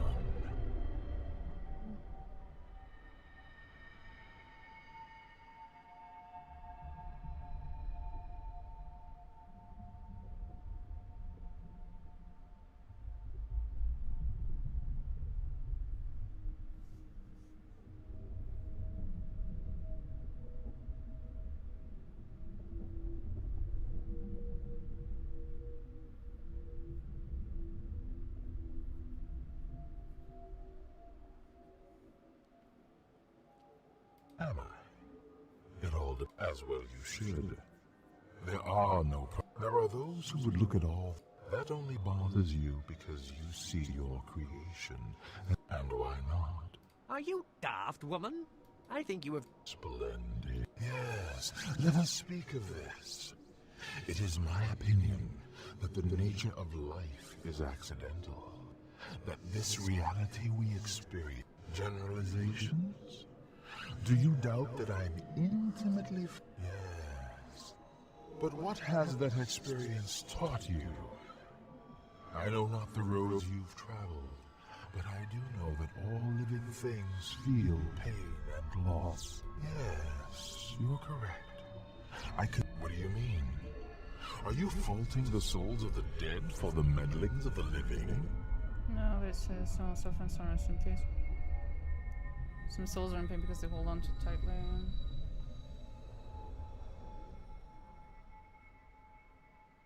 But You speak as if these souls have a choice when they're brought back.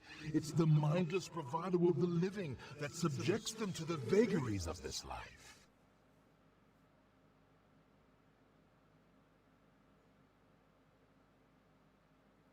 I'm willing to say you might be correct. But what proof have you? Ooh. I've spoken to souls who aren't in pain. Just because some souls have accepted the nature of this distortion doesn't justify its existence. If what you're saying is correct, then what is the nature of death? Of life? Which is the natural state? Why is there pain on one side and uncertainty on the other? Distortion is caused by the eyes with which we choose to see. Perhaps it is my own arrogance, my own bravado that has brought us here to this crossroads. The question is, where do we go from here? We've spoken of fate, of prophecy. Have I traveled this road too long to turn back?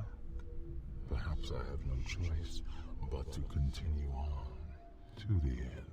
I can for you once and for all. Truly, I wish there were freedom for me. But I cannot let go of this life knowing that I might be called back to its pain. No, it seems I have no choice. The Vendigroth device will sever you from this world forever. Really? You can sever the bonds which hold my soul to the lands of the living? Yes, I can free you from that pain you fear. Object. So many years I've raged against the living. All those years, and the distortion was in my own soul. No man can see the nature of his flaws with diseased eyes. The contradiction lies within me. Let me end your journey, Kurgan. Go to your rest. I would like to make this very clear. We are about to drop a nuke on this man. And somehow that lets him rest in peace, so you know what? Yes, I thank you. You're welcome, buddy. And I'm sorry. So Don't bother. Very, very sorry. Nah, you're not really. Perhaps some souls are born into death. They never knew how to live. Or perhaps, or perhaps you're just really, your sense of self-importance is just a little inflated. Goodbye, traveler. Bye. My road ends here. I wish you luck on yours. Bye. You okay, buddy?